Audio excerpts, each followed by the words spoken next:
Gatineau, Canada today. Oh, Canada, our home and native land, true patriot love in all of us command, car ton bras c'est porter l'épée, il sait porter la croix, ton histoire est une épopée des plus brillants exploits. God keep our land glorious and free. Oh, Canada, we stand on guard for thee. Oh, Canada, we stand on guard for thee. Let the doors be open. Que l'on ouvre les portes.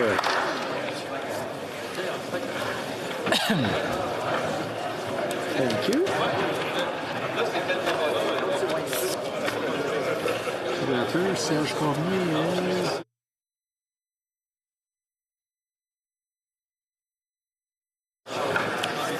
Statements by members. Déclaration de députés. L'honorable. The Honourable Member for Acadie Bathurst.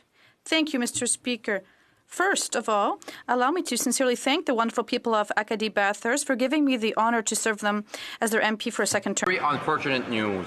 The Brunswick smelter in the village of Beldoon in my riding has decided to close its door.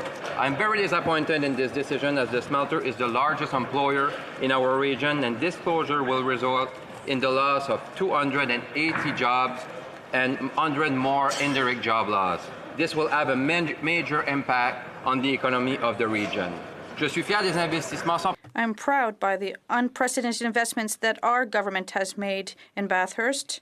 We've shown that northern New Brunswick is not an ideal spot for big industry, but let's not forget that small companies have always been good job creators, and they work in an essential sector to create growth for the region. I would like to assure all those affected by this closure that they have my support and that of the government, and we'll do everything in our power to help them. Thank you, Mr. Speaker. The Honourable Member for Bellechasse-les-Etchemins-Lévis. Thank you, Mr. Speaker. My first words today will be for the citizens of Lévis, Bellechasse, and Les Etchemins who have re-elected me for their fifth consecutive term. I'd also like to sincerely thank my wonderful team of volunteers, my family, and my wonderful spouse. My entire team are here for people in my riding, and we have a big challenge. And unfortunately, there's nothing in the throne speech, Mr. Speaker, about the labor shortage, about shipbuilding, about high-speed internet in the regions, or cell phones. So we always know that election campaign starts the night you're elected. And in Quebec and Canada, we're going to roll up our sleeves and help Bellechasse, Les Etchemins-Lévis achieve lasting prosperity. Thank you. Aurora. Mr. Speaker, I'm proud to rise in the House for the first time as the Member of Parliament for Newmarket Aurora in the 43rd Parliament. I would like to thank the good people of Newmarket Aurora for electing me as their representative. And I thank also all of my volunteers and supporters, and most importantly, my family, and especially Roxanne, my wife of 49 years. I also wish to thank Kyle Peterson for his contribution as a former member and his dedication and his commitment to our community. Mr. Speaker, I've heard very clearly that our community is concerned about climate change, affordable housing, infrastructure funding, health care, and a need for a long-term fiscal plan, but not at the expense of creating a social deficit. And these things, Mr. Speaker, will be my priorities during the upcoming term. And I look forward to working with my colleagues to make meaningful progress in the current term. The Honourable Member for Avignon, La Métis, Matane, Matapédia. Mr. Speaker, some people have bigger families than others. In Quebec, Jean Farget, watches hockey every weekend. And on behalf of the Bloc Québécois, I would like to offer him and his family our greatest condolences. He left his mark not only on hockey night in Canada, but also on the lives of Quebecers. He was also a voice for the Olympics, and he represented our athletes. And he convinced many young boys and girls, including my brother and myself, to get active on lakes and in parks. And for generations of Quebecers, there is no sports arena without Jean Pagé. We'd like to thank him from the bottom of our heart. Thank you. The honourable member for Laval-les-Îles. Mr. Speaker, at the onset of this 43rd Parliament, I would first like to congratulate all of the cabinet members on their appointment and all members who were re-elected. And finally, I would like to welcome newly elected MPs. Working hard with my colleague in this chamber in order to proudly serving the Canadians as they deserve a better country. You know why, Mr. Speaker? Because the Right Honourable, the Prime Minister said better is always possible. Aussi, je profite. Also, I would like to benefit from this opportunity to wish from the bottom of my heart all Canadians in general and all the residents of Laval-les-Îles in particular, my warmest wishes for an exceptional year. Happy holidays, full of friends and family, full of health, joy, and prosperity. Thank you very much, Mr. Speaker. Honorable député de Mégantic-l'Érable. Monsieur le Président, je lance aujourd'hui un cri du cœur de la part des entreprises de Mégantic-l'Érable. La région manque de main-d'œuvre, les entreprises mettent des projets d'expansion sur la glace et certaines doivent même fermer des quarts de travail parce qu'elles ne trouvent pas d'employés. Chaque jour, mon bureau reçoit des appels d'entrepreneurs et à bout de souffle. I receive calls every day from... de traduction. Est-ce que tout le monde peut m'entendre? Can everyone hear me? There was a problem with the interpretation. Can you hear me? We'll start again. We'll allow the honourable member from Mégantic-l'Érable to start his statement again. Thank you, Mr. Speaker. Today, I'm sending out in the House a heartfelt cry from companies in Mégantic-l'Érable. There's a labour shortage, and expansion projects are on hold, and they have to end shifts because they can't find the necessary staff to fill the vacant positions. Every day, my office receives calls from entrepreneurs who are at the end of their rope. Not only they're seeing their development potential dwindle, but they have to turn to foreign temporary workers, and this is a complex and expensive process for SMPs. Companies have no room for error, and for the federal government, foreign workers are just a number. If someone forgets to check a box or misses a deadline, these foreign workers have to go home, and everyone has to start again. So these workers are humans. They come here to Canada with dreams, and they're just trying to improve their lives by participating in the growth of our country. It's high time to simplify and humanize this program and its administration to give some breathing room to our regions, Mr. Speaker. The honourable member for Mississauga, Streetsville. Mr. Speaker, it's the most wonderful time of the year. This season is about bringing light to people around us. In my home riding of Mississauga, Streetsville, there's so much to recognize as we celebrate the birth of Jesus Christ. As we remember the teachings of Jesus and act in the spirit of giving, there are aspects of Streetsville that make this season so special. I know Christmas is near because downtown Streetsville is filled with cheer. So whether you're gathering around the table, in a place of worship, or under the tree, I want to wish everyone in Mississauga, Streetsville, and across Canada a very Merry Christmas. The honourable member for Davenport. Mr. Speaker, I was delighted to be a guest performer last Friday at the Pia Bauman Ballet School's annual performance of the Nutcracker. Based in my riding of Davenport, the Pia Bauman School ensures that every child who wishes to create, learn, or perform dance can do so. Thankfully, I didn't fall off the stage, and it was such an honor to share the stage with so many talented performers. Being a part of the Nutcracker reminded me of how art brings people together, gives life to our imaginary worlds, and brings out the magic of the holiday season. Davenport is so blessed with a thriving artistic community. From the just reopened Paradise Theatre to our wealth of visual artists, galleries, world-class museums, musicians, filmmakers, theatre and dance groups, we have so many opportunities to come together. I encourage Canadians to take advantage of the many artistic offerings in our communities that allow us the opportunity to sing our favorite Christmas carols, hear our favorite stories, be with our friends and families, and share the warmth of this festive season. I wish everyone a joyous Christmas and a wonderful holiday season. Thank you, Mr. Speaker. The honourable member for Carlton Trail, Eagle Creek. Speaker, it is a privilege to rise today for the first time in this 43rd Parliament. I want to thank the constituents in Carlton Trail, Eagle Creek for placing their confidence in me to serve as their representative here in Ottawa. With the 4th highest voter turnout in Canada, they sent a strong message, and I promise to work hard every day to ensure their voices are heard. Mr. Speaker, with the end of our session just days away and the Christmas season fast approaching, I want to take this opportunity to send Christmas greetings to my constituents, family, and friends. We have so much to be thankful for here in Canada. As we celebrate Christmas, may the humility of Jesus' birth be a reminder of our duty to care for the most vulnerable among us. To all members in this place and to all Canadians, may this season be filled with faith, hope, and love, and the new year be filled with many blessings. Have a safe and Merry Christmas.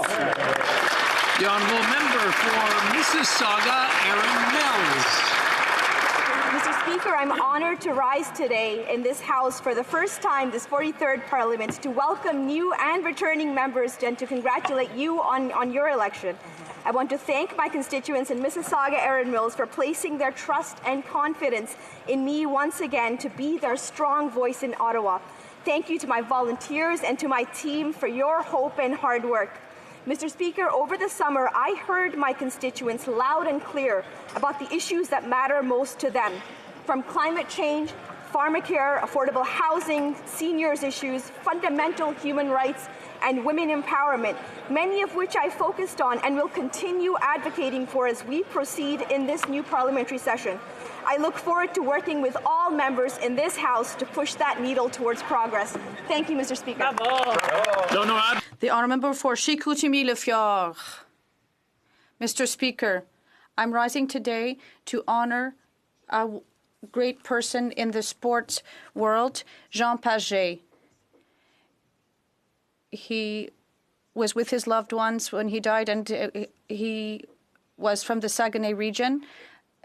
He was always working behind the microphone, and his passion brought him to cover 12 Olympics, and he worked at Radio Canada for more than 17 seasons, and he also hosted a cult show in Quebec that was called 17%, and he won 8 MetroStar trophies and many other prizes.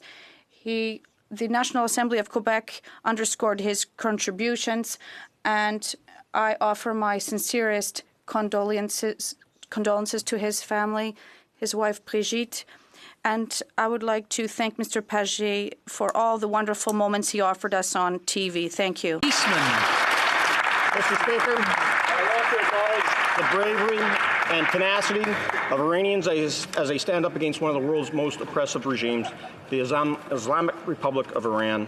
Their protests began on November 15th and continue today despite the regime's violent response. This has resulted in over 1,000 deaths, 4,000 injured, and another 12,000 detained. This heartless regime is even demanding payment from families for the bullets that killed their loved ones before releasing their bodies. Yesterday was International Human Rights Day. This Liberal government must do more than a pitiful 5-sentence press release to condemn the human rights violations happening right now in Iran. Canada has the tools in place to take real action by finally sanctioning the Iranian officials responsible for these atrocities under our conservative Sergei Magnitsky law. Conservatives will always support the people of Iran in their pursuit of freedom, democracy, and human rights. The honourable member for London Fanshawe. I want want to take this opportunity to thank my friends, supporters, volunteers, family, my mom and my dad, my partner. But I need to especially thank the people of London Fanshawe for putting their trust in me to be their voice in this House. For the past year, I've listened to their concerns, their struggles, their hopes and dreams. It is my promise to fight for them, to continuously be their voice in this chamber. Young people worked on my campaign, and I think of students like Jesse, Alyssa, Raina, and Nate who are being denied fair access to education. They are being forced to give up on their dreams because they can't pay skyrocketing tuition prices. And young people are struggling under the weight of crushing student debt at a very time when they should be excited about planning their futures. Instead of writing off billions in large corporate loans, the government can make accessing education a reality for Canadians. It's time to eliminate interest rates on student loans. It's time for the federal government to stop profiting from student debt. L'honorable député. The honourable member for Laclimie. The city of St. Philippe has just wrapped up its anniversary, 275th anniversary activities, and on December 7th, citizens celebrated a wonderful Christmas celebration that was very successful. I'd like to congratulate the municipality of St. Philippe and the mayor, Joanne Bolac, and its city council.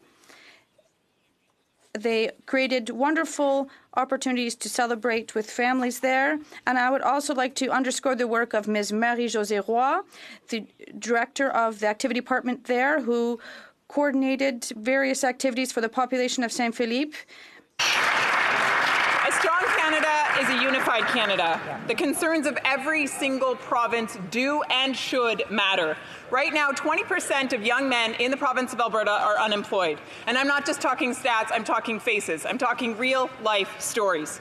24-year-old IT graduate Joshua is one of 33,000 young men in the province currently looking for work and finding nothing. Sean had to leave the province in order to find work and now makes $3 an hour less than a working wage. Tyler is 24 years old, drives 3 hours to work, and barely makes enough money to support his 2 young girls. This is unacceptable. Alberta once thrived. Young people would come from the east and go to the west looking for adventure and work, a future, but not now. Now, the unemployment rate has doubled in the last 7 months, and the last time this happened was in 1983, under the last Trudeau. This is a crisis, Mr. Speaker, and it demands the attention of the current Prime Minister. Not tomorrow, not next week, but today. The honourable member for Vaughan Woodbridge. Mr. Speaker, 2 minutes, please. It's so little time for the young men and women who have left us and who we will never forget. It's so little time. 75th anniversary of the Italian campaign, in which I had the honor to be part of the delegation following the path of our 93,000 courageous Canadian soldiers that helped liberate Italy from fascist occupation. Each row of crosses I saw in each of the war cemeteries visited and the appreciation expressed by the Italian citizen brought me immense feelings of pride and gratitude for our Canadian soldiers. Mr. Speaker, nearly 6,000 Canadian soldiers paid the ultimate sacrifice during the Italian campaign for the value of freedom we hold so dear. And as we travel down these Italian roads with our 15 World War II veterans, we finished our song, 2 minutes, je vous prie. 2 minutes, please. It's so little time. May they rest in peace.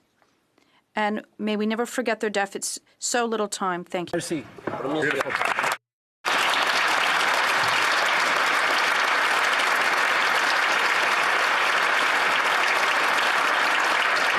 Oral questions, question orale, the Honourable Leader of the Opposition.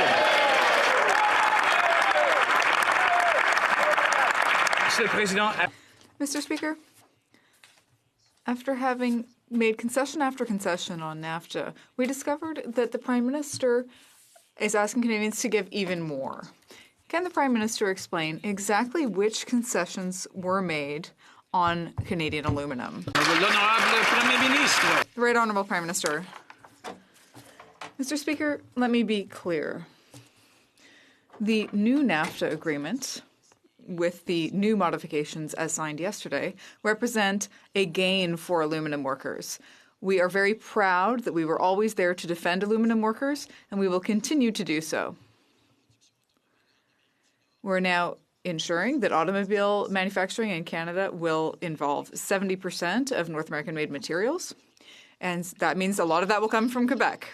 The Honourable Leader of the Opposition. Well, Mr. Speaker, yesterday a senior Democrat said that, quote, Canada conceded to just about every point that the Americans had asked for on the new NAFTA deal. And that's after senior Republicans said last year that the Prime Minister gave very graciously.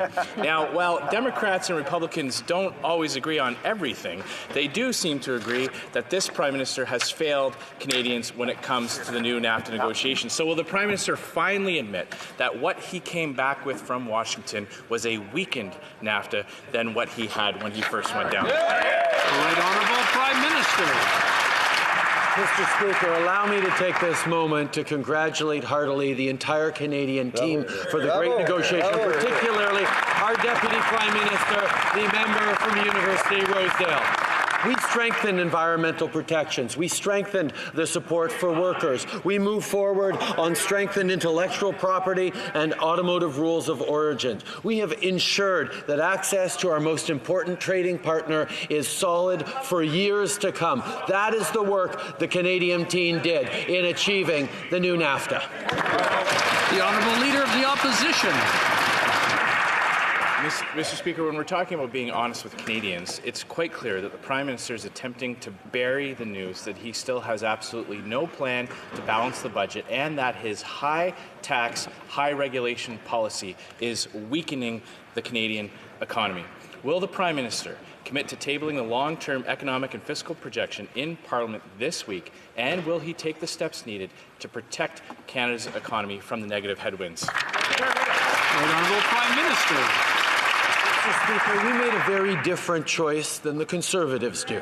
Instead of cuts and austerity that the Conservatives put forward, we based our economic approach on investing in Canadians, on investing in their communities, on understanding that building a stronger future means giving everyone a real and fair chance to succeed. That is a choice we made as a Liberal Party. We got Canadian support in 2015 and in 2019 to keep moving forward with a plan that invests in them for a brighter future for everyone. The Honourable Leader of the Opposition. Well, Mr. Speaker, I'm glad he said that they made the choices, because let's look at the results from their choices. Last month, 71,000 Canadians lost their job. 48% of Canadians are within $200 from not being able to pay their bills. Foreign direct investment into Canada has fallen by 56%. While other countries are seeing greater growth in Canada, this Prime Minister has created the conditions for a made-in-Canada recession. Will the Prime Minister abandon this course of action? Right Honourable Prime Minister. Mr. Speaker, I'm pleased to have the opportunity to talk about what we've been able to do for Canadians. We watched Canadians create over 1 million new jobs over the past 4 years. And our policies of investing in Canadians and their families have actually lifted over 900,000 Canadians out of poverty, including 300,000 kids. Now, we recognize there's more to do, and that's why we're going to keep investing in families, supporting Canadians, building for a brighter future every day through working with Canadians in communities right across the country. The Honourable Leader of the Opposition. Speaker, yesterday this House voted to take the crisis between Canada and the government of China seriously by establishing a special committee to look at all aspects of this government's handling of that relationship. After unlawfully imprisoning 2 Canadians, after putting blocks on our exports of canola and other products, this Prime Minister still has not stood up for Canadians. Will the Prime Minister at least take the very practical step of withdrawing Canada's funding to the Asian Infrastructure Bank? The Right Honourable Prime Minister. Over the past year, we have been working at all levels to ensure the safety of the Canadians being detained and indeed continue to advocate for their release. As we stand up for canola farmers, as we protect our beef and pork exporters, as we continue to engage with this important trading partner while at the same time standing up for human rights every step of the way. We recognize that there is an opportunity to collaborate further on this special committee on China. We just certainly hope that the opposition parties are careful not to play politics and endanger the lives of those Canadians with it. The Honourable Member for Belleuil-Chambly. Thank you, Mr. Speaker. Yesterday, we feared that the new NAFTA would be catastrophic for aluminum plants in Quebec.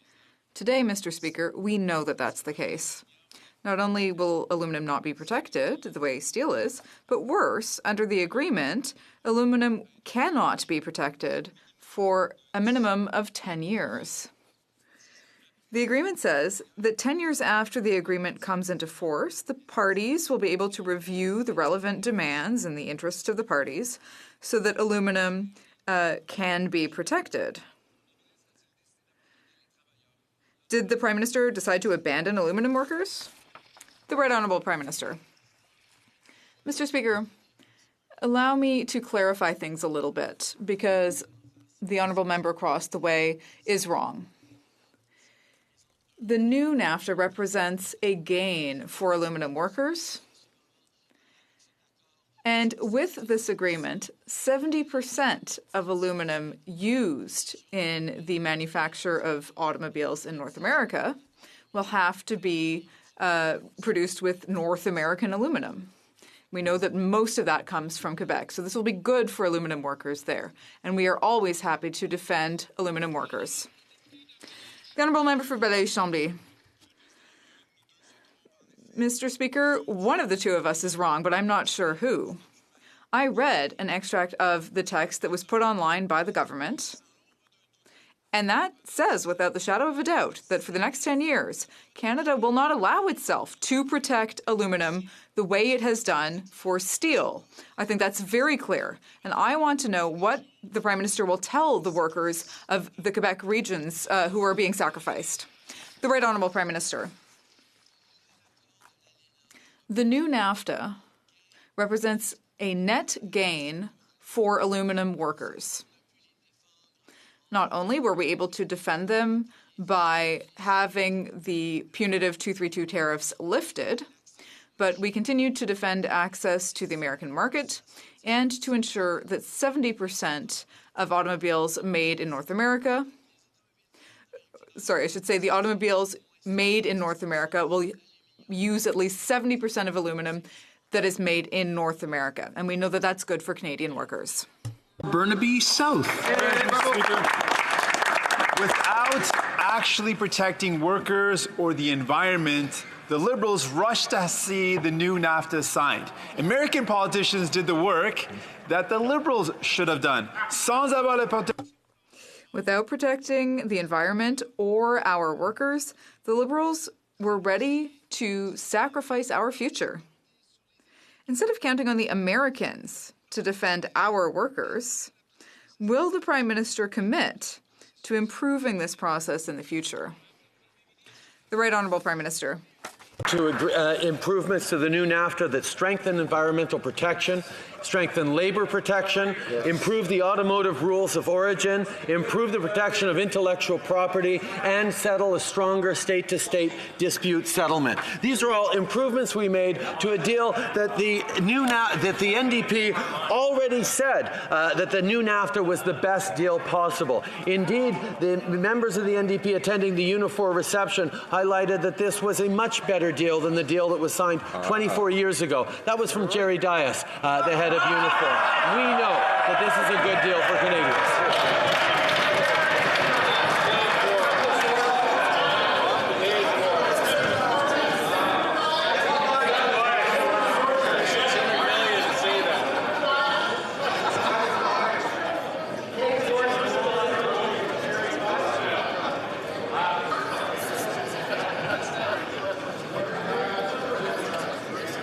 Okay, now that everything's calmed down, I'll let the Honourable Member for Burnaby South continue. Thank you very much.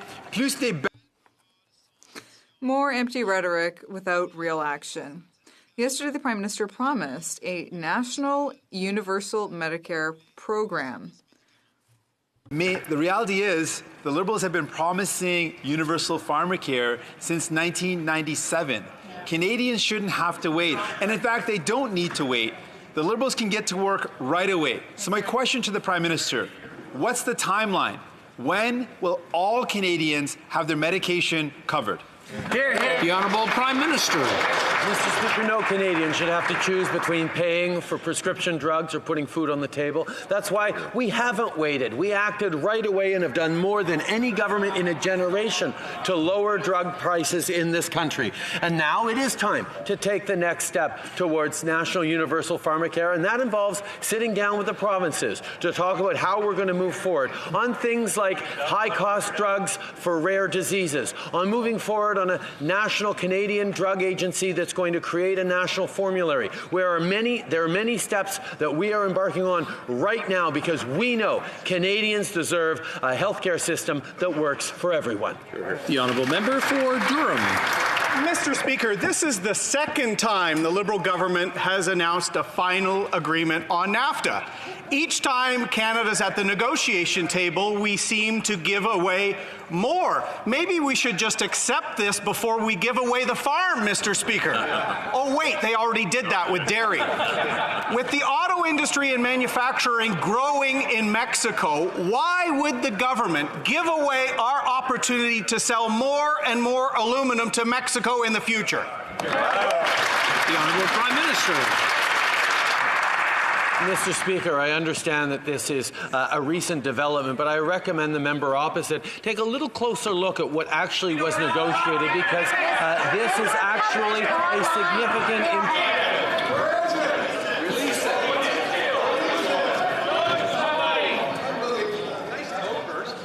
I realize I'm getting older, but it gets amplified, and I'm supposed to hear it from here, but I had a hard time. I just want to let the members know, in case they were wondering why I stood up. It does get kind of noisy at times, but I just want to let the Honourable Prime Minister answer the member for Durham's question.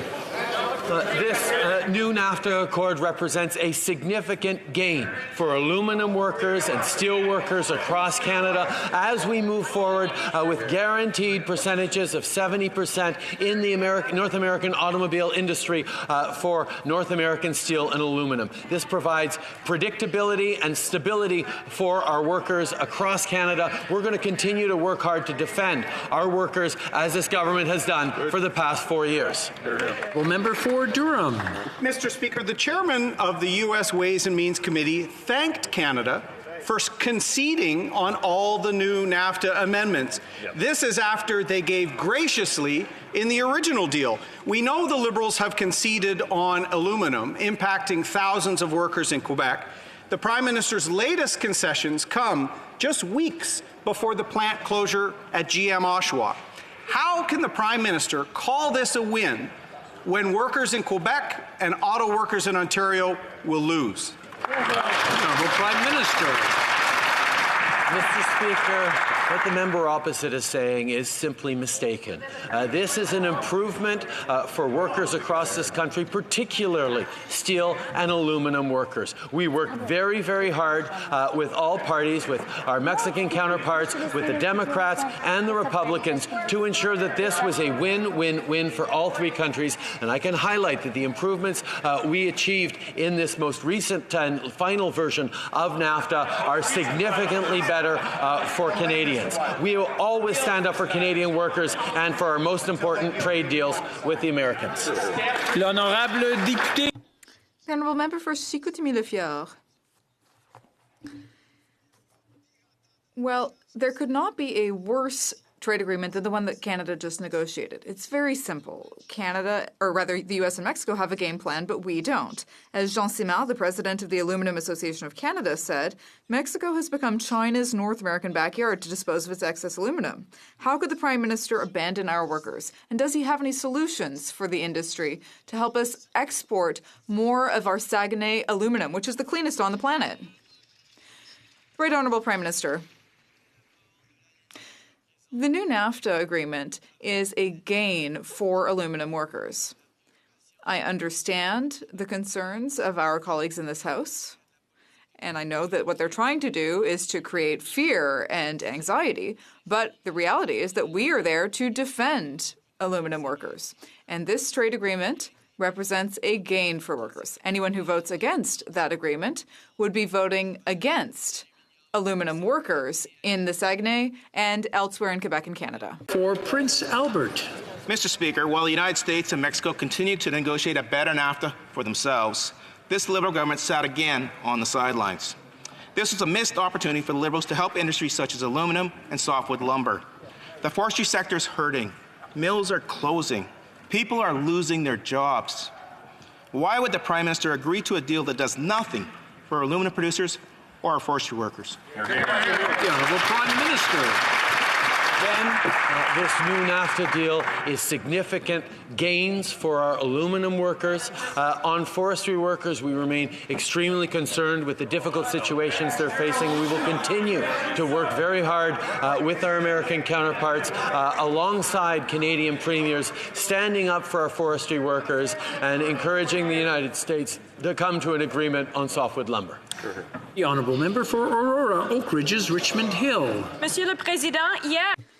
Mr. Speaker, yesterday the opposition showed the Prime Minister that he no longer controls this House. And yet the Prime Minister signed the new NAFTA deal without consulting opposition parties. It's clear from media reports that the Democrats were aware of this and they negotiated the new deal. But the Conservatives will not automatically accept this deal. When will the Prime Minister recognize that he needs the consent of opposition parties before making important decisions? The Right Honourable Prime Minister. We were very happy that we had the confidence of the House yesterday to continue moving forward with our plan to invest in communities and serve Canadians across the country.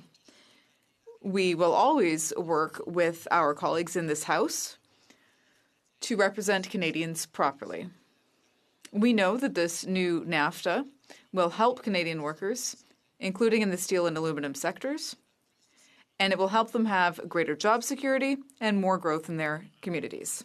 The Honourable Member for Aurora, Oak Ridges, Richmond Hill. Speaker, not only did the Prime Minister not inform members of Parliament in Canada about the new NAFTA, he has sheepishly accepted the terms put forward by our trading partners. According to senior Democrats, the Prime Minister conceded to just about every point that we asked for in this most recent final agreement. So, Mr. Speaker, is this not the final agreement? When will the Prime Minister realize that here at home he doesn't have control of Parliament and he needs the support of opposition before finalizing major decisions? Right Honourable Prime Minister. Mr. Speaker, I'm pleased to highlight the fact that we actually gained throughout this final process.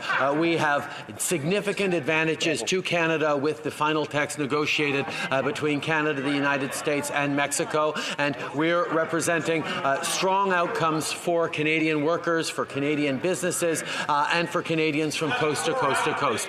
We look forward to debate in this House on ratification of NAFTA, and I'm sure that all parliamentarians will support this deal that is good for Canadians. The Honourable Member for Belleuil-Chambly. Well, before answering, I would ask the Prime Minister to listen very carefully to the question. Steel needs to come from North America to make components that are made in North America.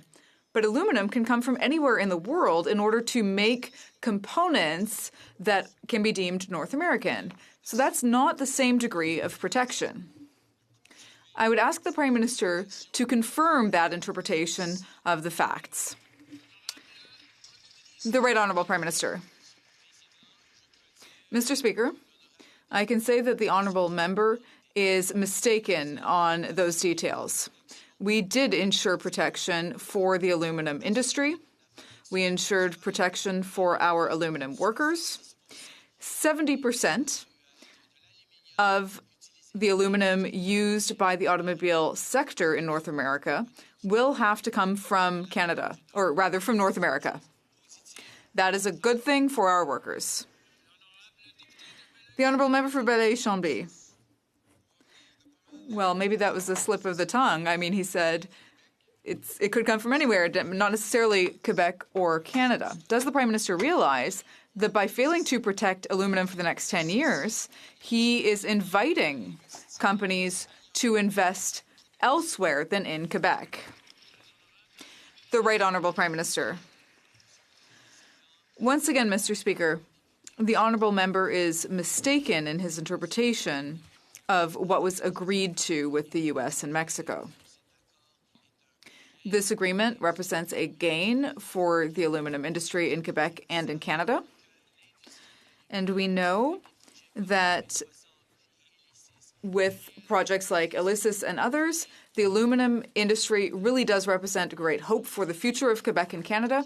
We can be proud of that industry, and we will always defend our workers and our aluminum sector. The honourable member for Richmond North Athabasca. Mr. Speaker, despite what he's been repeating from the beginning of question period, we learned yesterday that a significant sector, economic sector in Quebec and Canada paid the price for the Liberals' negotiations in NAFTA, and that's the aluminum sector. The Liberal government refused to stand up for aluminum workers who produce the cleanest aluminum in the world thanks to our hydroelectricity. Can the Prime Minister tell us today what he intends to do in order to ensure that those aluminum workers across Quebec and Canada will be protected? The Right Honourable Prime Minister. Let me try this again, Mr. Speaker. This agreement represents a gain for aluminum workers. Before this agreement, there was a 0% guarantee in terms of automobile manufacturing. 0% of aluminum would have to go to American-built autos. Now we're talking about 70% North American content. That is a huge gain for our aluminum workers, whom we will always defend. The Right Honourable Member, the Honourable Member for Richmond North Athabasca. Mr. Speaker, apart from the Prime Minister, no one believes this version of the facts. The Republicans, Democrats, people from the aluminum industry, everyone is saying that there have been losses for this sector in Quebec and Canada. In the speech from the throne, we saw that there was nothing to meet Quebec's specific needs, and the Bloc won't be defending it either. Now, after dairy farmers, aluminum workers are going to be suffering. So what is the Prime Minister going to do to defend them? The Right Honourable Prime Minister. This new version of NAFTA is a gain for our aluminum workers. It forces auto manufacturers to use 70% of North American-made aluminum. Before this agreement, that percentage was 0. This is a gain, and it will protect aluminum workers in the Saguenay region and across Canada. We are very proud of it. Honourable Member for Steveston, Richmond East. Mr. Speaker, today we have yet another casualty of the Liberals' war on Canadian energy. In my home province of British Columbia, media reports confirm that Chevron is pulling out of the largest private sector investment in Canadian history, the $40 billion Kitimat LNG project.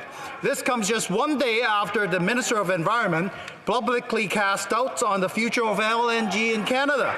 When will this government get serious and support Canada's energy sector and LNG in BC? The Right Honourable Prime Minister. Mr. Speaker, we were pleased to draw in the largest private sector investment in Canadian history with $40 billion in LNG Canada. We recognize that LNG is an important element. Okay, the Honourable Prime Minister can continue, please. We recognize that natural gas is an important element as we move forward to a lower carbon economy, and that is why we're pleased to be investing in LNG projects and partnering to see more LNG projects right across the country. We understand this is an important step towards that net zero we're going to hit in 2050. The Honourable Member for Central Okanagan, Similkameen Nicola. Mr. Speaker, the largest private sector investment in Canadian history is now at risk due to the actions of this Liberal government. Wow. Now, the disparaging comments by the Environment Minister towards liquefied natural gas has put the future in doubt as we now see Chevron pulling out of the project in Kitimat. We need a Canadian government that stands up for Canadian jobs. Changes are required to Bill C-69 to ensure that pipelines and facilities can be built. Does the Prime Minister agree with his senior BC minister that belittling Canadian energy is the right thing to do? The Right Honourable Prime Minister. Canada is well positioned to become a major player in the global LNG industry. We've proposed projects both in the West and in the East, and strong measures in place to attract investment while also reducing emissions. Thousands of jobs have been created with the single largest private sector investment in Canadian history. Interrupt the Honourable Prime Minister for a moment. I'm trying to hear the answer, and I'm having a hard time. I just wanted to make sure everyone could hear. Right Honourable Prime Minister, please. We will continue to take action to ensure that Canada is on track to become the world's cleanest producer of LNG and reach global markets. The Honourable Member for Winnipeg Centre. Between the 50s and 80s, an estimated 20,000 Indigenous children were stolen from their families and communities during the 60s scoop. There are reports of sexual, physical, emotional, cultural, and spiritual abuse at the hands of adoptive families. A settlement was awarded, but the application process is riddled with issues, and some survivors still haven't been informed about what they're owed.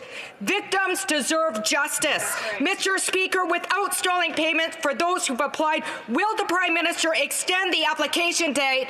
Yes or no? The Right Honourable Prime Minister. Mr. Speaker, the 60s scoop represents a dark and painful chapter in our history.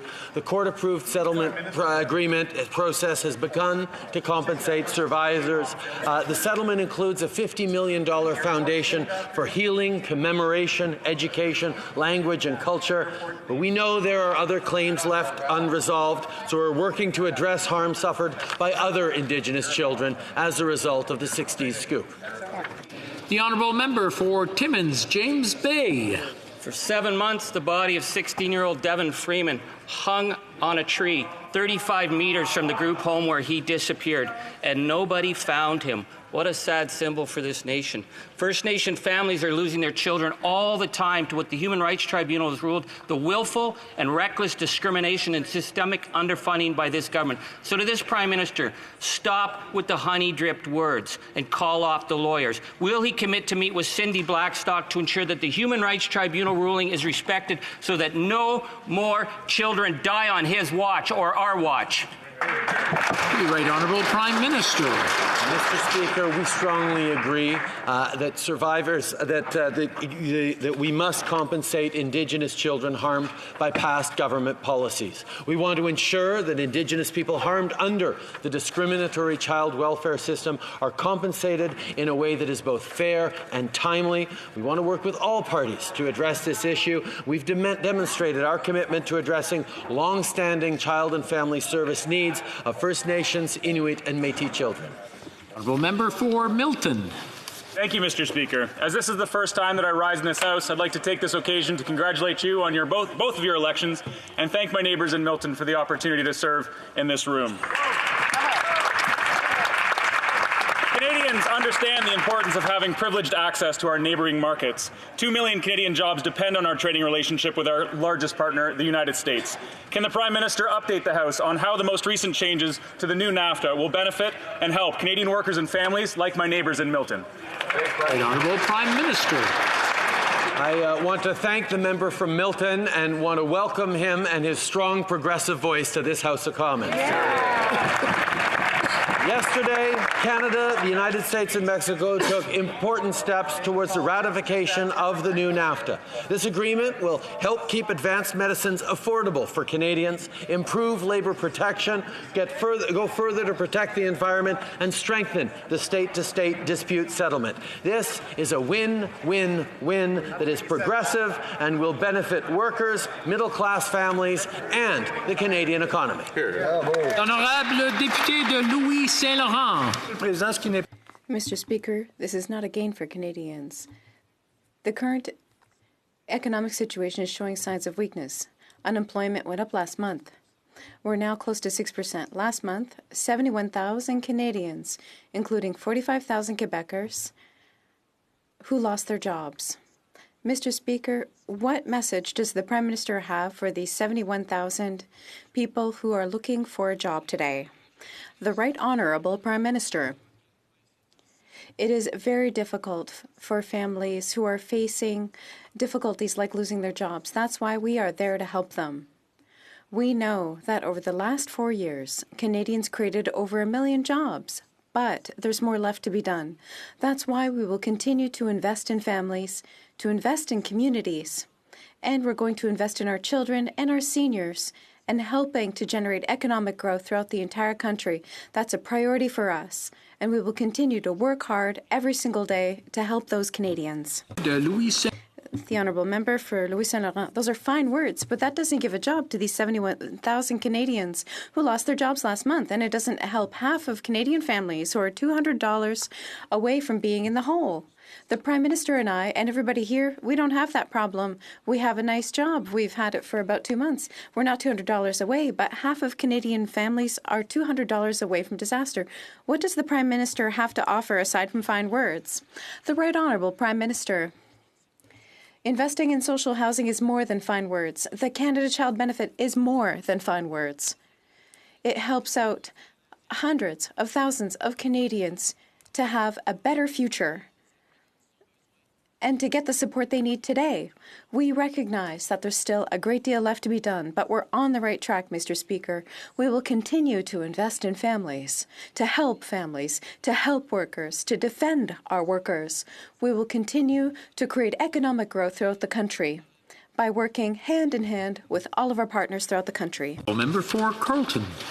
Well, the Prime Minister is still stuck with the self-serving triumphal talking points as before. It's like he didn't even notice that 71,000 people lost their jobs last month, that half of Canadians are less than $200 away from insolvency, that those insolvencies have reached decade-long highs. Yes. Will the Prime Minister put aside his self-praise for just a moment and get out of the way so that Canadians can get back to work and get ahead? Right Honourable Prime Minister. Mr. Speaker, we recognize, even with the good news and the numbers over the past years, there are still far too many Canadians facing real difficulties. That's why we're going to continue with our anti-poverty strategy. That's why we're going to continue investing in families and supporting Canadians who need the help, including by increasing the Canada Child Benefit for children under 1, including by supporting our seniors with increases to the guaranteed to the old age security once they reach 75. We know there is much more to do, and we're going to remain focused on supporting Canadians right across the country because that's what this government does. Well, member for Carleton. Well, Mr. Speaker, if self-praise could build economies and create jobs, then we wouldn't have lost 71,000 of those jobs last month. We wouldn't have a higher unemployment rate than across the average of the G7. We wouldn't have higher unemployment than the US, UK, Germany, and Japan. And we wouldn't have hundreds of thousands of people in energy, forestry, and manufacturing that have lost their jobs. Yes. Will the Prime Minister stop making rhetorical love to himself and get out of the way so Canadians can get back to work? The Right Honourable Prime Minister. Mr. Speaker, while members opposite choose to play politics, we're going to stay focused on Canadians. We're going to continue to invest in families that need help. We're going to continue to move forward on the national housing strategy that includes a portable Canada housing benefit that will allow Canadians to have more choices and better help in terms of their families and their housing needs. We're going to continue to invest in the kinds of things that tangibly help families facing difficult times be able to get back on track and move forward. While the parties opposite choose to sling mud and play politics, we're going to stay focused on families. L'honorable député de Jonquière. Monsieur le Président. Mr. Speaker, just to be clear with the Prime Minister, there is a country in North America called Mexico which does not produce aluminum. It imports it from China. There's a nation in North America called Quebec, which produces 90% of the aluminum of all of Canada. And I know that because it's happening in Lac-Saint-Jean, Saguenay-Lac-Saint-Jean. When he says that it's not going to have an impact on my region, that's a big lie. Why is the Prime Minister using Quebec yet again as currency in international trade agreements? The Right Honourable Prime Minister. Once again, Mr. Speaker, please allow me to be very clear. The new NAFTA agreement is a gain for aluminum workers. It requires car manufacturers to use at least 70% of aluminum from North America. Before that new agreement, that percentage was 0. We will always defend workers throughout the country, including in the aluminum sector. Before continuing, I would like to remind the members that when we say something in the House, we have to say something within the parliamentary parameters so that words are not taken the wrong way or to accuse someone of doing something that is not judicious. I would like to remind the members that when they call somebody by a name or suggest that someone is doing something that's not part of parliamentary behavior, that they need to reflect carefully before saying it. I understand that Parliament is new, a lot of people are new, and they're learning. We will take this opportunity to learn together. The Honourable Member for Lac-Saint-Jean. Mr. Speaker, I see that the Prime Minister doesn't understand what he's signing, and it's frightening. When we talk about aluminum, these are men and women from Saguenay-Lac-Saint-Jean that we're talking about. These are fathers and mothers who are heads of households, not numbers in an accounting book. We now know that Quebec was sacrificed. Rather than making us try to believe that everything's going, could he please take 2 minutes to think about workers in the aluminum sector? Because worries in my region are very real, Mr. Speaker. The Right Honourable Prime Minister. Mr. Speaker, I understand those worries. I had meetings many times with those workers in the aluminum sector in Saguenay throughout Quebec. I recognize how innovations represent a very strong future for these workers. I also want to reassure them that what we're working on is important. That's why I say that going from 0 to 70% in terms of the requirement of North American aluminum to be used in the auto sector in North America is a good thing for aluminum workers. For Niagara Falls. Thank you, Mr. Speaker. The final meeting in Australia's World Trade Organization challenge to the federal excise exemption for 100% Canadian-made wines concluded last week. A loss in this case puts 9,000 Canadian wine industry jobs at risk. The Australians have indicated they are open to negotiating a settlement, but for some reason this has not happened. When will the Prime Minister pick up the phone, call his counterpart in Australia, and fight for Canada's wine industry? The Right Honourable Prime Minister.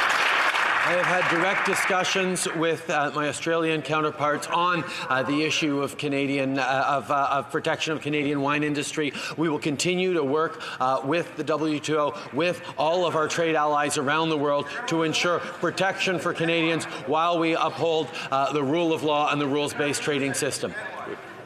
The Honourable Member for Calgary Skyview. Time standing in the House, I would like to thank my family, volunteers, and constituents of Calgary Skyview. The Prime Minister's attack on the energy sector has hit Alberta particularly hard. He refuses to amend his No Pipeline Bill C-69. The Prime Minister thinks male construction workers have negative impact on rural areas. Well, yesterday we learned that unemployment among young men in my province is at 20%. Is this what the Prime Minister wanted when he was talking about gender impacts? The Honourable Prime Minister. Mr. Speaker, we take very seriously the situation faced by workers in the prairies, including in Alberta and Saskatchewan. That is why I was pleased to sit down with Premier Kenney yesterday and talk about various initiatives we could work on together to solve and support some of the challenges faced by workers in Alberta. We're going to continue to roll up our sleeves and work hard to make sure that we are supporting Canadians right across the country and creating opportunities for people in the West. The Honourable Member for Sherwood Park, Fort Saskatchewan. Thank you, Mr. Speaker. This government voted over a year and a half ago to immediately list the Iranian government's IRGC as a terrorist entity, and the listing process does not take this long. The IRGC is a tool of widespread oppression. In Iraq, hundreds of protesters have been murdered as they seek to resist Iranian regime influence. This government has once again failed to stand with people seeking freedom and is instead appeasing their oppressors. Will the government come clean today and admit that they actually have no intention of listing the IRGC in its entirety? The Right Honourable Prime Minister. Mr. Speaker, the member opposite mentioned the protests in Iraq. Well, we strongly condemn the escalating violence in Iraq that has resulted in the deaths of hundreds of protesters and injured thousands more. We urge all parties to exercise restraint and refrain from violence. We support the people of Iraq who deserve stability, prosperity, and security.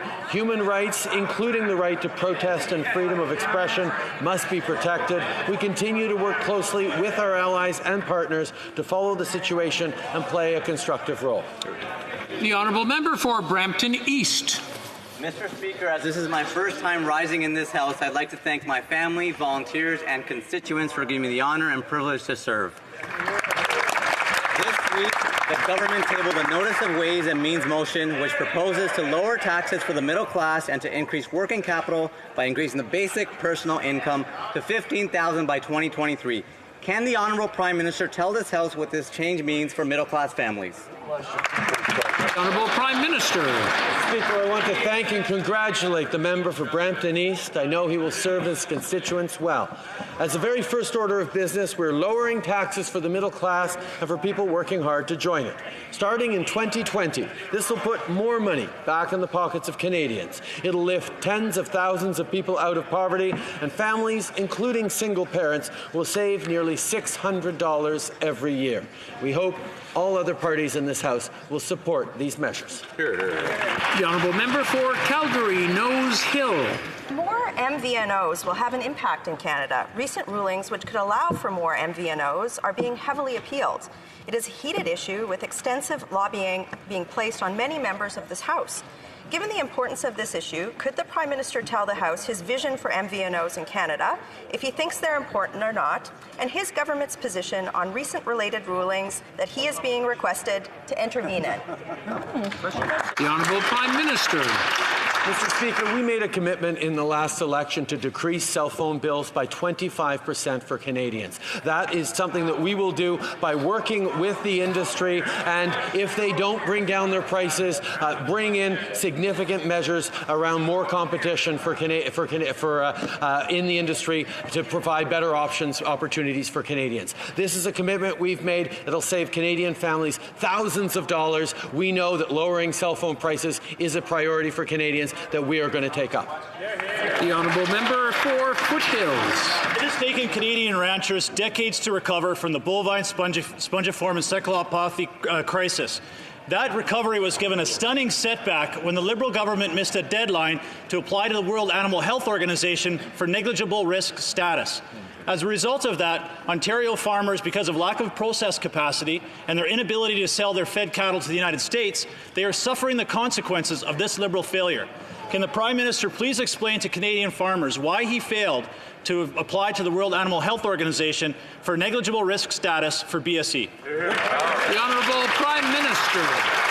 Mr. Speaker, we are going to continue to stand up for Canadian agricultural producers, including our beef and pork farmers. We were pleased to resecure access to the Chinese market after a period of time. We're going to continue to demonstrate world-class protection of our agricultural processes and ensure that people around the world know that Canadian products are world-class, the best in the world, and should be encouraged access everywhere in the world.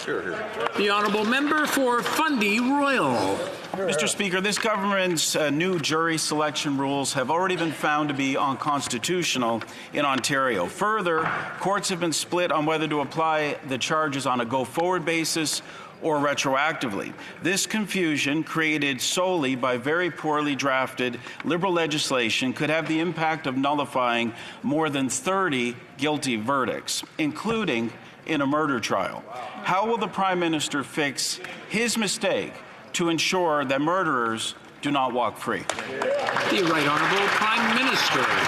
Mr. Speaker, the confidence Canadians have in our justice system must always be strengthened, and that's why we're continually looking at ways to improve the administration of justice and the fairness of our justice system across the country. We will continue to work with experts, with partners, and I commend our Attorney General with the extraordinary task that he has to make sure that every day we improve our system of government and of governance and of judicial oversight for Canadians. L'honorable député de Sherbrooke. Monsieur le Président.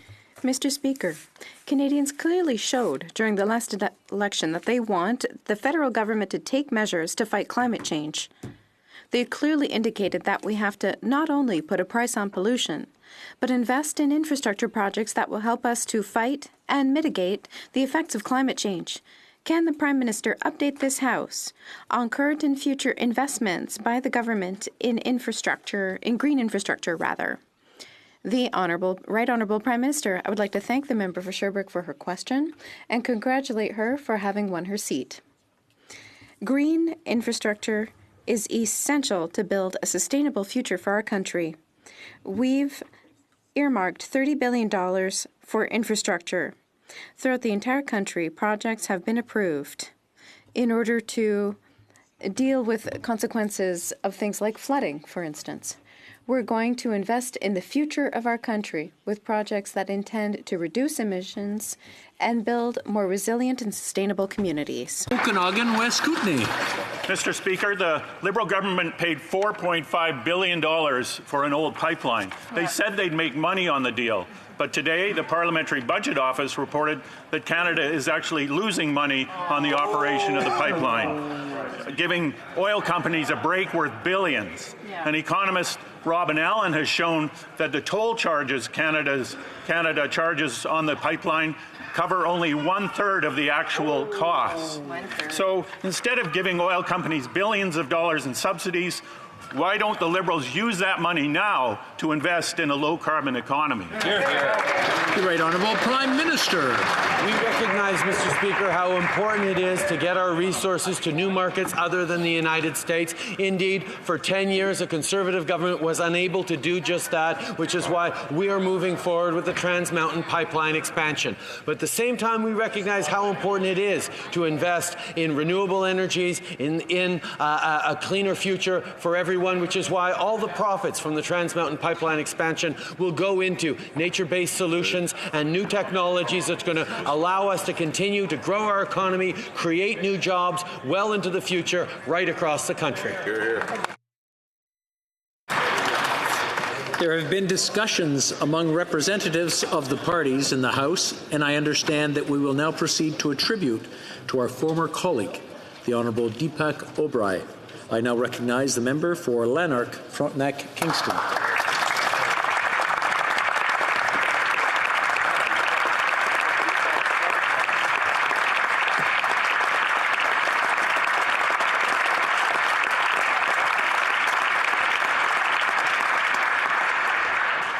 Mr. Speaker, sometimes the House of Commons can be a harsh and unfair place, and the 42nd Parliament was particularly cruel. Between the election of 2015 and the date, 6 months ago, on which the Commons rose, we lost a number of colleagues. Jim Hillier, who was only 41 years old when he passed away at his Hill office in March 2016. Maurice Bélanger, dans le rêve d'être président de la Chambre. Who dreamed of being leader of the House, but unfortunately he was taken away by an untimely disease. Whose promising career was cut short by cancer in September 2017. Gord Brown, who was taken from us by a massive heart attack in May 2018. Mark Warawa, who passed away just days before the House rose in June of this year. But when we left here, there was at least one fixture on the Conservative side of the House who seemed eternal. Deepak Oberoi, the member for Calgary East Forest Lawn and the Dean of our caucus, was, in June, seemingly as healthy as he'd been in years, and he was on his way back to serve what would have been his 8th term in office. But within days of the final sitting of the 42nd Parliament, Deepak was informed by his doctor that he had terminal liver cancer, and within a few weeks of that announcement, he was gone. And so Deepak was deprived of the tribute that we give to fallen comrades who leave us while they're still in service.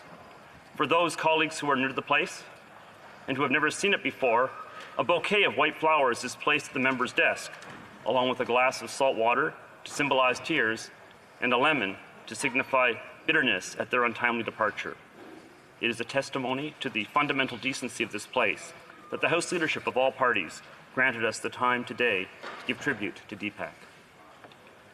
Deepak had a huge personality, and no one ever forgot the experience of meeting him and his remarkable wardrobe of scarves for the first time. But for the benefit of new members, here is the Coles Notes version of Deepak Oberai's extraordinary life.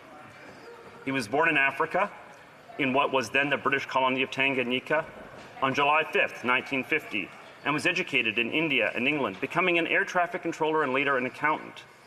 At the age of 27, Deepak immigrated to Canada, eventually landing in Calgary, where he became a successful business owner.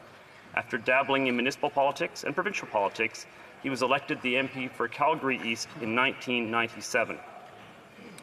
Deepak served as an MP for more than half of all the years he lived in Canada. There aren't many countries in the world where that kind of thing can happen. Deepak was a pioneer.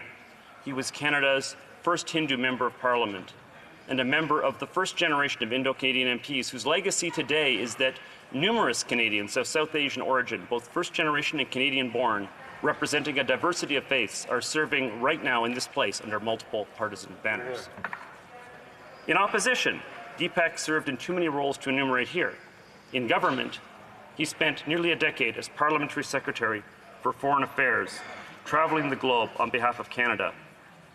As someone who had called 3 continents his home before he came to Canada, he brought a uniquely cosmopolitan perspective to this job. He was helped in this regard by the fact that he spoke 3 languages in addition to English. Malheureusement, Unfortunately, French wasn't part of his 3 languages, despite his heroic efforts. An eminently quotable man. Much of what he said was wildly politically incorrect and might perhaps best not be repeated in the House of Commons by a white guy. But I can draw your attention to his most famous utterance. Deepak is justly famous for advising the government to wake up and smell the thing. Now that Deepak is gone, I'm never going to be able to ask him what the thing actually is. But here's a guess. Maybe the thing is to remember that we are here today and gone tomorrow. Maybe the thing is that our sojourn here, whether in Parliament or on Earth, is brief. Maybe the thing is that while we can't all have parliamentary careers as long as illustrious as Deepak's was, we can nonetheless each strive to make a contribution as large as the one that he made. Let's take Deepak's advice and wake up, realize that now is the only moment that exists, and work every day as our beloved colleague did to make this Parliament and this world better, starting this very day.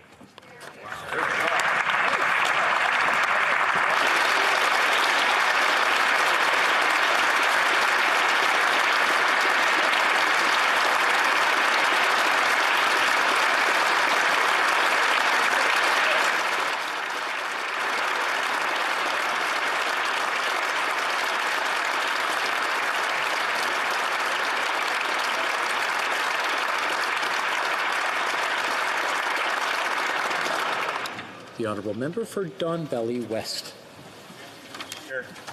I'm honoured and I feel deeply privileged to rise in the House today on behalf of my colleagues in the Liberal caucus to remember and to pay tribute to the Honourable Deepak Oberai. His sudden death on August the 2nd, took my breath away, and I think that of everyone who sat with him in this House. I offer our deepest condolences, particularly to the members of the Conservative caucus who feel this loss most deeply. You are, however, not alone in the mourning this loss of a valued colleague and a dear friend to all of us. My last conversation with Deepak happened just 4 weeks before his untimely death. It was, as might be expected, at the Canada-India Foundation's annual Global Indian Award dinner. Deepak walked into the room that night with both a deep and genuine humility and at the very same time as if he owned the room. He wore his trademark scarf. He extended warmth to both friend and stranger, humor to all, and the occasional jab to me and the one other Liberal who was there. We were, after all, honoring the former Prime Minister, Stephen Harper, so our side was justifiably underrepresented. Deepak took great pleasure that night in the award offered to Mr. Harper, but I was quick to tell him that the CIF award and honor belonged as much to him as to the former Prime Minister for his constant care and attention to both India and to Canadians of Indian descent. Deepak was an internationalist, an air traffic controller by profession. He seemed happiest getting on a plane to represent Canada and the government in literally almost every country of the world. He brought with him strong diplomatic skills, a passion for human rights, a deep and abiding care for the world's poor and those needing Canadian development assistance. And this was genuine, persistent, and important to him. It was a long journey from his birthplace in Tanganyika, or Tanzania as it is now called, his education in India and the UK, to his true home, which he found in Calgary, Alberta, Canada. The member for Ottawa South told me today that while Deepak was a great citizen of the world, he was even more a grateful Canadian, whose love of this country fueled every day of his life as a parliamentarian. Dean of the Conservative Caucus at the time of his death, he loved his party and the opportunities that it gave him to succeed both personally as a newcomer to this country and to remind all of us of the tremendous gifts that immigrants and refugees bring to this country. He was passionate about inclusion, insightful about discrimination, and had an innate sense of fairness and generosity. Mr. Speaker, when I was appointed Parliamentary Secretary to the Minister of Foreign Affairs, I went to him for advice. He had a lot of it to give. He had held that position longer than any other parliamentarian, and he was generous with it. He loved to tell me stories of his travels and meetings with world leaders, but not to promote himself as much as to entertain me. He loved to tease and even to torment me, taking great glee in his gentle but persistent partisan ways. As a member for Scarborough-Guildwood told me, reminded me this morning, he was not shy about media attention and happily used the moniker Deepak from CPAC. There were many firsts in his life. He was proud to be the first Hindu elected to the Canadian Parliament. He was proud of both his African and his Indian heritage. He was proud of his many election victories and on becoming Dean of his caucus. He was a proud recipient of becoming a member of the Queen's Privy Council. But I think he was most proud of the voice he provided for newcomers to this country, encouraging them to follow in his footsteps, to take their rightful places in leadership, in community, in business, in Parliament, the professions, and in government. Deepak, you befriended me as a new member of Parliament, an opposition critic for multiculturalism, a novice committee chair, a neophyte parliamentary secretary. And many in this House had the privilege to call you friend. Today, we all remember you with fondness. We commit this day to maintaining your passion for justice and human rights and inclusion.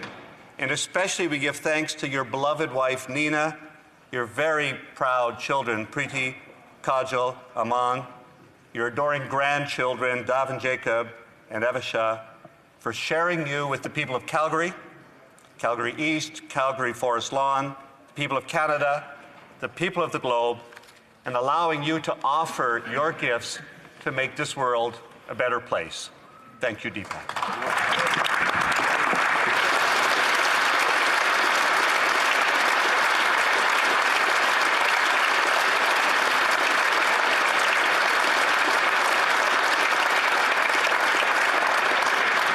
L'honorable député.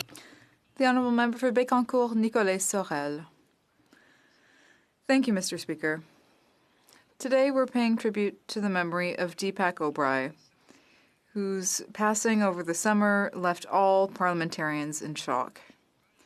Mr. Oberoi served this House for 22 years, and he served the citizens of Calgary Forest Lawn during that time. 22 years in federal politics requires a real desire to serve one's fellow citizens, a real love of community, and a great availability for those people. It also means a lot of sacrifices, even more so for one's family. Families agree to lend their loved ones to the nation without knowing if that time spent apart will ever be paid back or not. Mr. Oberoi was known for his sense of humor and his inclusive values. I have wonderful memories of him, mainly from committee in the early 2000s. He was always well prepared, respectful, and an excellent communicator. A couple of years ago, I remember that he told me, "Louis, you should retire at the next election. I'm tired of being the Dean of the Conservative Party. I want to be the Dean of the House of Commons." So he liked to tease me in that way whenever we ran into each other.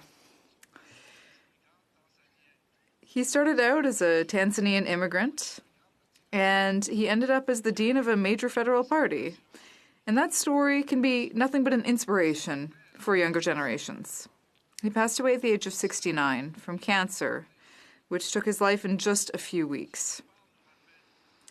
His death reminds us that there's still so much to be done to fight this horrible disease, which, once again, has deprived us of a devoted colleague, a father, a grandfather, and a spouse.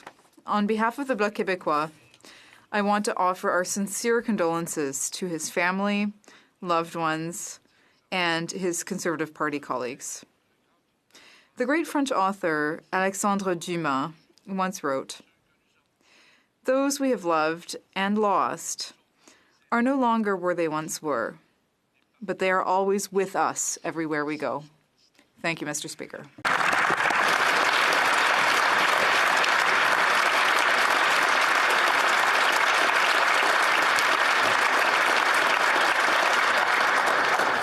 The Honourable Member for Windsor West.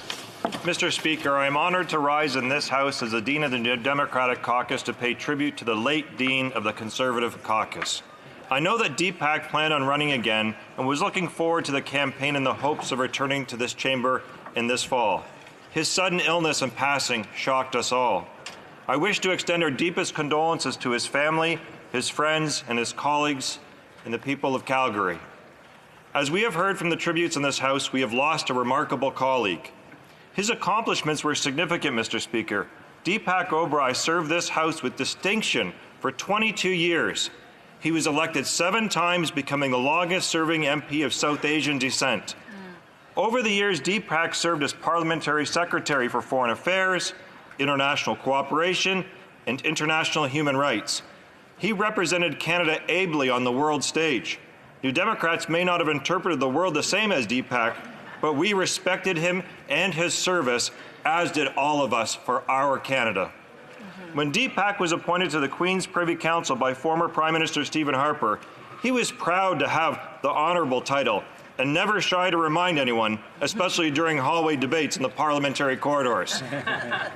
Mr. Speaker, the story of Deepak isn't only about a Canadian service to his country.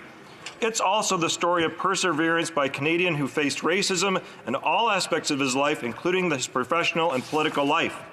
In fact, he ran for the leadership of his party because it was important for him to send a message to Canadians that every Canadian, irrespective of their ethnic background, should have an equal opportunity to participate in every facet of Canada's political process. During this campaign, media characterized his campaign as, quote, the fun uncle who keeps on stealing the show, and, quote, charmed.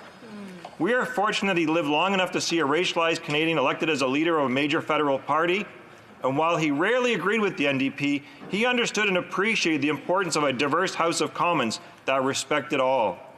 We will miss his trademark scarves. The one I wear today has the saying "Deep Package" on it. I wear it with humility and pride for a man that showed us great respect in this chamber. We will miss his humor and his laughter.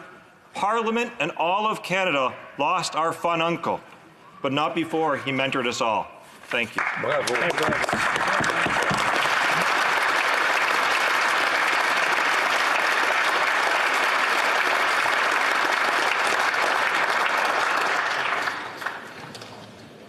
I invite the honourable members to stand to observe a moment of silence in honour of our dear colleague, the Honourable Deepak O'Brien.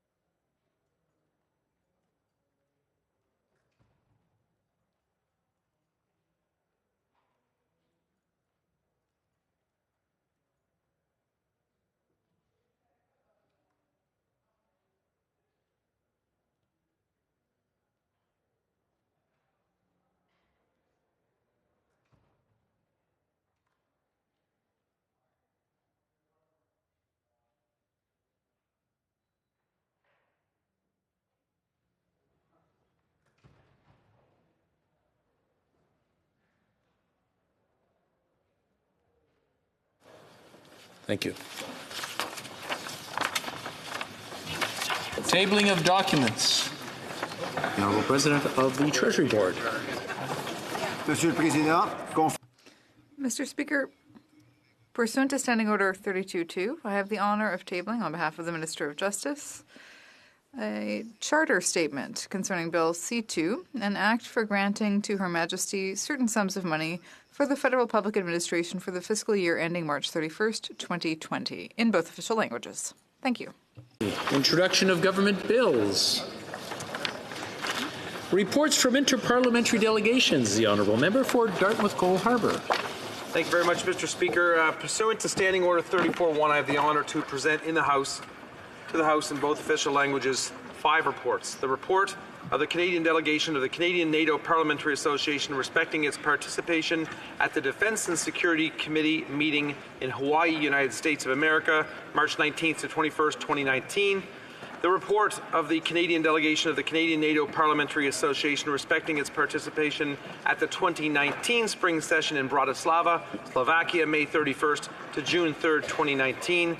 The report of the Canadian delegation of the Canadian NATO Parliamentary Association respecting its participation at the meeting of the Subcommittee on Future Security and Defense Capabilities, the DSCFC, Beijing and Shanghai, China, June 10th to 14th, 2019. The report of the Canadian delegation of the Canadian NATO Parliamentary Association respecting its participation at the joint meeting of the Ukraine-NATO Interparliamentary Council, the Subcommittee on NATO Partnerships, and the officers of the Committee on the Civil Dimension of Security in Lviv, Ukraine, June 24th to 25th, 2019. And finally, Mr. Speaker, the report of the Canadian delegation of the Canadian NATO Parliamentary Association respecting its participation at the 65th annual session in London, United Kingdom, October 11th to 14th, 2019. Thank you very much, Mr. Speaker.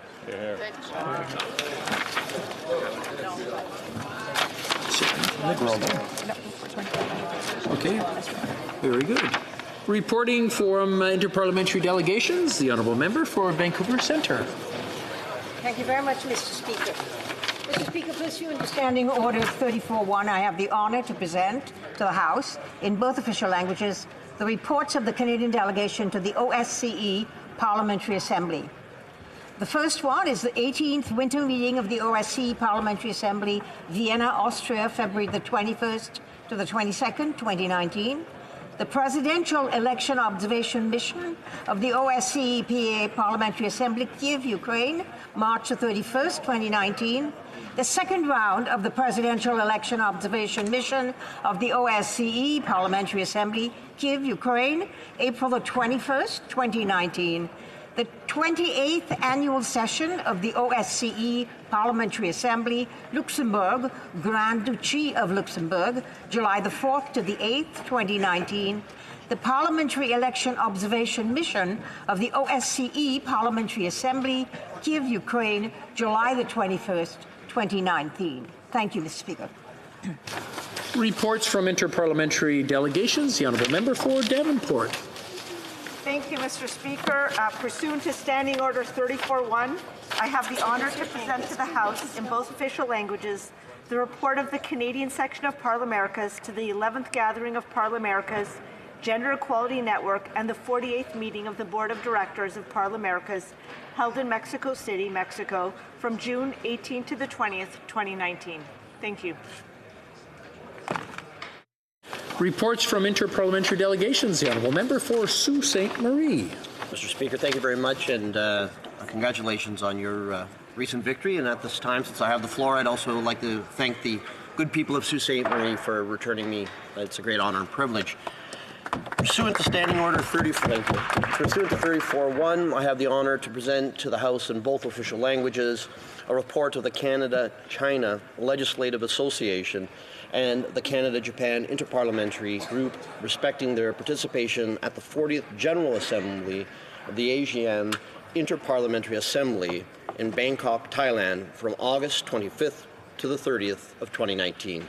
Thank you. Merci. Presenting reports from committees. Introduction of private members' bills. First reading of Senate public bills. Motions. The Honourable Parliamentary Secretary to the Government House Leader. Oh, and then we'll come over here. Thank you, Mr. Motions that I would like to be able to present at this time. There have been discussions amongst the parties, and if you seek it, I believe you will find unanimous consent to adopt the following motion. That A, for the duration of the 43rd Parliament, the standing orders be amended as follows.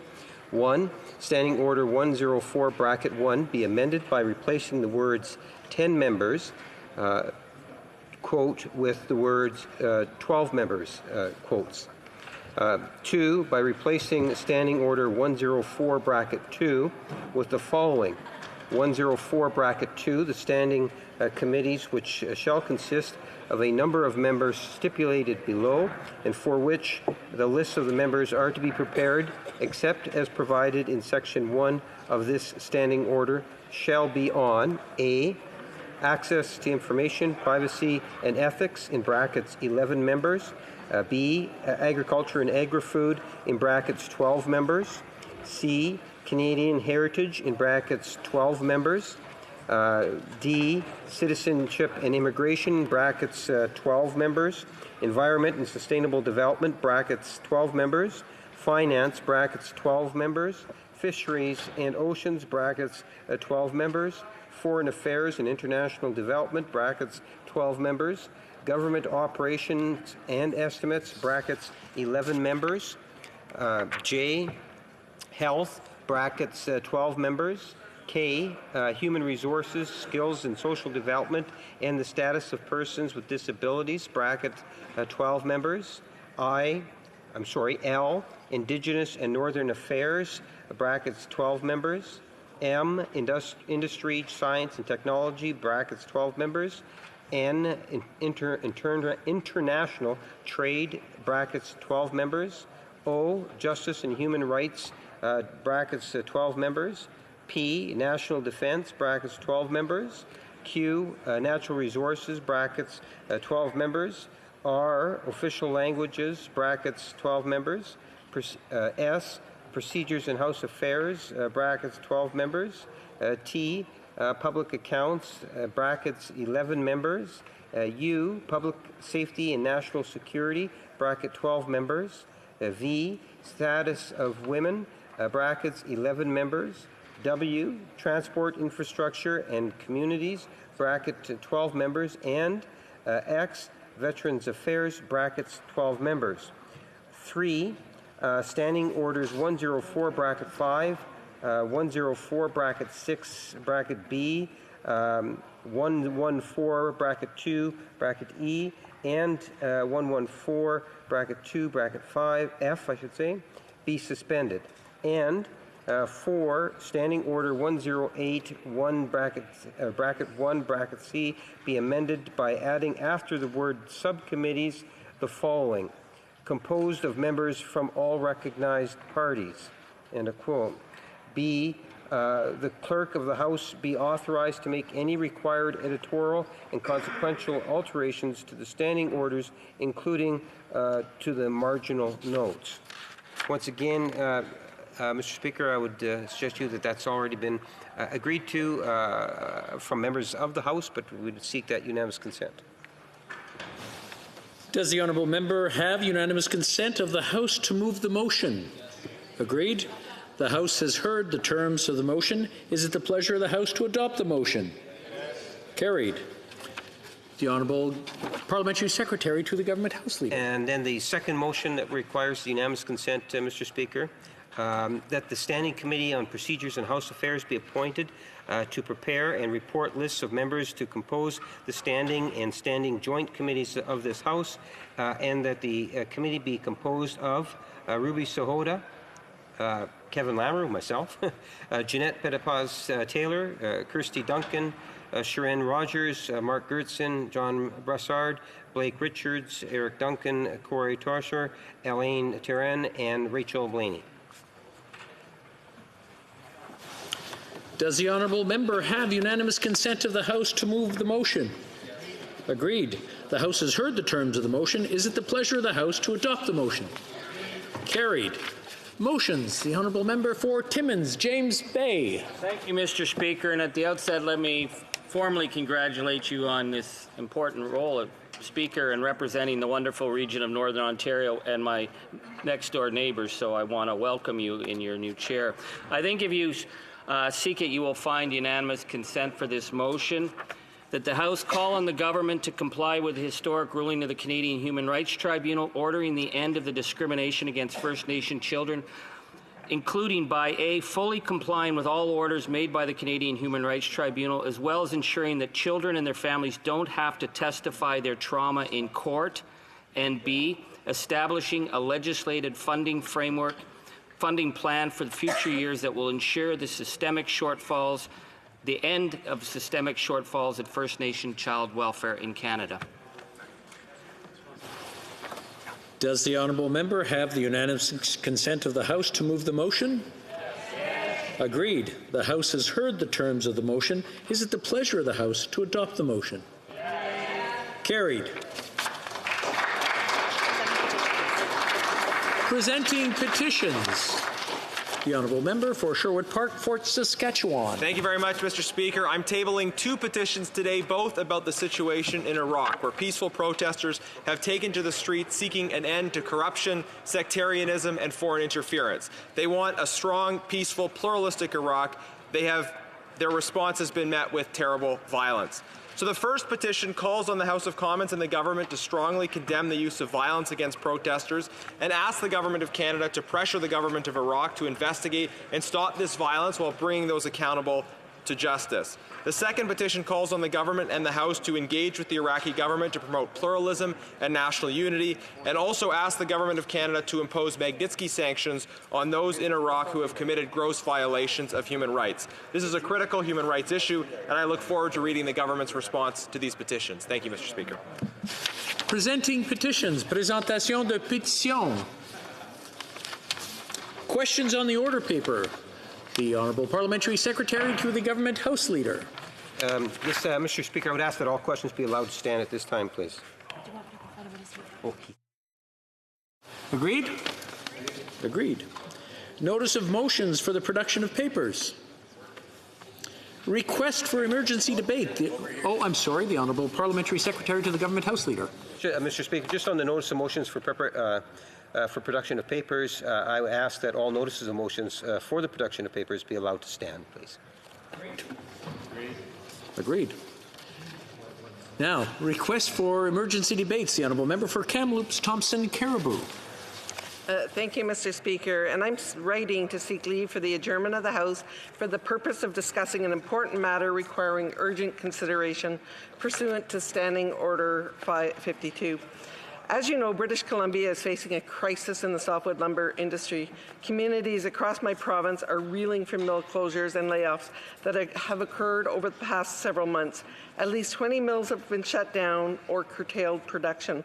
As a result, thousands of people across 27 communities in BC are out of work, and we understand that further layoffs are expected before the Christmas holidays. As reported by the Financial Post, the Council of Forest Industries says that the industry has been a cornerstone of the BC economy for more than 100 years, and the well-being of 140 communities is closely linked to the health of the sector. It says forestry supports about 140,000 jobs and generates $4 billion in revenue annually for the province. Despite the crisis, Canada still has no softwood lumber agreement with the United States, and Canadian companies are facing devastating tariffs. Further, softwood lumber is absent from a revised version of the USMCA signed Tuesday and continues to be left in limbo. Canada's Deputy Prime Minister told the House of Commons on December 6, 2019, that the federal government is taking the issue of increased tariffs to the World Trade Organization. However, yesterday we learned that the future of the WTO's appellate body is in serious jeopardy because the United States continues to block new appointees and that panel no longer has quorum. I'm sure you will agree that the softwood lumber crisis is a prominent issue facing the House this winter. It's the #1 issue facing the impacted workers, their families, and their communities, yet there has been no opportunities to debate actions undertaken by the Government of Canada.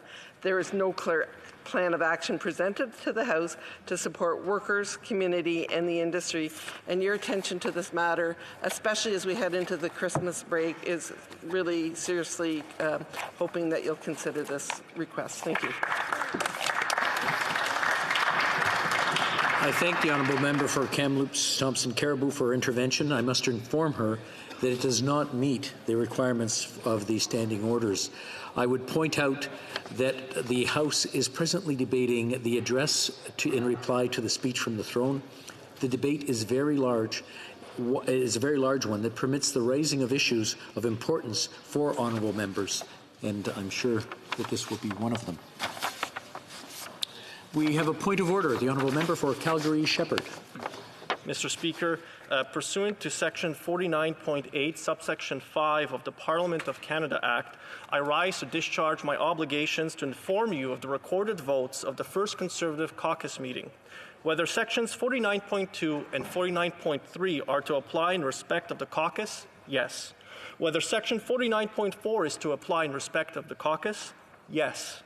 Whether subsections 49.5, subsection 1 to 3 are to apply in respect of the caucus, no. Whether subsections 49.5, subparagraph 4, and section 49.6 are to apply in respect of the caucus, no. Mr. Speaker, I believe this fulfills my obligation as National Caucus Chair for the Conservative Recognized Party in this House to inform you of the recorded votes under Section 49.8, subsection 5 of the Parliament of Canada Act. I trust that the other recognized parties will follow suit and their caucus chairs will inform you of their vote results in this House. Thank you, Mr. Speaker. Duly noted.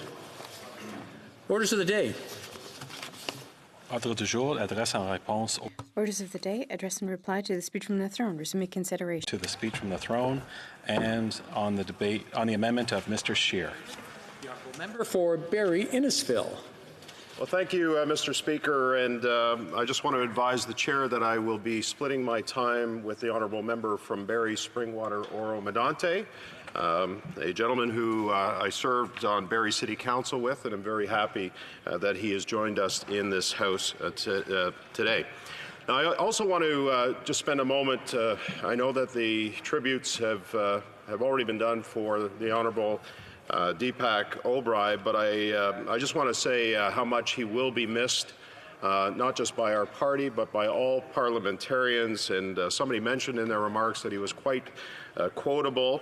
And I used to sit here in amazement, Madam Speaker, every time Deepak would speak and how many times he would say Mr. Speaker or Madam Speaker. I think he said that more in his speeches than the content, but it certainly showed the level of respect that he had for Parliament and for the chair. I also, since this is the first time that I've been up to speak in this 43rd Parliament, have a few thank yous.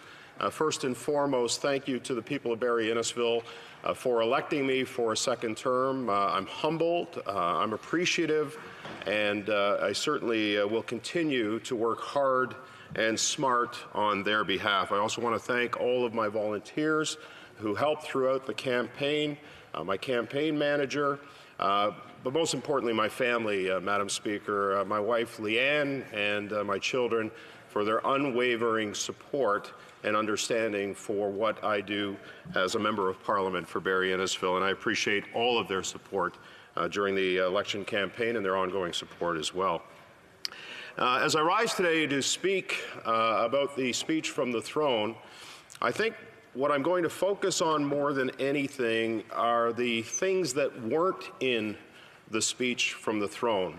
There were a lot of things, a lot of platitudes, a lot of words, but there were issues that are facing this nation that weren't in the throne speech. And I'm not quite sure why, because those issues that weren't in there are issues of significant importance to this country, issues like national unity.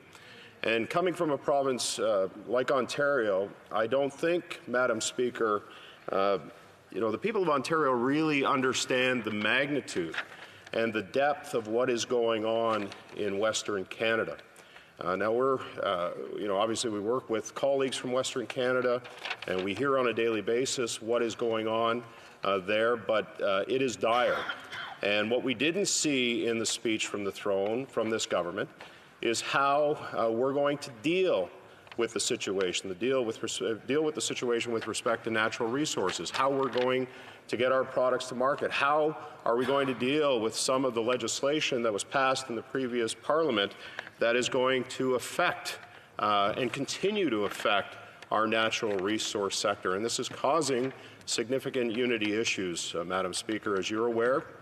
And just this week, we had the Premier of Alberta who brought a delegation. We've heard the Premier of Saskatchewan speak about this, and others, just how dire the situation is. And yet, the government is seemingly not paying as much attention as it should, and certainly not doing what it should, and that is to repeal some of the pieces of legislation that are impacting our colleagues and our friends in Western Canada.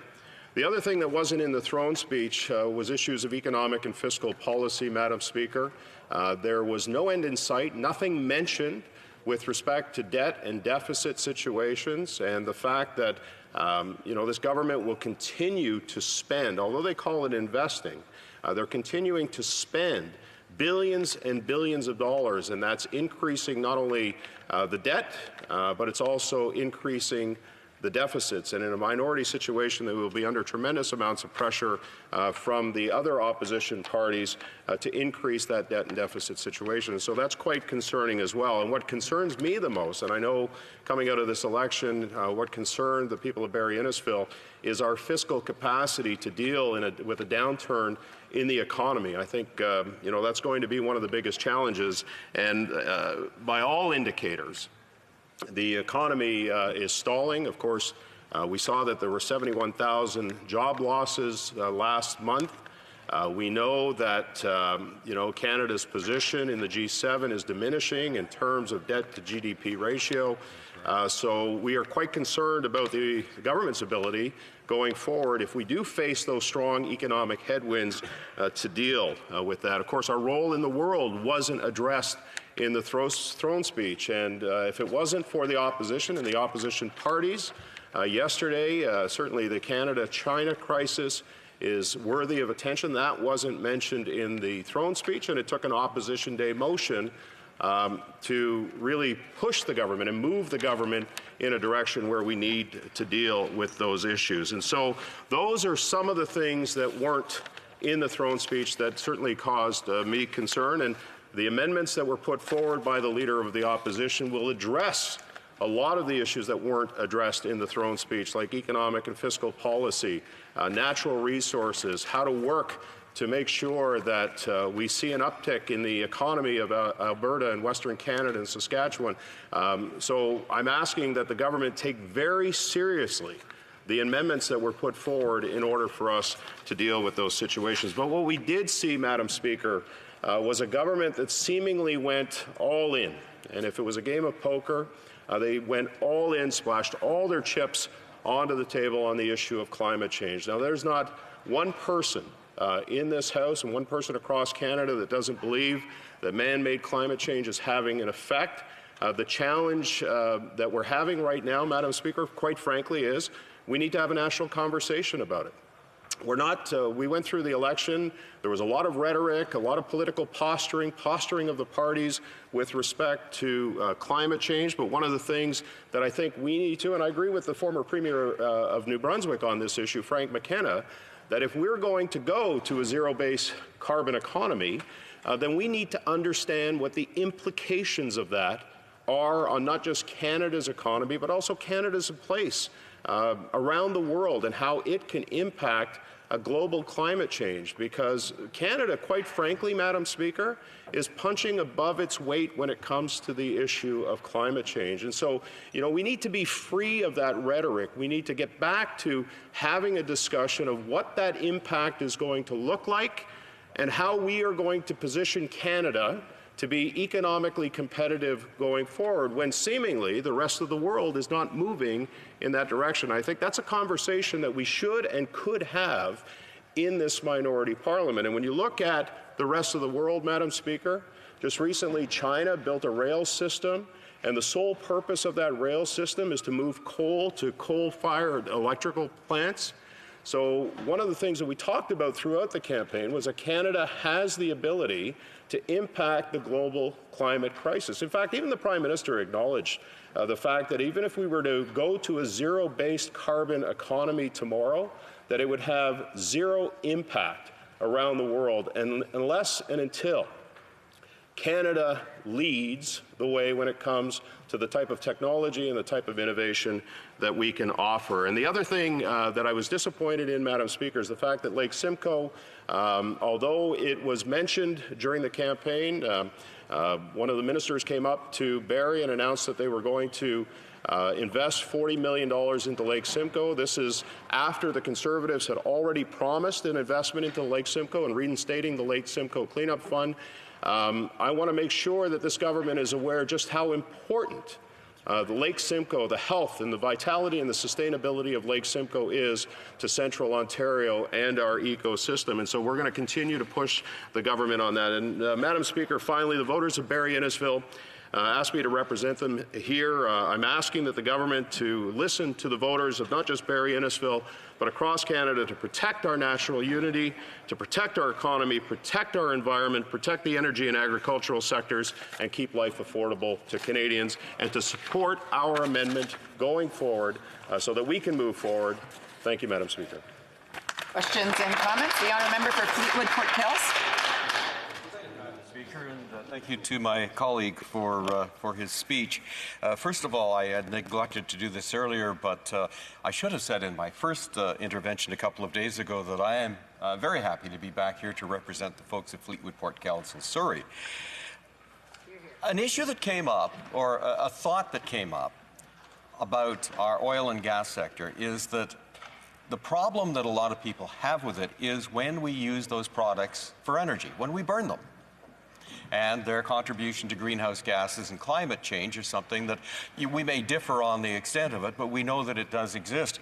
And I wonder if my colleague can speak to the other uses that we could put those products to. In days where you can have compound plastics and 3D print a house in a day, suggests that we have opportunities here to open up new markets, new products, new ways of using what Alberta produces so well in a way that does far more productive things. The honourable member for Barrie Innisfil. Thank you, Madam Speaker. And one of the things that we talked about throughout the course of the campaign is using Canadian ingenuity, Canadian technology, and Canadian innovation around the world to help reduce global emissions for climate change. The challenge that we have is this seemingly attack on the energy sector that's speaking to our economic competitiveness. Any thought that the world is going to move away from fossil fuels or natural gas I think is foolhardy. There is an insatiable demand around this world that will involve not just fossil fuels but LNG, but also clean tech as well, that will include solar and wind power. And so it's not a question of one or the other. It's all of the above. And so Canada can lead the way with respect to innovation and ingenuity and make sure that we export that around the world so that we can help other countries reduce their emissions. Because as I said during my speech, Madam Speaker, we are punching above our weight when it comes to the reduction of greenhouse gas emissions. The honourable member for Courtenay-Alberni. First, Madam Speaker, I'd like to congratulate my friend and colleague from Barrie Innisfil. We've done some work together on standing up for veterans, those people that have put their lives on the line, so we enjoy the freedoms that we have today. Madam Speaker, in respect to the speech from the throne, there's very little mention of veterans in this speech from the throne. The government made a commitment to end homelessness for veterans in June. It was supported unanimously in the House. Also, they supported our motion, our NDP motion to end lapse spending a year ago in November. We still haven't seen them honor that. So my question, Madam Speaker, is to the member because around homelessness and ending veterans' homelessness. We have a place called Cockrell House in Victoria that is serving veterans that have fallen through the cracks, making sure they have a safe place to live. They get no money from Ottawa. And maybe it would be a good idea for the government to use all lapse spending, not just to help for the government to meet the 16 service standards they're not meeting, but to end veterans' homelessness for good and use that money to build veterans' housing. I'd like to see if my colleague in the Conservative Party would support this idea. Member for Barrie Innisfil. Well, thank you, Madam Speaker. I want to thank the honourable member from Courtenay-Alberni, who we have worked, as he said, on the Veterans Affairs Committee together, and I know that he's a passionate advocate on behalf of veterans and their families, and it's important to remember as well that their families are part of this. There are many community groups, veterans advocate groups across the country who are working on the issue of homelessness. I happen to believe, Madam Speaker, that the first priority of any government should be to look after its most vulnerable. And we can include a significant, certainly a broad range of people from seniors to veterans in that category. And the issue of veterans homelessness is an important one. And I was glad yesterday to meet with the Veterans Ombudsman to talk more about this and the work that's going on. But a country cannot look after its most vulnerable unless its economy, unless its competitiveness, unless its revenues that are created as a result of the growth of the economy are happening, Madam Speaker. And that needs to be a priority for this government. Everything else will fall into line. We will look after our most vulnerable, including veterans in this country, if we have a rich country that is sustainable and developing for years and generations to come, Madam Speaker, and we can do that. We can do that without the type of policies that this Liberal government have enacted and continue to enact. Thank you so much. Here, here. Resuming debate, the honourable member for Barrie Springwater Oro Medonte.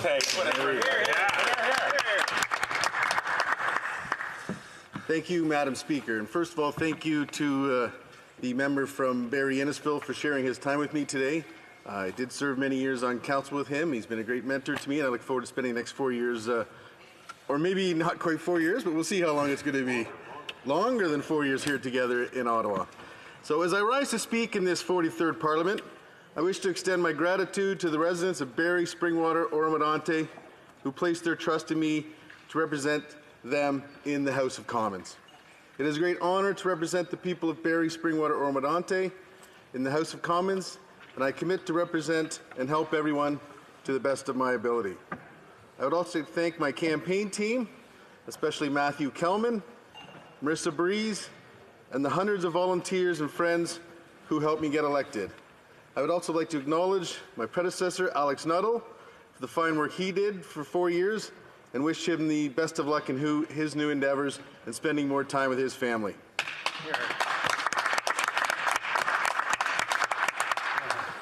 And last but not least, I would like to also thank my wife, Lisa, and our 2 sons, Wyatt and Luke, who put up with me being away from home for the long hours needed to run a successful campaign and for supporting me on my new endeavors in Ottawa. At the beginning of the 2019 election, my team and I decided that we would run a positive campaign. Never once did we engage in personal attacks against our opponents. We kept the message clean. We knocked on an overwhelming 70,000 doors during the campaign. And one thing we continuously heard from residents was that they were fed up with the constant negative campaigning coming from all politicians. At the end of the campaign, I believe that all the candidates in Barrie, Springwater, Oro-Medonte campaigned in good faith, and we have all remained on friendly terms because of that. We may have differed on specific policies, but at the same time, we all wanted to make Canada and our communities an even better place to live. So it brings me great joy that when I come to Ottawa, the buzzwords in everyone's speeches that I'm hearing are cooperation, collaboration, congeniality, and teamwork. The people of our respective ridings selected us to get things done for them, not to bicker amongst ourselves in Parliament and trade petty name-calling with each other in the media. We must work together across party lines to realize the greatest dreams of the Canadian people. Climate change was a big issue during the election, and I think there is a consensus among the parties that this is an issue the Government of Canada is going to have to deal with. The environment is a non-partisan problem, and I believe we'll be able to find much common ground when it comes to tackling climate change in Canada and abroad. I know we can work across party lines because during the election campaign on October 9th, not 2 weeks after the Conservative Party publicly announced that we would bring back the Lake Simcoe Cleanup Fund,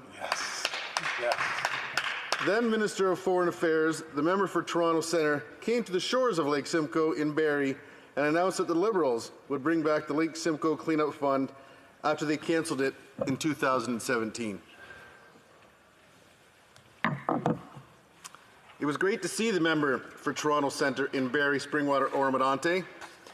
When the Lake Simcoe Cleanup Fund was created in 2007, Lake Simcoe was in a miserable state. Fish populations and species were dwindling. Phosphorus levels were very high, causing destructive algae blooms to prosper and spread. Since the Cleanup Fund was created, it funded over 200 community-based clean water projects, planted over 72,000 trees and shrubs along the lakefront and nearby farmland. It restored fish and wildlife populations native to Lake Simcoe and reduced the amount of harmful sewage and phosphorus entering the lake. The Cleanup Fund was a cost-effective, measurable way to improve our environment and combat climate change. It is in the spirit of cooperation and collaboration that I look forward to seeing the funding restored for Lake Simcoe in the upcoming 2020 budget. And I look forward to the member opposite from Toronto Centre to coming through with her announcement. We need to stop making easy political decisions. This brings me to the topic of gun control. The words military-style assault weapons in the speech from the throne were used in bad faith to whip up fear against law-abiding firearms owners in Canada. We don't have a military-style assault weapons problem in Canada. Most of the gun crime in Canada is committed with handguns purchased illegally coming across from our southern border. Just because a handful of criminals do criminal acts does not mean that politicians should start going after law-abiding citizens. Fully automatic weapons are already banned in Canada and have been for decades. What exactly is a military-style assault weapon? This Liberal government has yet to define this term. These semi-automatic rifles do not have the same functionality and capacity as the firearms our great soldiers use on operations. At best, anyone using the term military-style assault rifles is woefully ignorant, and at worst, they are purposely whipping up public fear to distract from their inability to properly address the problem that exists. But the worst of all is that for all the rhetoric and proposed new firearms laws will not address the root cause of gun violence, which is gangs, crime, and poverty in our major urban centers. The solution to illegal crime isn't targeting law-abiding farmers and firearm owners. The solution requires getting tough on the criminals, using illegal handguns, and addressing the root causes. In Barrie, Springwater, Oro-Medonte, we have the Barrie Gun Club. This club has around 1,000 members And I have to say, these are some of the nicest, most law-abiding people I've ever met. It makes me wonder why the Liberal Party is trying so hard to vilify them and treat them like criminals. This must end. The government is not only responsible for our public safety, but it also has a large role to play in the economic lives of our citizens. Time and time again, while knocking on doors, I heard that times are tough. Essential items are becoming less and less affordable. A shocking statistic is that 46% of Canadians are only $200 away from insolvency. We are currently at a decade-long all-time high for insolvency. 2019 saw a dramatic increase in bankruptcies for both individuals and businesses. Personal debt is at a record level. And to make things even worse, it was just released last week that in November, Canada lost another 71,000 jobs. So I'd like to applaud the Liberals for rushing to bring in their middle-class tax cut. It is much needed, but it will not solve the economic situation. All of us here know that we need a strong, healthy economy in order to provide the social safety nets that are essential to those less fortunate. Madam Speaker, I would like to retell an incident that occurred during my campaign.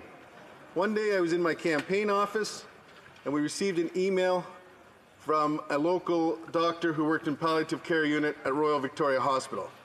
This email stated that there was a patient in Royal Victoria Hospital and they would like to meet with a Conservative in the hospital.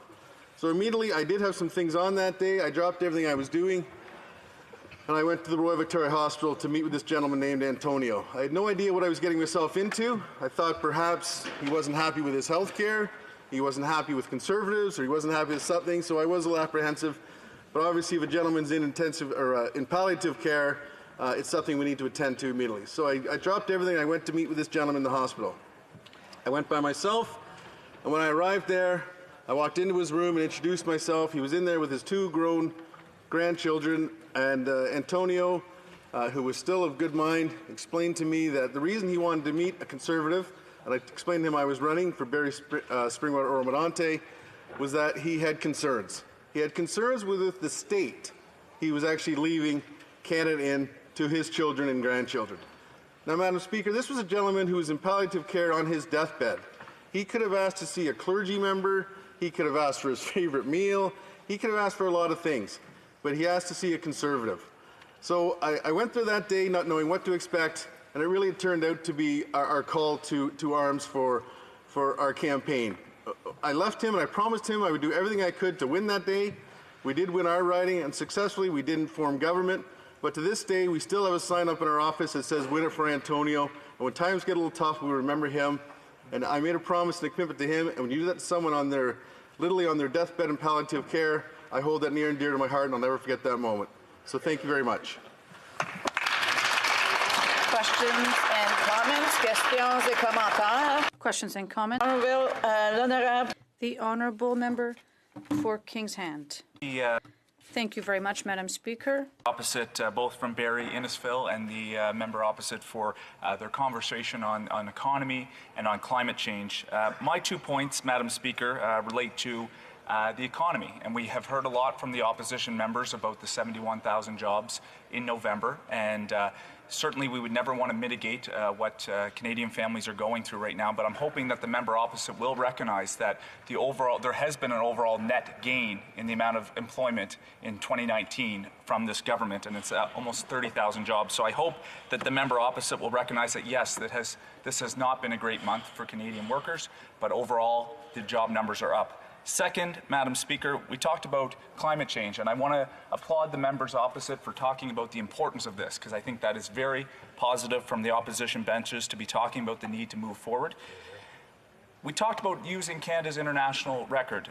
My question is, the price on pollution is a way to actually work in an international framework to put pressure on some of our larger emitters in the world. Why do the Conservatives not believe in the price on pollution to working in an international framework to help the whole international? The Honourable Member for Barrie Springwater Oro-Medonte. Thank you. First of all, in regards to climate change, Conservative Party has never considered that putting taxes on people is going to help.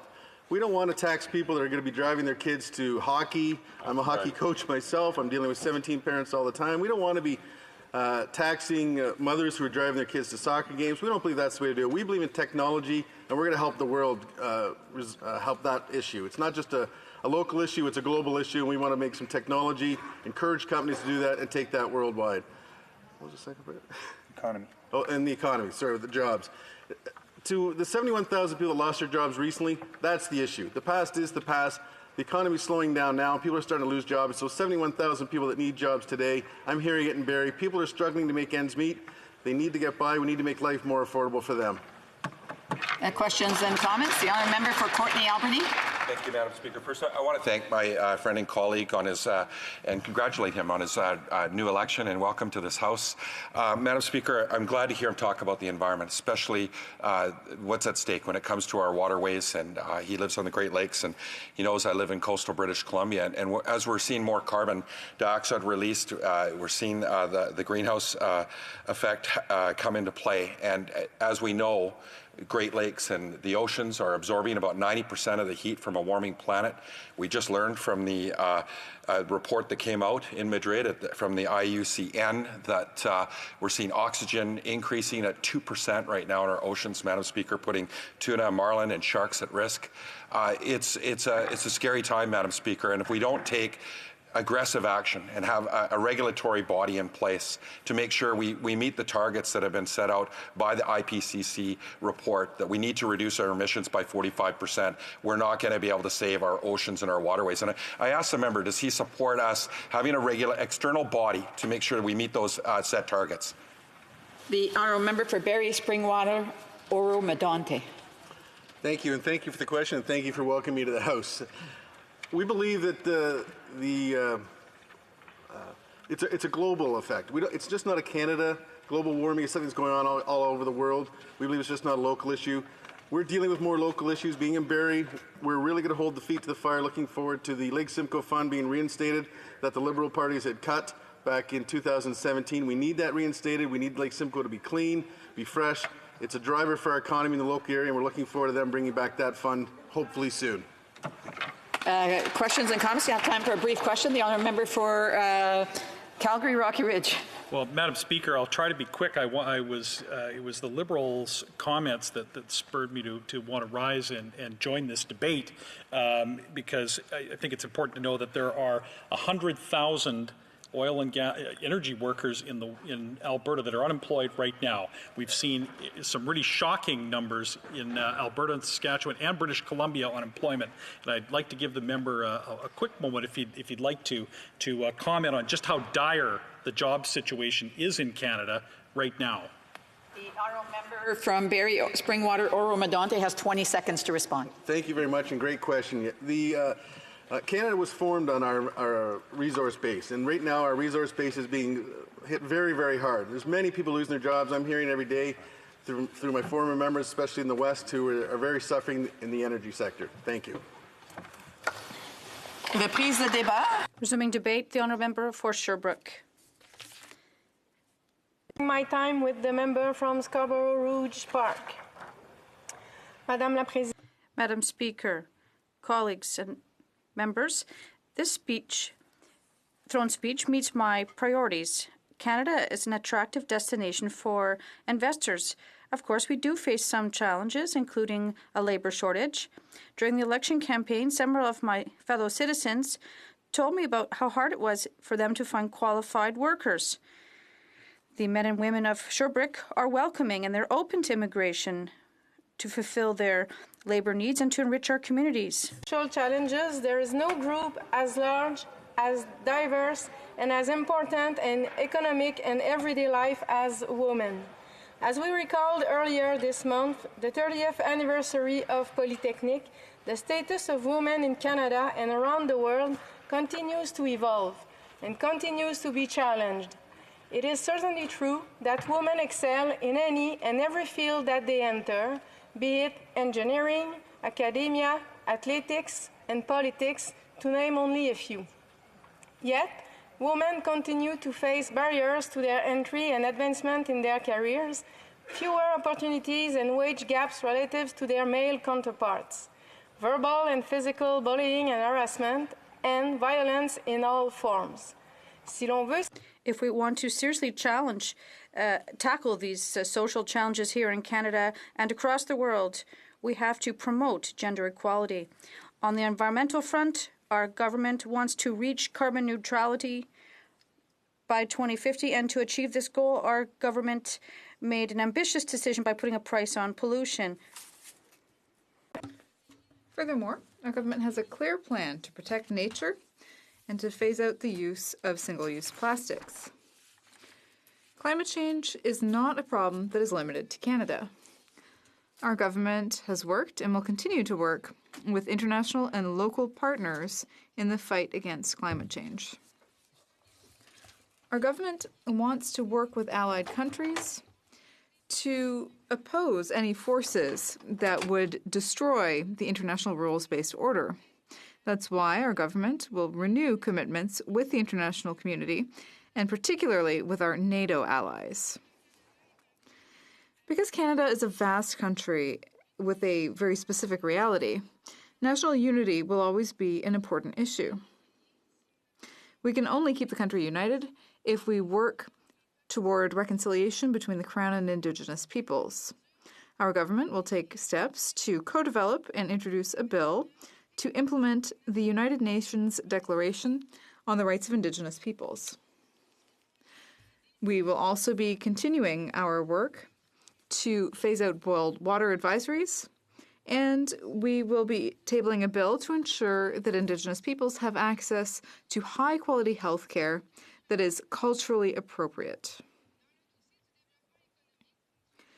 When it comes to economic development, we'll be working with partners and businesses to ensure that Canada is a global leader in the creation of green tech companies. At the same time, it's important that we be able to get our natural resources to international markets. And it's important that we support workers in the natural resources sector to transition toward clean energy. Finally, our government will provide help to the middle class and those working hard to join it. We will do so with investments in affordable housing, with the Canada Child Benefit, by providing assistance to first-time home buyers, by providing more spots and more affordable daycare spots, and providing increased benefits for our seniors. Our government's speech from the throne is a unifying speech, which is important in the current political climate. Furthermore, the speech addresses the important priorities, not only for me, but also for the people of Sherbrooke. Thank you, Madam Speaker. Questions and comments? The honourable member for Yorkton Melville. I have a concern about the part of the throne speech that said that this government is going to put more into the mental health of our veterans. I had a veteran call me just this week to say that his wife was receiving some psychiatric care, and her doctor informed her that it was good that she came in because the program through VAC was going to be ending in December. Now, this is funding that's available for family members, spouses and children of a veteran who has PTSD. All of a sudden now, because of what went on in the last sitting, the member may not be aware of this, but however, an individual who's been incarcerated for killing a policewoman has received VAC funding in prison when there's funding available to him to deal with his PTSD. So the way the government is dealing with this is to shut down the entire program while they create new criteria, leaving these veterans' families in an untenable situation when we already know that there's 40,000 backlogged cases in VAC already. So how is it that the government is saying it's going to be doing more for mental health for our veterans and their families in this throne speech when this is the kind of thing that, again, is going on within VAC? The député de Sherbrooke. The honourable member for Sherbrooke. Madam Speaker. For our intervention, je vais dire que nous avons. I would say that we reopened a number of offices across Canada, veterans' offices, that is, and we've invested over $10 billion over the course of the last mandate. We will always be there to make the best decisions possible for veterans. Questions and comments? The honourable member for Timmins James Bay. I'm very pleased to present discussing the issue of catastrophic climate change and the need to mitigate, there's not a greater symbol of climate in the north than the polar bear. And we see in James Bay region where polar bear habitat has been affected. That's why the work of the Canadian Polar Bear Habitat is so important as a research facility, as an understanding of where we need to go in protecting polar bear climate habitat and also mitigating the effects of climate change. So I'd like to ask my honourable colleague, in terms of the government's position, are they willing to support science-based regional opportunities to work to mitigate the effects of climate change, particularly when it comes to something as important as the Canadian Polar Bear Institute habitat? L'honorable député de Sherbrooke. The honourable member for Sherbrooke. Madam Speaker, I want to thank my colleague for his question. We need to listen to the voices that push us to take the right decisions on the environment. That's what our government is doing. We're taking the best possible decisions to move forward.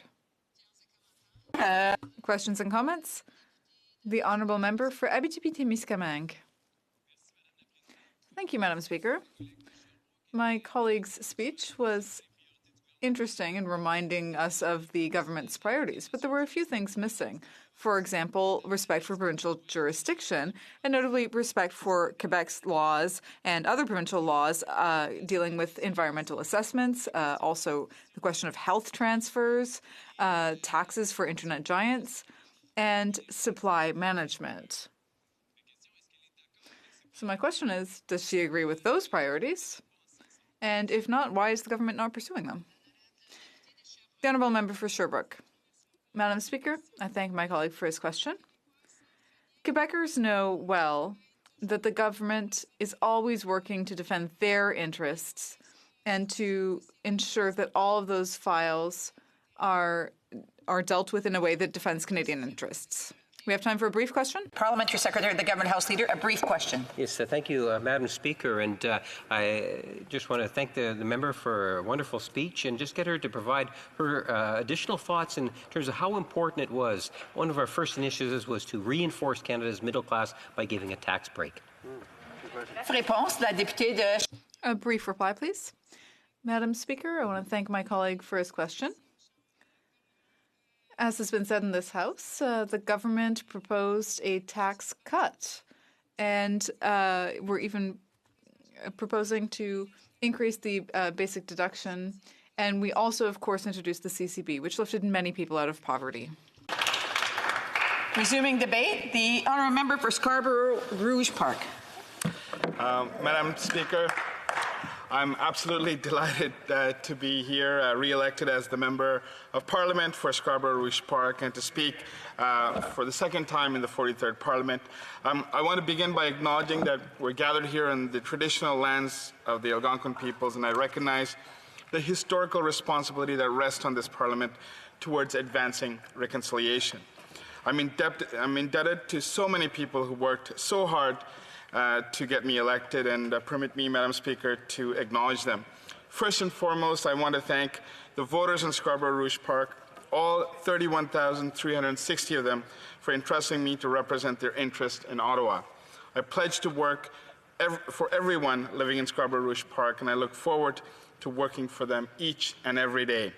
I want to thank my campaign team, those who knocked on doors, those who cooked for us, those who donated, those who made calls, those installed signs, cleaned up, and did everything to ensure that our message went to the people of Scarborough Rouge Park.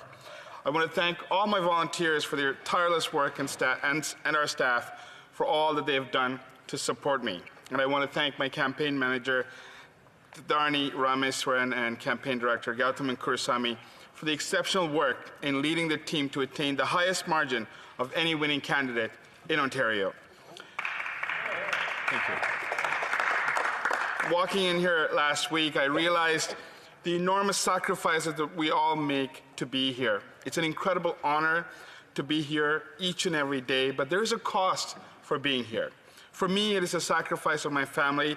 For every day that I'm here, I'm away from them.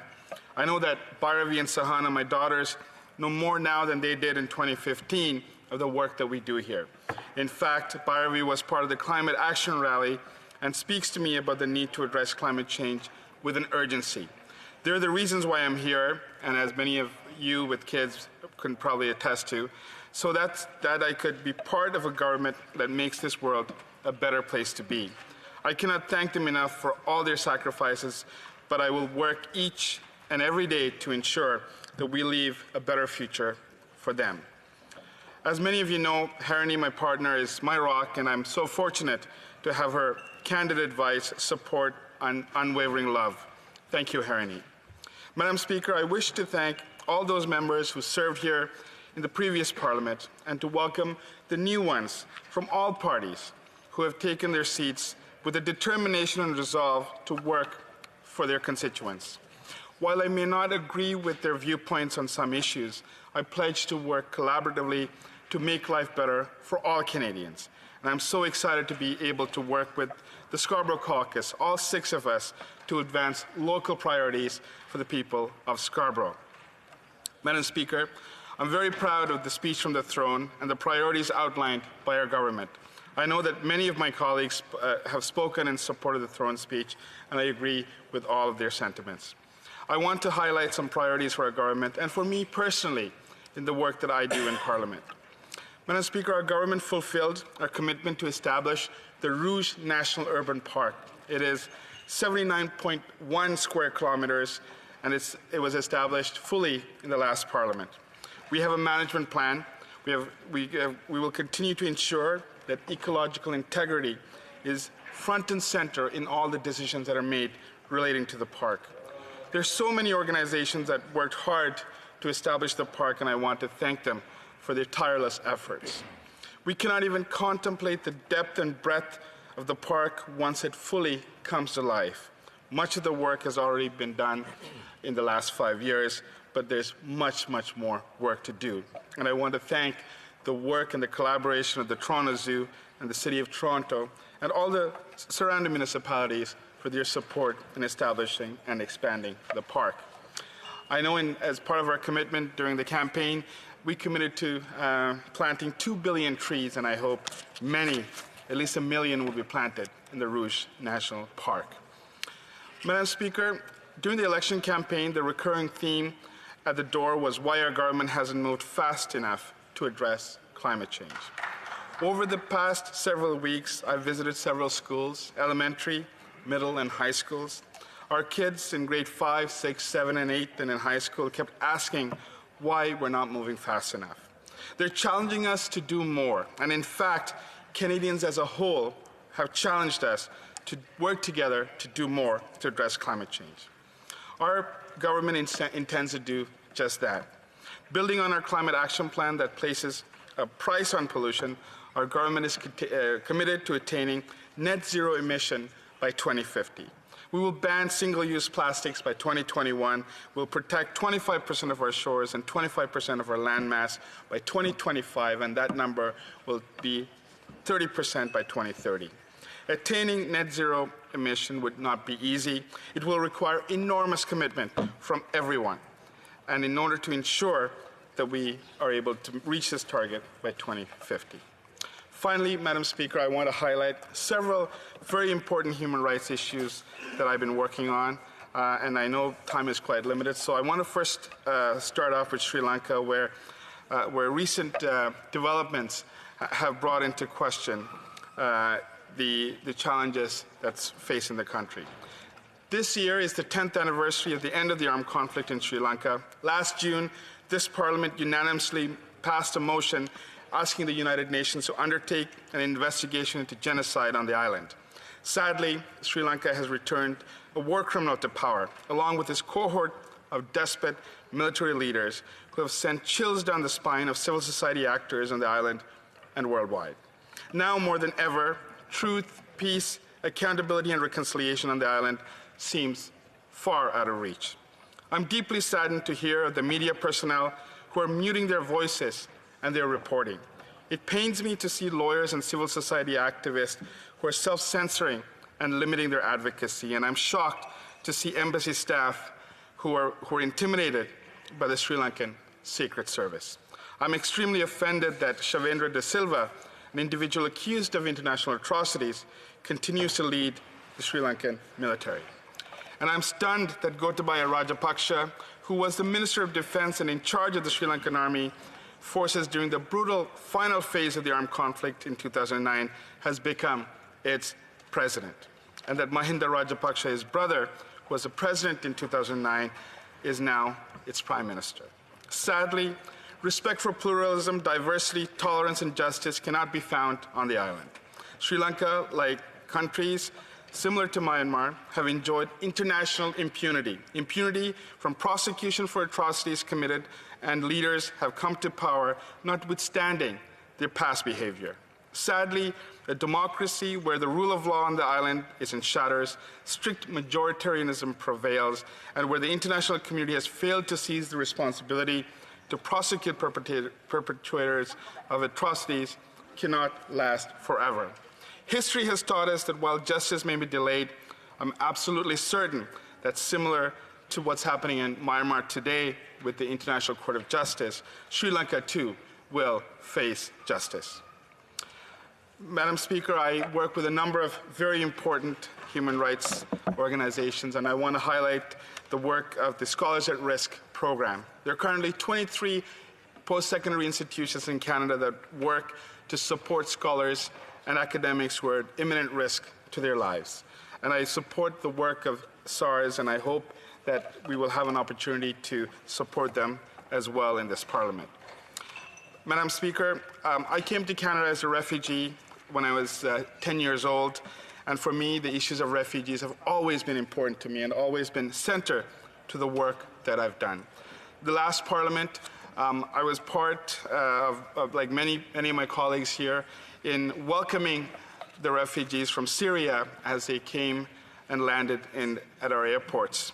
And like many of you, we were supporting them. And I see today that there are 70 million people who are displaced and 26 million refugees. And we, as a country, while we've done a lot, there's a lot more that we need to do. Very important unfinished business from the last Parliament is the implementation of the United Nations Declaration on the Rights of Indigenous Peoples, and I look forward to working with all my colleagues here to implement UNDRIP. And Madam Speaker, there are many more things from a human rights perspective that I wish to advance in this Parliament. And I said yesterday on Human Rights Day, human rights is not a partisan issue. It's an issue that involves all of us and is so fundamental to this Parliament. And I look forward to working with each and every one of my colleagues to advance human rights both locally and internationally. Thank you, Madam Speaker. Questions and comments? Questions et commentaires? The honourable member for Courtenay Albany. Thank you, Madam Speaker, and I want to thank my friend and colleague for his speech, and congratulations to him on his re-election, Madam Speaker. Madam Speaker, we've heard the Liberals talk about their commitment to tackling climate change, yet we've seen very little action, Madam Speaker. And we heard in the throne speech, we're actually really grateful to see that they mentioned plastics and that they're going to do their part in terms of tackling and combating plastic pollution. The member joined me in supporting my motion in the last Parliament, M151, with a set of targets to tackle plastic pollution. Yet the government's been very slow on acting, Madam Speaker. They made a commitment that they're going to ban single-use plastics by 2021, yet we haven't heard what things they're going to ban. They haven't funded organizations like the Coastal Restoration Society that's out in the west coast of Vancouver Island doing work, removing plastic from the streams and rivers that are infecting salmon. And there's still no funding for groups like this.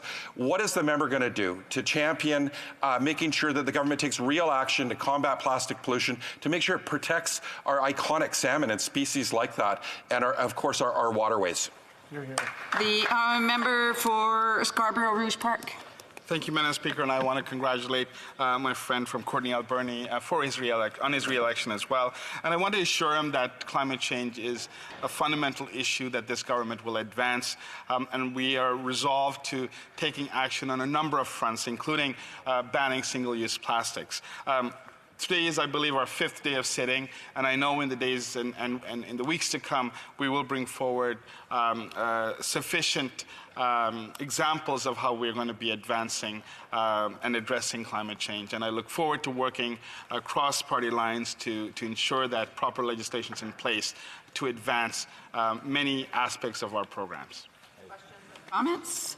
Questions et commentaires? The honourable member for Humber River Black Creek. Thank you, Madam Speaker. And I again want to applaud my colleague for the incredible work that he's been doing for the last several years on the human rights file and so on. And you've outlined again some of our concerns that I share with you on the people that want to remind the questions and comments to the chair and not to the individual member. Still have to remind the great work that he's been doing on the human rights file, but very importantly, how can, especially for our new parliamentarians, how can parliamentarians exercise their voice and the opportunity here in a more effective way in fighting for human rights around the world? The honourable member for Scarborough Rouge Park. Thank you, Madam Speaker, and I want to thank my good friend and mentor from Humber Creek for her ongoing support and her great work in advancing human rights around the world. As a parliamentarian, I think we sometimes don't recognize the enormous sense of responsibility as well as the platform that we're given in this parliament to highlight issues that may not be very popular or may not be known. And I think if you look at the history of this parliament, whether it's on apartheid, whether it's fighting racism or sexism, I think parliamentarians individually have taken incredible action over the years to advance the issues. And that's what I would invite all of the new parliamentarians to do, pick up issues that are important to them and advance it, because there are many, many Canadians who share those values.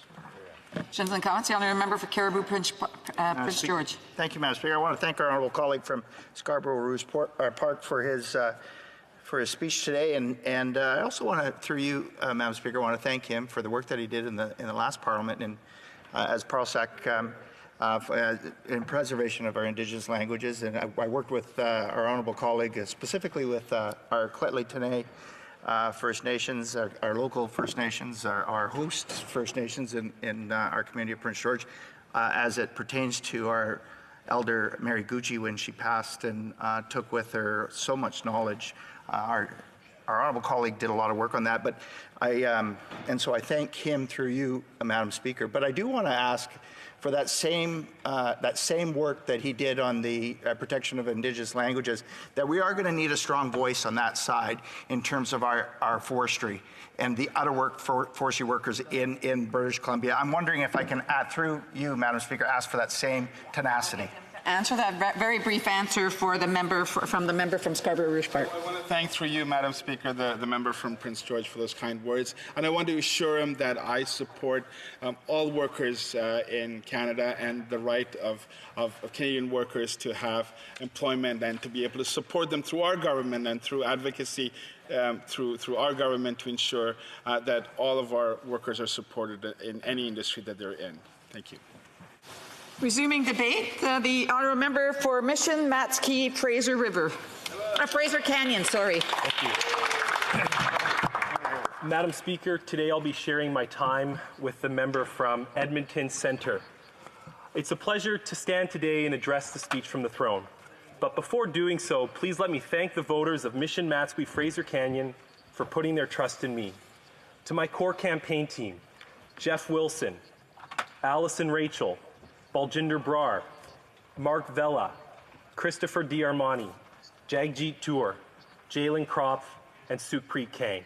Thank you for your efforts and contributions. And to all my volunteers and donors, thank you for your time and your generous financial support. To my wife, Kathleen, you've sacrificed and given so much to allow me to stand in this house. Thank you from the bottom of my heart. Hear, hear. To my two boys, Declan and Nicholas, thank you for your sacrifices and the sacrifices to come. Your dad is here to serve, set an example, and fight for a better future for all Canadians. You're both young, but if you learn anything from my time here and what it took to get here, fight for what you believe in, Be relentless in your efforts for excellence and do it all for the glory of God. Now, turning to my riding of Mission Matsqui-Fraser Canyon. It's an enormous riding, encompassing parts of the Fraser Valley Regional District, Thompson-Nicola Regional District, and Squamish-Lillooet Regional District. My riding is one of the most beautiful regions in all of Canada, with endless potential. It is rich in natural resources, fisheries, rail transportation, and agricultural land. The area is a world-class tourist destination and a nature lover's paradise. We're home to world-class river rafting in Lytton. Rugged Lillooet hosts the award-winning Fort Barons Estate Winery and a burgeoning agricultural sector. Here, here. There's the Sasquatch Ski Resort in Harrison Mills. Ashcroft features the vital Ashcroft Terminal, a key component of Canada's Asia-Pacific Gateway and a key interior port both for the Canadian Pacific Railway and Canadian National Railways. The Fraser Valley boasts the richest and most productive agricultural land in all of Canada. We have the highest farm gate sales per capita. The community of Yale is intricately tied to the history of British Columbia, the gold rush, and the foundation of our province. First Nations have inhabited these lands since before recorded history and all have a common connection to the Fraser River. The Stalo people, for example, are the people of the river. Mission Matsqui-Fraser Canyon, Madam Speaker, is 22,000 square kilometers of ruggedness and complexity that literally spans climates and cultures between the Fraser Valley and Fraser Canyon regions. And this brings me to the challenges that we face today on the Fraser River. Challenges that our salmon, our sturgeon, our steelhead, our eulachon, and many other species face as well. Challenges that were not even touched upon during the speech from the throne from this Liberal government. Pacific salmon are an iconic feature of British Columbia, and the Fraser River is one of, if not the most productive river system in the entire world. But the future viability of some of the most threatened populations of these once vibrant salmon species are under threat. This brings me to the Big Bar landslide. Satellite imagery confirms that over a year ago, a landslide occurred on the Fraser River, just north of Lillooet, BC, in the northern part of my riding, near the Big Bar ferry crossing. A large rock slab calved upstream in a narrow portion of the river, creating a significant blockage and resulting in an over 16-foot high waterfall. However, the Department of Fisheries and Oceans only became aware of the Big Bar landslide in last June. Since then, to their credit, they've been working with provincial and Indigenous partners to address salmon passage around and over the obstruction. Sadly, this is too little and too late for many of the salmon that attempted to return to their natal spawning grounds this fall. Approximately 60,000 fish were captured, stored in tanks, and transported past the obstruction by helicopter or by other means, while others made it through when water levels subsided. However, Fisheries and Oceans have said that the majority of the fish that did make it through were too stressed to spawn, and they have yet to release the mortality numbers of those transported around the slide. But in a year of already record low returns, this will devastate future generations of salmon in the Upper Fraser. There could very well be a total collapse of the salmon stocks above the slide. And that's not fear-mongering, Madam Speaker. In fact, the Department of Fisheries and Oceans' own scientists reported to the Pacific Salmon Commission that there is a meaningful chance, and I quote, a meaningful chance of extinction for 3 salmon runs as a direct result of the Big Bar landslide. Despite this, the federal government only issued an emergency request for information to the private sector to solicit plans and solutions for how to solve this crisis on November 26th of this year. That was 2 weeks ago, Madam Speaker. For a landslide that occurred in October of 2018 and which has been on the authorities' radar since June of 2019, that's simply not fast enough for the many Indigenous communities, hunters and anglers that rely on these fishies for their commercial well-being and their ceremonial and cultural well-being. I've heard directly from numerous concerned individuals and share the frustration of those who have been and continue to demand quicker action to save our iconic wild salmon in British Columbia. Just this week, the Pacific Salmon Foundation called this a salmon crisis, and I join with First Nation Leadership Council in British Columbia in calling on the federal government to declare a state of emergency. If the work to remove the slide debris and remediate the area is not completed now, over the winter months, when the water levels are the lowest, then next season's returning salmon will again be impacted and threatened with extinction. A little just side note on British Columbian history. A slide occurred during the construction of the railway, and it took over 50 years for the fish to maintain their stocks after that slide in 1914. So I call on the federal government to take whatever immediate, extraordinary action is necessary to get workers and resources to the site, declare a state of emergency, and free up the funds necessary to immediately solve this crisis and save the fish. I'd like to thank my NDP colleagues, the member from Courtenay Alberni, who has raised this issue in response to the speech from the throne as well, and I look forward to working with all sides of this House to address this crisis. This is not a political issue. This is a Canadian issue that we must work together on together. And I will note, just after question period, I did meet with the Minister of Fisheries and Oceans, and she is aware of this crisis and is doing her best as a new minister to address this, and I will be holding her to account to make sure that our fish are saved. However, Mr. Speaker, I wish I could say that the Big Bar landslide is the only major threat to the Fraser River watershed and the wildlife which call this ecosystem their home. But unfortunately, Madam Speaker, that's not the case. In the southernmost part of my riding, between the cities of Abbotsford and Mission, the District of Mission has been working tirelessly to replace their sewage pipeline, which crosses beneath the Fraser River to the sewage treatment plant in Abbotsford. Close to 50,000 people rely on this critical piece of infrastructure. However, the existing pressurized pump and pipe is over 30 years old. It's at capacity, and it's at risk of imminent failure.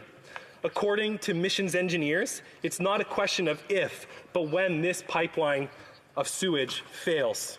The environmental devastation of raw sewage lining the banks of the Fraser River would be unprecedented. In 2017, the District of Mission was allocated $6.9 million from senior levels of government, but only a small portion of that funding has actually been transferred to them to date. Since that time, construction costs have skyrocketed, and government review after government review has bogged down the process with red tape. An immediate cash injection is needed to see this project through. This will provide an essential service to an expanding community and ensure our environment is protected for future generations as the District of Mission continues to grow at an accelerated pace in the Fraser Valley. I cannot stress enough the importance of moving quickly on this critical infrastructure issue. So in conclusion, Madam Speaker, the health of the Fraser River ecosystem is far too important to leave to chance. As previously mentioned, this year's salmon's returns were already troublingly low. Faced with development pressure, warming waters, climate change, poaching, and overharvesting, our salmon cannot afford additional stressors. But there are viable and timely solutions to these looming challenges, but only if this federal government takes action now, and only if this Parliament takes action now. So I stand ready as a member of the Conservative Party to work with the Minister of Infrastructure and Communities, the Minister of Fisheries and Oceans, and the Minister of Environment on these pressing issues. Fortunately, the time is up, but maybe the member would be able to finish up during questions and comments. I'm sure he'll be able to fit that in. Questions and comments? The Honourable Parliamentary Secretary to the Government House Leader. Thank you, Madam Speaker, and I really do appreciate the fact the member brings forward a number of issues, as no doubt MPs from all sides of the House have concerns related to things that are happening within the riding. So it's always, I find interesting when we find individual MPs bringing to the floor of the House some concerns, not only from within the ridings, but that's in the best interest of all Canadians, our country. And I want to assure the member, we've brought through legislation mentioned amendments to the Oceans Act. We've literally spent hundreds of millions of additional dollars going into protections of our waterways and so forth. And there is room for improvement. We've recognized that. And my question to the member is more so just I appreciate the fact that he brings forward these ideas. Does he have some specific examples that he would like to see put in place himself specifically? The honourable member for Mission Matsky Fraser Canyon. I'd like to thank the honourable member for his question, and specifically what we can do today is work with the Minister of Fisheries and Oceans and ensure that boots are on the ground at the Big Bar landslide, not next week, but this week, beginning the work to remediate the situation and ensure that the landslide is before the rock slide is cleared before the spring freshet. Everyone in British Columbia tied to the Fraser River wants action on this now, and I will be working with the Minister of Fisheries and Oceans to ensure that that is in fact taking place. Thank you. Questions and comments. The honourable member for Courtenay Alberni. Speaker, and I want to thank and congratulate my colleague from Mission Matsky Fraser Canyon on a great speech and really identifying priorities that shouldn't be partisan. When it comes to protecting wild salmon, it should be everybody's issue, Madam Speaker. Certainly when we look at the returns on the coast this year, this is despite the Big Bar slide. We had half the lowest return in recorded history in the Fraser. We had record low returns in the Skeena. In Clayoquot, we had 300 returning Chinook salmon in all of our tributaries, Madam Speaker. These are tributaries and streams that produce normally thousands of fish.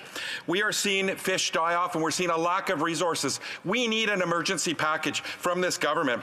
We need a restoration package of funding that is equivalent to what they would spend on a forest fire in Alberta or a flood in Eastern Canada. This is a national emergency, Madam Speaker. We need staffing resources in the department. We need a record amount of money in Salmon Enhancement Program. We need EI for fishers because they're losing their homes, Madam Speaker. The commercial fleet didn't even set sail till the end of August. So I asked my colleague, does he join me in calling on the government to come up with a rescue package, an emergency package for coastal British Columbians in light of this crisis that's happening right now? The honourable member for Mission Matsky Fraser Canyon. Thank you, Madam Speaker, and thank you to the honourable member from Courtenay Alberni. I do share his concerns that we are in fact facing an emergency situation as it relates to the Pacific salmon, which spawn on the tributaries by the Fraser River. So I do believe there is an emergency, and immediate action is necessary to remediate some very important issues and ensure that we have wild salmon for future generations. Thank you so much. Then comments. The honourable member for Central Okanagan, Similkameen Nicola. Thank you, Madam Speaker. I just want to offer my congratulations to this member. I know he'll do right by the people of Mission Matsky Fraser Canyon, and just being a fellow British Columbian, I congratulate him on the election. Madam Speaker, he also did mention the need to work with municipalities. If he could just maybe express a little bit more about the needs specifically around the infrastructure project that goes under the Fraser River. The sewage one, as that is an important topic, Madam Speaker, and I want to keep this top on this government's mind. The honourable member for Mission Matsky Fraser Canyon has about 50 seconds to respond.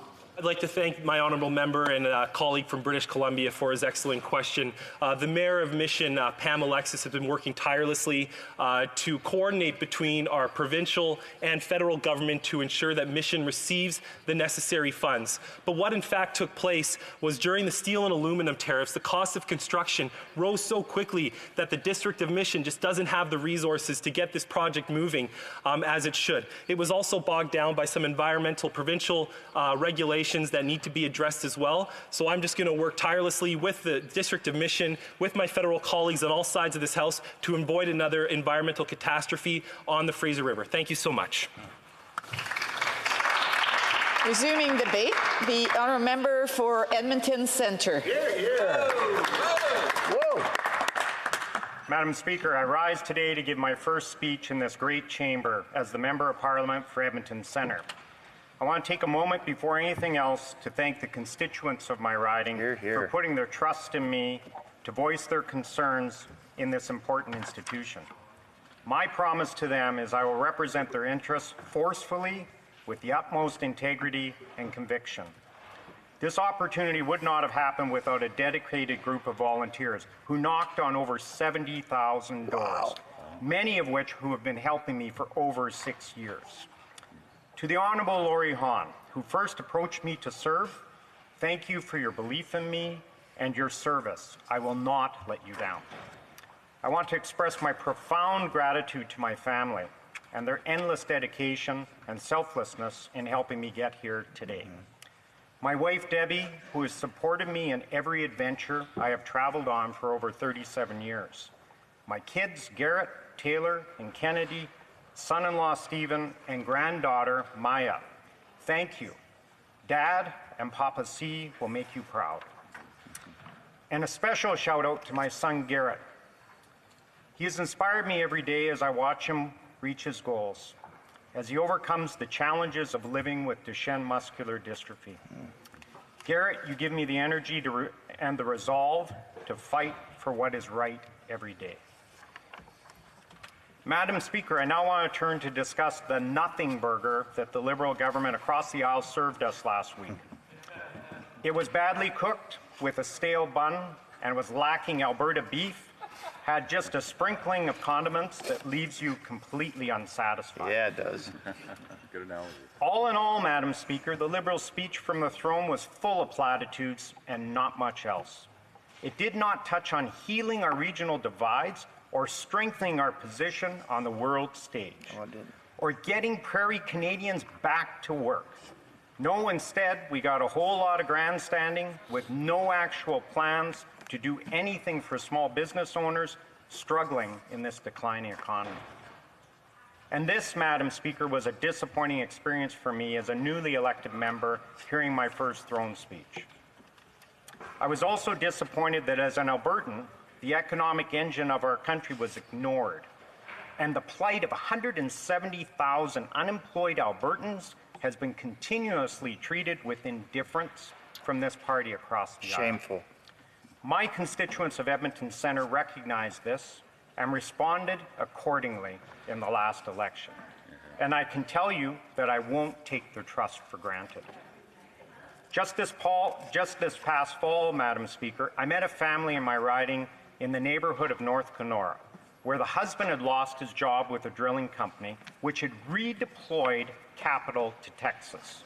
He has since found a new job, but his income was reduced by $5,000 a month, and in order to get by, his kids moved in to help pay the rent. And there are thousands of other stories similar to this one, which the Liberals don't care of when they throw around their space-time continuum nothingness. That's right. The leader of the official opposition recently appointed me as Shadow Minister for Small Business and Export Promotion. That's a great appointment. And in that capacity, I want to make some remarks about the missed opportunities in the Liberal speech from the throne. As a lifelong entrepreneur, business leader, and former Chamber of Commerce CEO, I have heard and experienced what impacts small business success over the years, and I'm grateful that I can use what I've learned now and put that expertise to use in this chamber. The Liberal government has so far completely ignored the plight of small business across the country and the difficulties they face as the private sector tries to create more jobs and expand during these uncertain times. Madam Speaker, small business owners are risk takers and hard-working entrepreneurs, and they need to be respected, which this government has failed to do, even to the point of calling them tax cheats, which I find a great insult. The throne speech did not touch on the massive job losses, personal bankruptcies, or the regular flight of capital that business across the country, and especially in Alberta, are battling. In fact, just last week, Statistics Canada announced that over 71,000 jobs were lost in November, which brings the overall unemployment rate at a high of 5.9%, the biggest increase in a decade.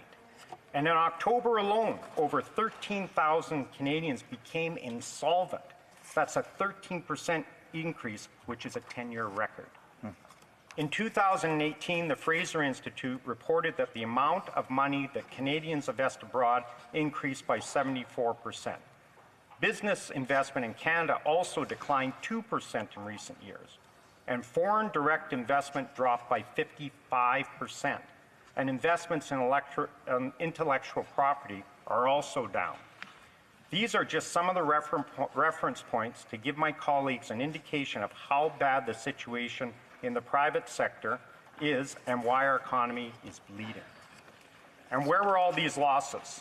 In the private sector, of course, which is the main driver of our economy, and which this government continuously ignores to support and encourage. Small business cannot grow and create jobs. We need this Liberal government. If this Liberal government continues to burden them with higher payroll costs and a carbon tax that increases the input costs on everything. Compliance costs and regulation are also issues that kill businesses' ability to complete. And there was virtually no discussion around lessening the burdens on competitiveness in the throne speech, which begs the question why this Prime Minister and his government are behaving like this. Why, Madam Speaker, do they not take pride in Alberta's energy sector, so respected and admired all over the world for its ethical labor standards, regulatory compliance, environmental conservation efforts, and their community commitments? If given the opportunity to export our energy and technology, we could grow the Canadian economy and lower global emissions at the same time. That's right. When will this government start focusing on policies that bring this country together rather than pull them apart? This is why more and more Albertans sent us to Ottawa to voice their concerns and frustrations and make Liberal members across the aisle hear what's going on in that part of the country that they so frequently overlook and downplay. This is why our Conservative caucus now forms the strongest ever official opposition in Canadian history, and we will hold this government to account and stand up for constituents and Canadians across the country. Right on. The Liberals were giving a humbling mandate to work collaboratively with the members across the aisles, but I am skeptical given the promises in the throne speech.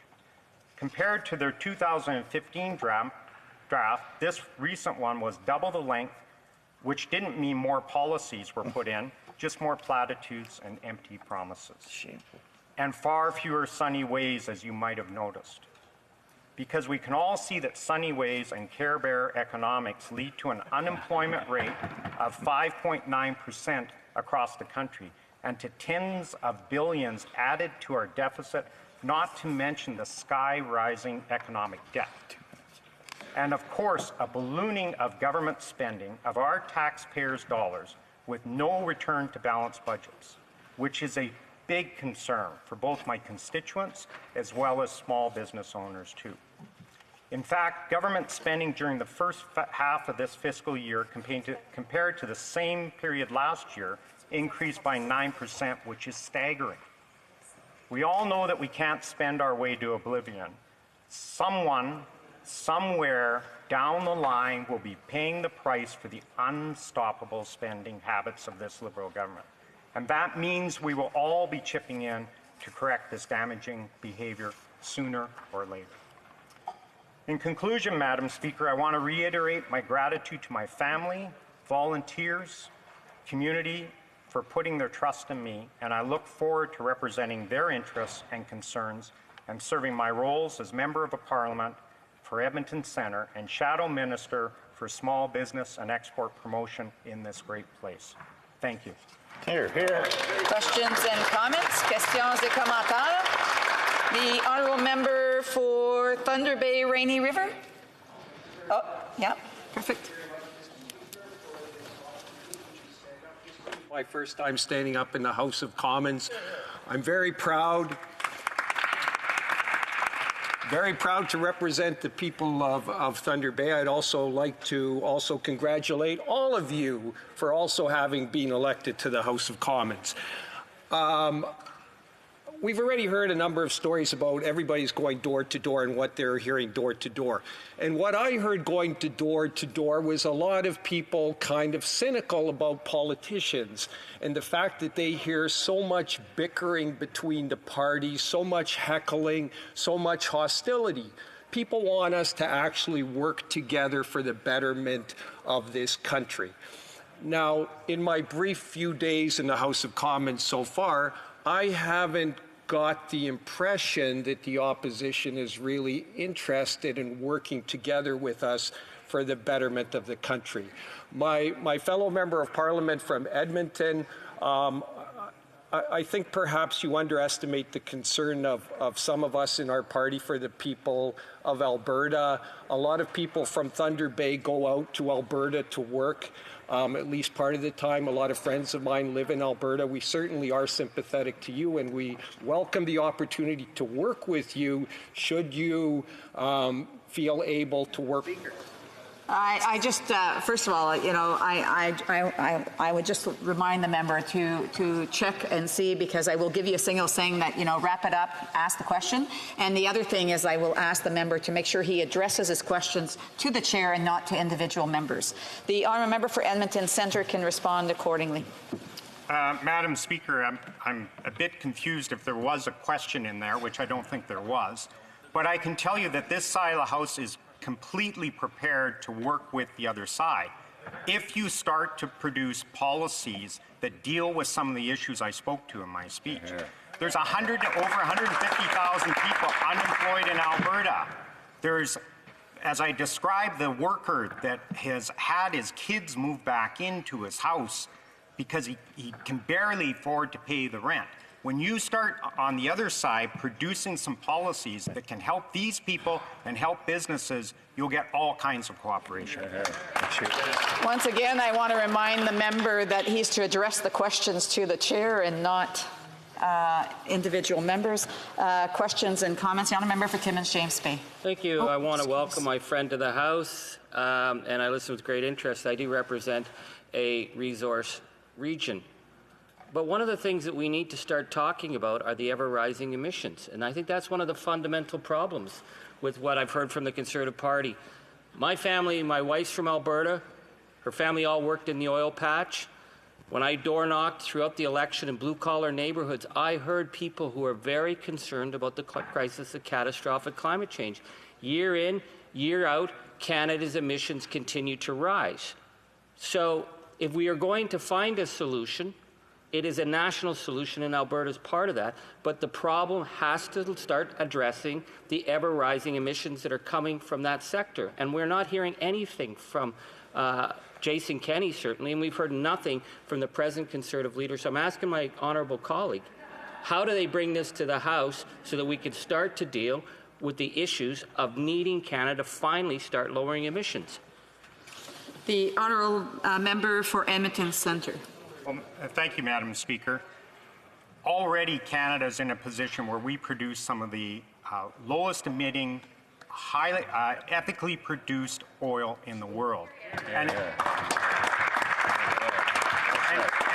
if we really want to make a difference with global emissions, then why wouldn't Canada have a strategy within Canada to use our own resources and stop importing oil from those countries that don't do it to the standard that we do? There you go. Further, we should be able to take technology that we produced in Canada and be able to reduce emissions elsewhere with LNG and with technology that's being developed in Alberta that could be exported throughout the world. Resuming debate, the honourable member for Etobicoke North. Thank you, Madam Speaker. I'll be splitting my time with the member from Humber River Black Creek. Madam Speaker, let me begin by saying thank you to the people of Etobicoke North for once again putting their trust in me and giving me the privilege of serving them, and for fighting for what is important to them here in this place. Let me also take this opportunity to congratulate you, Madam Speaker, on your new role, as well as to congratulate all members of Parliament, as well as returning colleagues on their success. I look forward to working with colleagues and particularly on the issues that matter to Etobicoke North, strengthening the middle class, protecting the environment, and keeping our communities safe. Madam Speaker, I love serving our wonderful Etobicoke North community, and I love serving our families. Etobicoke is home. It's where I'm born and raised. I went to Dixon Grove Middle School, and I went to Kipling Collegiate. schools where many of our Etobicoke North students attend. And Etobicoke is where I have chosen to live my life and serve the people I care deeply about. Madam Speaker, Etobicoke North is proudly one of the most diverse communities in the country. Over half our population is first generation. Another third of the population is second generation. They, like my own family, who came from Scotland and the Ukraine, came to Canada to build a better life, and particularly a better life for their children. I want to thank our Etobicoke North families for teaching me their beautiful languages, cultures, and religions. And I want to thank them for including me in the celebrations, family celebrations at our churches, gurdwaras, mosques, and mandirs. I also want to highlight some of the many organizations that do important work in our community. Albion Neighborhood Services, life-saving work at Ernestine's Women's Shelter, Rexdale Community Health Center, Rexdale Legal Clinic, Rexdale Women's Center, and Youth Without Shelter. And I would like to recognize the work of Royal Canadian Legion Branch 286 and 23 Division of the Toronto Police Service. Madam Speaker, the people of Etobicoke North work hard for their families. Many work 2 and 3 jobs, and many work 6 and even 7 days a week. They tell me that the middle-class tax cut our Liberal government introduced makes a real difference in their lives. And the Canada Child Benefit helps even more. In fact, the CCB is helping 25,000 children in our community. But our government also understands that there is more work to be done to make life more affordable for our families. Our very first order of business, therefore, is to lower taxes for the middle class and people working hard to join it. Starting in 2020, this change will put more money back in the pockets of Canadians by increasing the amount of money they earn before paying federal income tax. Once fully rolled out, nearly 20 million Canadians will benefit, saving a single person close to $300 a year in taxes. For a couple or family, including families led by a single parent, the savings would be even greater, close to $600 a year. Madam Speaker, the people of Etobicoke North and Canadians understand climate change is real, that is happening now, and it's the most pressing environmental issue we face. It is important to point out that in this election, a majority of Canadians voted for serious action on climate change. Our Liberal government has already put in place 50 important measures to tackle climate change. And while we're making progress, we know that there is much more work to do. We're working collaboratively with provinces and territories to take even stronger action to reduce pollution and invest in a cleaner future. We will plant 2 billion trees over the next 10 years, reach net zero emissions by 2050, and protect 25% of our land and oceans by 2025. Madam Speaker, I would like to acknowledge the tremendous advocacy of our Etobicoke North Youth Council on fighting for climate change action and environmental action. And the last issue I would like to raise is the need for stronger gun laws. 23 Division of the Toronto Police Service serves Etobicoke North and is one of 17 divisions in the City of Toronto. Tragically, the area served by 23 Division has had the second highest number of shootings since 2004. I have been fighting for real action on guns and gangs since I began serving as the Member of Parliament for Etobicoke North. While in opposition, I spoke repeatedly to ministers and obtained funding to help our youth exit gangs. I brought grieving mothers to Ottawa to meet with members of Parliament from all parties and held a vigil on Parliament Hill for our children. I also brought all levels of government together in Etobicoke North to address the violence and brought together along with dozens of organizations so we could all take real steps to end the violence. Let me explain why. When I attend a meeting of 100 or so people in our community, it is common for 4 mothers to come up and to tell me that they are the parent of one of the young men that has been gunned down. These violent killings are one of the most devastating traumas parents can experience. They are left suffering emotionally and psychologically. Devastated families must be supported, and our communities must receive support in building resilience. Madam Speaker, grieving mothers and community elders say, quote, "These were the children who were supposed to bury us. No one asks about our pain because no one wants to know." Grieving mothers in our community have reached out to other bereaved mothers to establish groups such as Positive Change for mutual support, to take real action to stop the violence and to improve the lives of other youth. Positive Change says 50 sons, brothers, grandsons, friends lost. Together, let's stop the violence. Madam Speaker, our Liberal government has worked hard to keep illegal firearms off our streets by passing legislation that ensures better background checks and sensible license verification, best practices in record keeping, and safe transportation of firearms. But Madam Speaker, gun crime is on the rise. In Etobicoke North, the availability of guns and the prevalence of gangs are the key causes of violent crime. Elsewhere, and all too often, people are killed or injured because criminals have used military-style assault weapons. These guns are designed to inflict mass casualties and have no place in Canada. Our Etobicoke North community is tired of excuses and know that thoughts and prayers don't make our community any safer. Madam Speaker, as promised in our recent election, we will ban military-style assault rifles. For more than 4 decades, police chiefs in Canada have been advocating for restrictions on assault weapons. We have listened and we will act. We also work with provinces and territories to give municipalities the ability to further restrict or ban handguns.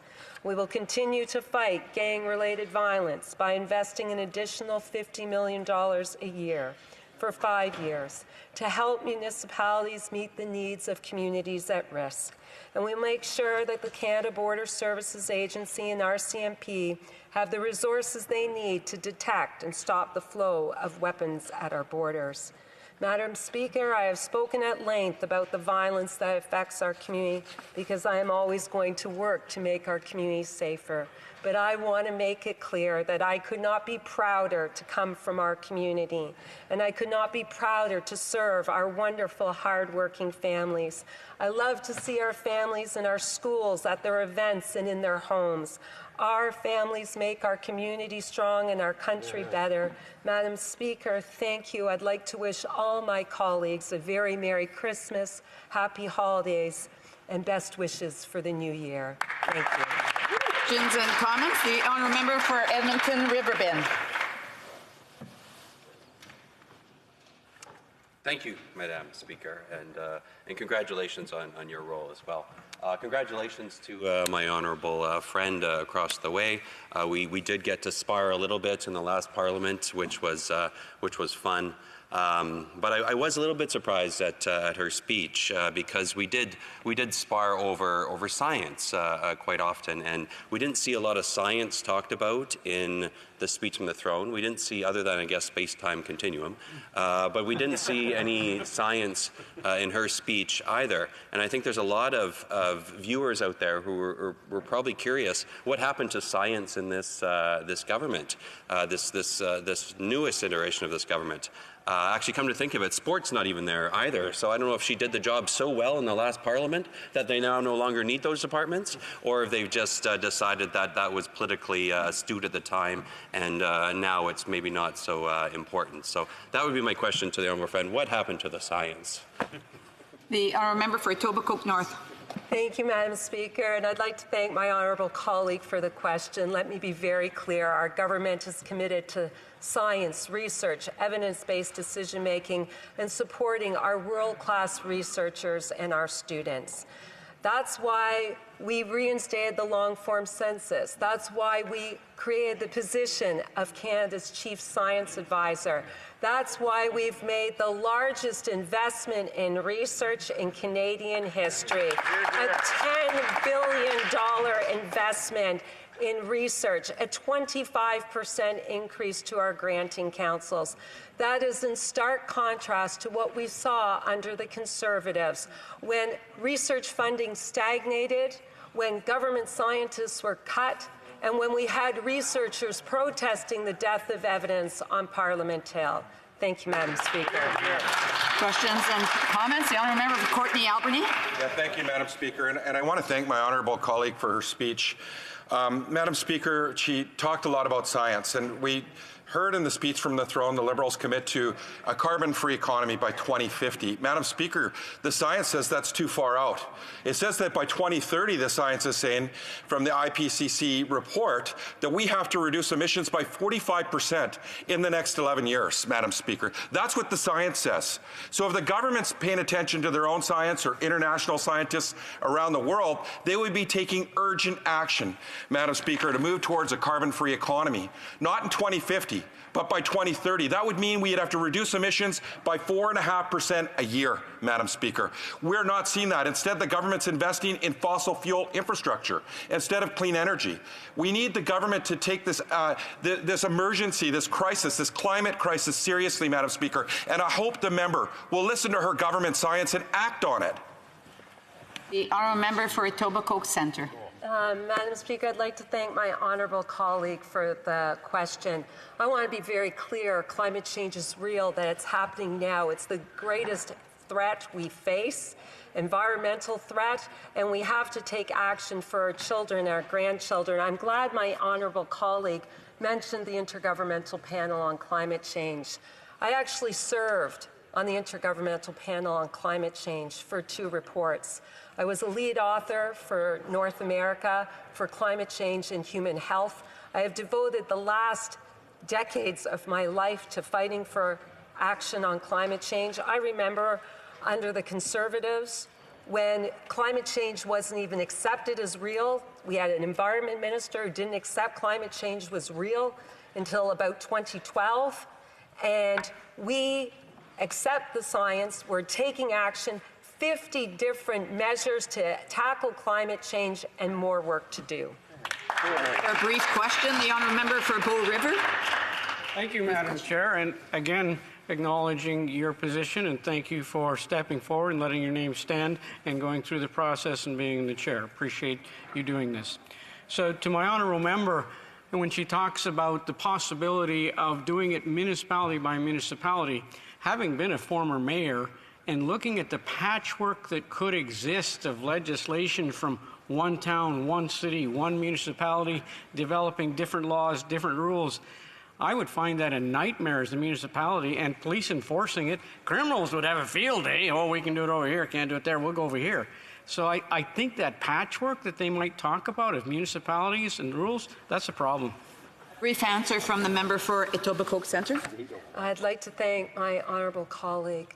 I can't stress enough that while I love my community, we are suffering under the violence. Between 2004 and 2018, we had 458 shootings in our community. We had 61 shooting deaths. Thoughts and prayers are not enough, and we're tired of going to funerals. Hear, hear. Resuming debate, the honourable member for Humber River, Black Creek. Thank you very much, Madam Speaker, and congratulations on your appointment. We're pleased to see you. You're a fixture up there for the last several years, and it's always pleasant to have you. Also, I know you always remind me that it's always through you and through the Speaker. But somehow in the House we have a habit of looking at each other as members and forgetting to go on with that. So I'm thrilled to be back. This is 20 years that I've been here, and it's exciting today to be here and speaking as it was when I first got elected over 20 years ago. So I continue to enjoy what I do, and I'm so honored to be elected again from the constituents of Humber River Black Creek. It's such an honor, and I love them very much, and look forward to having a few years to make a difference in their lives. It is such an honor and a privilege for me, as it is, of course, from listening to my colleagues, and especially the first-time ones. And, you know, we all came here to make the world a better place. And there's lots of opportunity for us to do that. And then listening to my fabulous colleague from Etobicoke North and the commitment that, that she has brought to the House and the work that she has done over her many years is something as an example for many of the new members to follow. The passion and caring is something that matters, and the member from Etobicoke North continues to get re-elected because of these very same things that she commented on.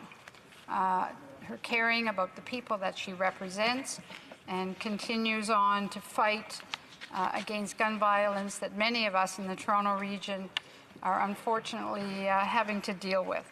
And since we are in the process of changing speakers, I'm going to congratulate our other new deputy speaker and welcome you to that chair. You'll remember that the first time you sat in that chair, Madam Speaker, was the first time that I'm speaking in this particular Parliament, so it makes it extra special for me anyway. But I want to thank my husband and family and my staff and all of the volunteers for the tremendous work they did in the last election. We had a great campaign, and it was a tribute to each and every one of them. And I would be remiss if I didn't mention congratulations to each and every member in this House. We all came here for the same reason, maybe on different party labels, but they're just party labels. We're all here for one reason, to try to push an agenda that makes a difference for all of us here, and to make sure that we're doing the right things. The comments from the Edmonton North, I believe it was, when he talked about the small Edmonton Centre. And he talked about his desires to make sure that small business is represented here, and so many issues. There's such opportunities for himself and the others to do that work that's here. So I really look forward to working with everyone to advance the agendas that we all care about. But I think the throne speech is a roadmap, is how I look at it. That it's a roadmap that will guide us to making a better Canada, because it can always be better. And trying to bring in policies that are going to affect the residents of Humber River Black Creek, and to give them an idea of what our plans are on this side of the House. And I would hope that many of these ideas are shared by the other opposition parties, so that we can advance these issues together.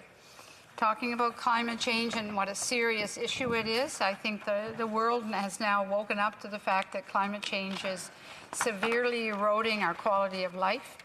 It doesn't matter what part of Canada you come from, whether you're having forest fires or floods, it's having a significant impact on the infrastructure of our country, as well as into the lives of Canadians by being driven out of their homes by the tremendous fires that we've seen happen throughout different parts of Canada. So climate change is a serious issue.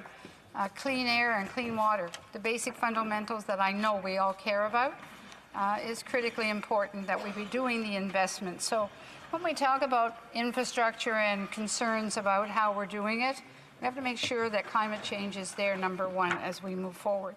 There are new technologies, as again, the member from Edmonton Centre mentioned. There are many new technologies coming constantly, and it's important that we maximize the opportunity with them to ensure that we are doing everything we can to reduce the emissions and improve the air quality for many Canadians.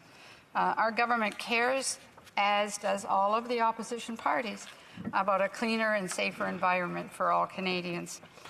Cutting taxes. I think that's something that we all talk about, we all like to see happen. And if we can do that and make the lives of other Canadians better. I know in my riding of Humber River Black Creek, there's a tremendous amount of challenges, whether we're talking about small businesses and their desires to advance themselves, or we're just talking about single earner families who struggle to make a living, to keep a job, and to advance their families. So with our Canada Child Benefit, of course, that was a tremendous help to thousands and thousands of residents in my riding. I can tell you that with the recent election and knocking on the doors and talking to many single mothers especially, the fact that they get that extra money at the end of the month, deposited into their bank account, allows them to ensure that they've got better meals on the table. It's not for frills. It's not to put away in a bank account for someone. It literally changes the nutrition that those children are getting every day. They're getting better lunches, and they're eating better. And all of those things sound simple.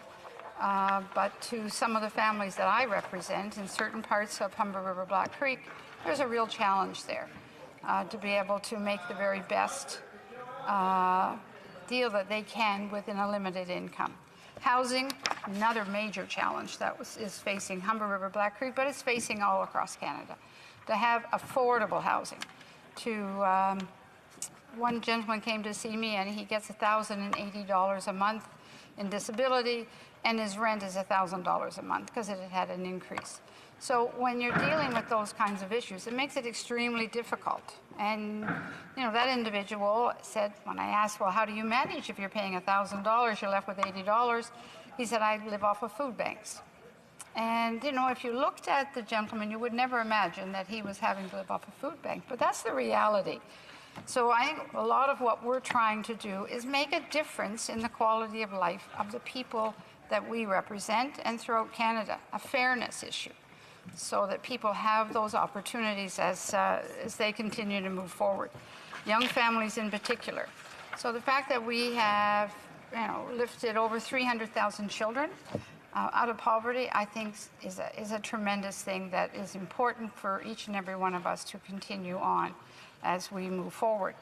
And making sure that families have that money right away, not having to wait, and even the maternity and the parental tax. So a lot of the policies we put forward are about affordability, they're about a quality of life. Seniors, I was thrilled to hear the platform announcement to increase by 10% the over 75. That's going to be my favorite one, to make sure that I, along with all of my colleagues, fight to make that happen, make it a reality, because it's another thing that we also see, that over 75 years of age, seniors have more expenses. They find it much harder to manage. And by being able to give them that extra increase if they need more home care, additional home care that they have to pay for, that 10% increase will be a significant help to many of those seniors that I heard. So I think, again, talking about trying to make a difference in the quality of life of Canadians throughout. Madam Speaker, I look forward to seeing you in that chair many times. Congratulations on your recent election, but most importantly, congratulations on us achieving this wonderful post as Deputy Speaker. Thank you very much. Thank you very much. Questions and comments? Well, I'm sorry. Please be indulgent. Alors, l'honorable député de... The honourable member for Edmonton. Well, thank you, Madam Speaker. And on behalf of your first time in the chair, on behalf of the Conservative Party, welcome to the chair. It's great to see you take your seat. Also, congratulations to my honourable colleague. 20 years ago, I was not thinking about coming here, but certainly she has just put some time in this place. And I will admit that I have learned a few things from her, sitting on Infrastructure and Transport Committee together.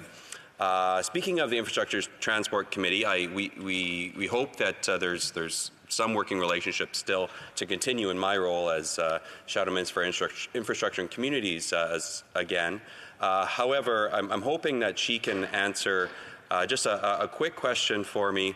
We heard time and time again about the failures of the infrastructure bank, and that it was just, it wasn't helpful to rural communities. It barely got any projects built or off the ground. I'm hoping that she can commit here today in her seat that she will speak to the new minister and say that we need to put the infrastructure bank debacle behind us and move forward with infrastructure dollars flowing to communities that actually need it. The honourable member for Humber River, Black Creek. And thank my colleague for the question.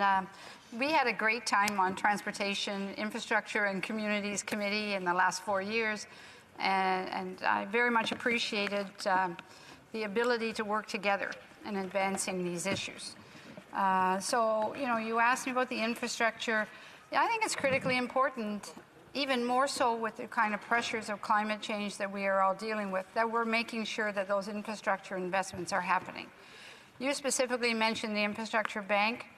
And I think it's very premature to say I think it's going to be, I'm hoping that the infrastructure bank is going to be successful in order to give us the money we need for the infrastructure in this country. We have a tremendous deficit in the infrastructure. We'll never have enough money, whether we're talking about out west or down east. We'll have a tremendous challenge. We'll never be able to meet the infrastructure needs based on taxpayers alone.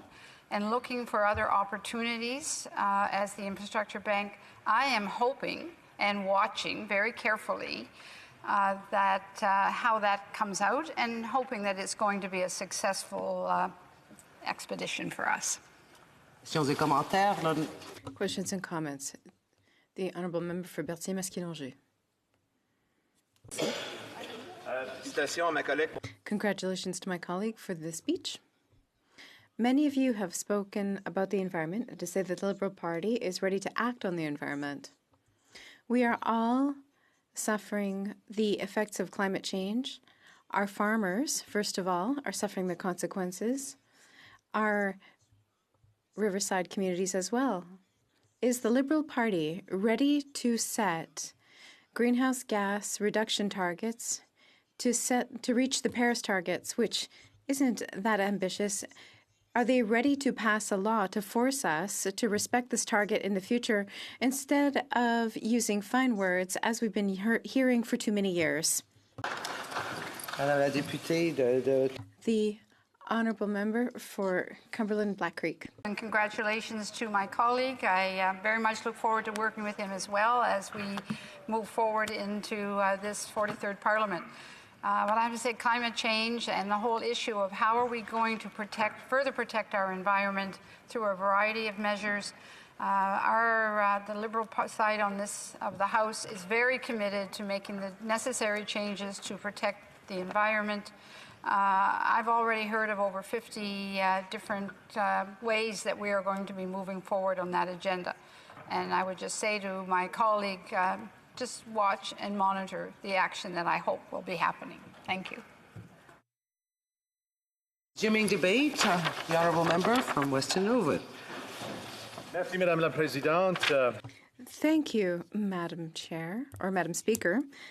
I would like to thank you for giving me this time so that I may make a speech on the last throne speech. And I will be sharing my time with my new colleague, the member Mark Dalton, for the riding of Pitt Meadows Maple Ridge. The first few moments to thank the citizens of our riding of West Nova for putting their faith in me to represent them in this 43rd legislature. I also want to thank my election team and, of course, the volunteers for working so hard all summer and into the fall. They are all rock stars to me.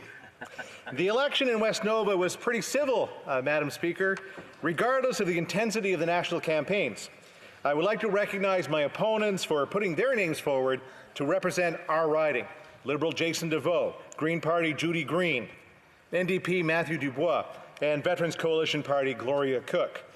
They believe passionately in their positions and ideas, and I hope to echo some of them in my work here as a very proud MP for West Nova. I need to thank my family, especially my wife Anne, my boys Andre and Alec, for allowing me to let my name stand for a 6th time They were my bedrock during the past 16 years as a provincial politician, and I hope they make them proud during this federal adventure. You know, Madam Speaker, Nova Scotia rules allow an MP or an MLA to actually go for an hour to respond to their throne. So there's a lot of work here to smush this into 10 minutes. Ma circonscription de West Nova est très rural. My riding of West Nova is very rural. It's 300 kilometers long by 50 kilometers wide and is located southwest of the province of Nova Scotia, bordering the Gulf of Maine and the Bay of Fundy. My magnificent riding has a rich heritage because our communities and historic sites date back to the birth of our nation. For example, Port Royal, near the Annapolis Royal, is one of the first French permanent outposts in the New World, founded by Simon de Champlain in 1605.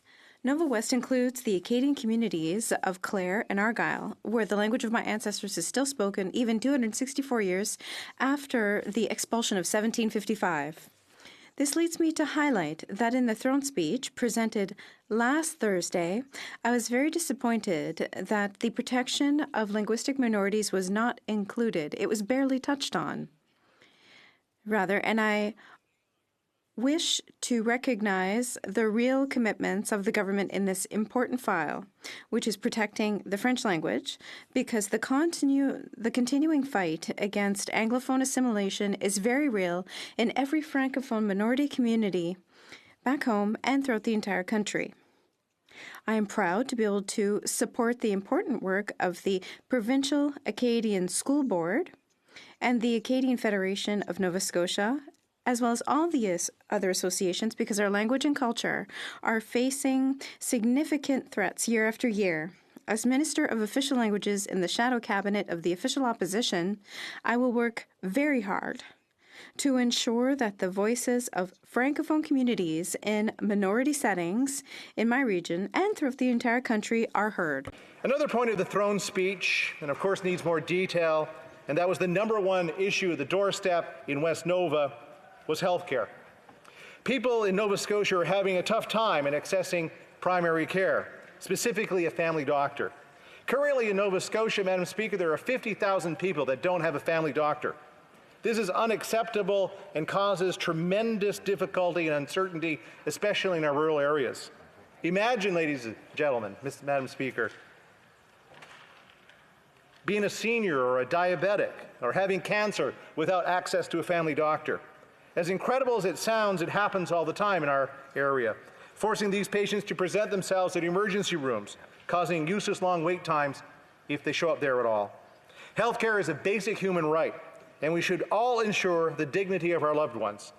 This government should and has the responsibility to listen attentively to the provincial premiers, especially with their request of an augmentation in their health transfers.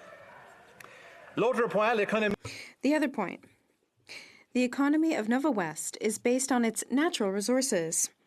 Agriculture in the Annapolis Valley, fishing in the southwest, and forestry in the rest of its regions. Agriculture in the valley is very diverse and innovative, Madam Speaker, but its core depends on supply-managed commodities like dairy and poultry. You know, they need to see the concessions of the new NAFTA or the USMCA so that they can have a better feeling of how their industry is going to be going forward. Then they can have faith in their industry again and continue to invest and grow. From that base, the industry in our valley can continue to grow other commodities like wine, apples, beef, and of course, the many horticultural products. Immigration is very important for our regions. Over the last 20 years, we have seen a mass exodus of our talent and expertise, which had been well established in our regions. Currently, small business owners have a great deal of difficulty finding and keeping interesting candidates to take up and to ensure the survival of their growing businesses. More than ever, we need to focus on ideas that bring about viable solutions that help transfers to ensure that these important businesses and services remain in place and available to our citizens. Another important point to emphasize is that West Nova has the largest Air Force base in Eastern Canada, CFB Greenwood, home of 14 Wing. We must continue to support our troops, making sure that they have the adequate equipment needed to do their jobs. We also need to make sure that our veterans have the services they require while and after they have served our country with dedication and honor, which I was happy to see included in the throne speech, but I'm sure it's short some of the things that we really need. Madam Speaker, I need to talk about our fisheries, the largest employer and economic driver in West Nova, and is by far our fishing industry. Hundreds of millions of dollars of fish products are landed on our shores. Scallops, ground fish, herring, and tuna are landed in many of our ports. But lobster is king. Between the last Monday in November and the end of May, the worst time of year to actually go fishing, when, of course, the big boats are all tied up on the wharf, the little boats are gone out there, they're going to be bringing $1 billion of lobster, somewhere close to it, to be caught and sold around the world. Alors, vous pensez peut-être que l'industrie... You might think that the fishing sector is doing fine and that it's content with its government, but you would be wrong. Fishers are furious about many issues concerning the current government, especially tax changes made by the Liberal government, which cut millions of dollars from family trusts and took them out of the hands of our hardworking fishers. Thousands of fishing vessels bonded together as small businesses in order to improve tax planning. But that option was stolen away by this government. And it also called them tax cheats. This is shameful. This is insulting for our fishers. And I am proud to act as the lead for the Atlantic Economic Development Agency for our caucus, and I'll make sure that our government stops tackling honest workers in our industries. Work from, but they'd be wrong.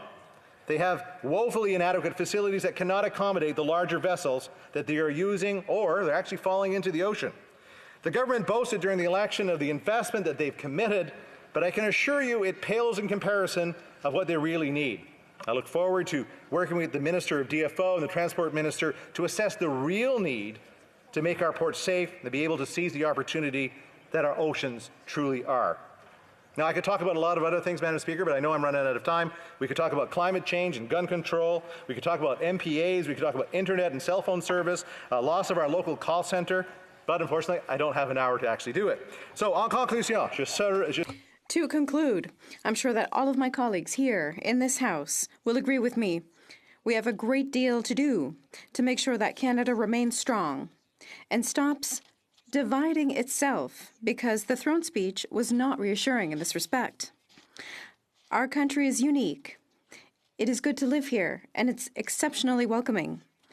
It is our duty to ensure that the entire Canadian population has access to adequate health care, can have a prosperous future, and can obtain services in both official languages. As a citizen and politician who has been engaged for many years, know that I will spare no effort to ensure that the government shoulders its responsibilities towards Canadian taxpayers. Thank you very much. Everybody, a Merry Christmas. Questions et commentaires? Questions and comments. The Honourable Member for Halifax West. Thank you very much, Madam Speaker, and I congratulate you on becoming Assistant Deputy Speaker. And I want to take the opportunity to thank the voters of Halifax West for returning me to the House of Commons, along with so many colleagues. I would like to welcome my good friend, the new member for West Nova, who is not newly arrived to political life, but is new here to Ottawa. We were together at the same time 50 years ago or so, federal and provincial ministers, and we cooperated a lot, and we were able to come to an agreement many times. But his experience is mainly at the provincial level, and he was able to meet the challenges and needs of the provincial government. For example, when it came to transfer payments, or equalization payments rather. Now, what is his point of view on this matter? L'honorable député de West Nova. The Honourable Member for Nova West. Thank you very much for the question. I was Minister of Health for 3 years in Nova Scotia. All too often, the money that came from the federal government was insufficient. We had to make really important decisions to offer service in one location, in a particular region of Nova Scotia or another. We need money in the regions in order to find the expertise we need to work in our healthcare system. It's not just about getting medication or long-term care. It's about helping provincial governments to really find a way of offering better service. Questions and comments? L'honorable député. Je connais les lettres. De Central Okanagan, Similkameen, Nicola. Central Okanagan. Similkameen. Oh, God, sorry. Please bear with me. Okay, Central Okanagan, Similkameen, Nicola. Thank you, Madam Speaker, and congratulations on your new post. I look forward to your rulings and working with the Speaker on making sure this House works well. I'd like just to thank the member for his speech today. At the doors during the election, I also heard people that when you find out that their concerns is getting a doctor or getting a referral to a specialist. Those are the areas that I think Canadians want to see. So they want to see some cooperation with their provincial counterparts. But Madam Speaker, I really want to focus on something the member said about connectivity. The government in the last Parliament really failed in its Connect and Innovate program. The design of the program was not well received. They opened up a second round without even telling more than 80% of the participants whether or not they were accepted or they would receive funding. So, Madam Speaker, I'd like to hear the member talk about his community in terms of its needs for connectivity. That's one way when you lose a mill or a call center that allows small businesses to be able to grow and to be able to hire. The Honourable Member for West Nova. You know, internet connectivity is important, of course, to us. Many parts of the province are under what we would qualify a wireless system. The wireless system is performing somewhere under 1 megabit per second, so it's very difficult to even take an email, let alone trying to connect to the World Wide Web or any other important system across the world to be able to have their businesses. I remember as a member of the provincial legislature, I had somebody that had actually moved into a little community. They were moving out of Halifax into a small community so that they could bring up their kids, built their house, and then realized they could not get internet to actually serve it. They couldn't actually connect their heating system because it was actually internet-connected heating system. So we have a lot to do in our area to be able to make sure that they have the internet connectivity that they require. Resuming debate, l'honorable député de Salaberry-sur-Roi. The Honourable Member for Salaberry-sur-Roi. Not resuming debate, questions and comments. Questions et commentaires, désolé. Questions and comments, my apologies. Thank you, Madam Chair. I am pleased to be given the floor. It gives me a chance to congratulate you for your appointment. I know you as a very human and rigorous person, and I want to wish you the best of luck.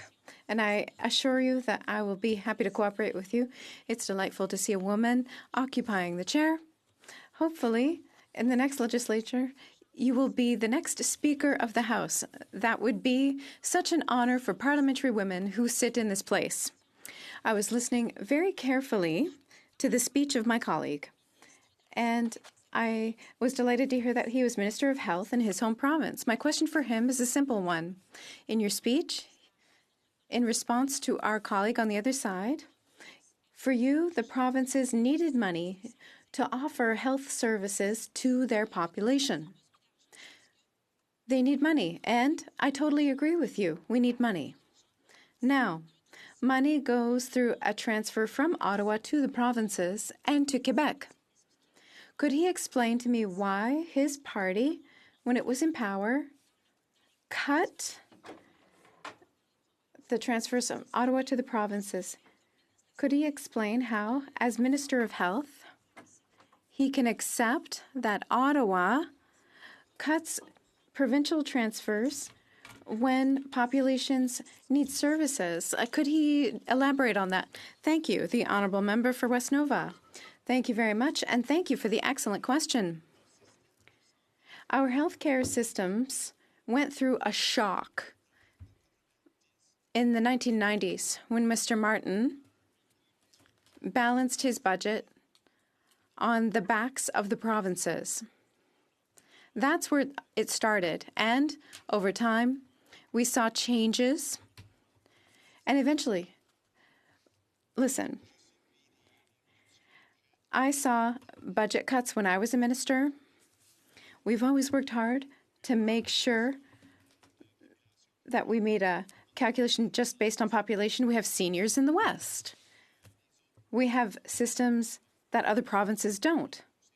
And so we pushed a bit harder on that. Prise du débat. Resuming debate, the honourable member for Pitt Meadows Maple Ridge.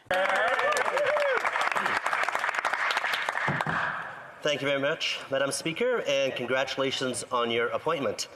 I'm very happy to be here today representing Pitt Meadows Maple Ridge, and I want to thank the residents in both communities for electing me. There's other thank yous that are in order at this time. I want to thank all my volunteers, like all members here recognize. We just can't do it without them. And also, just want to recognize my staff, which I've hired in Pitt Meadows Maple Ridge.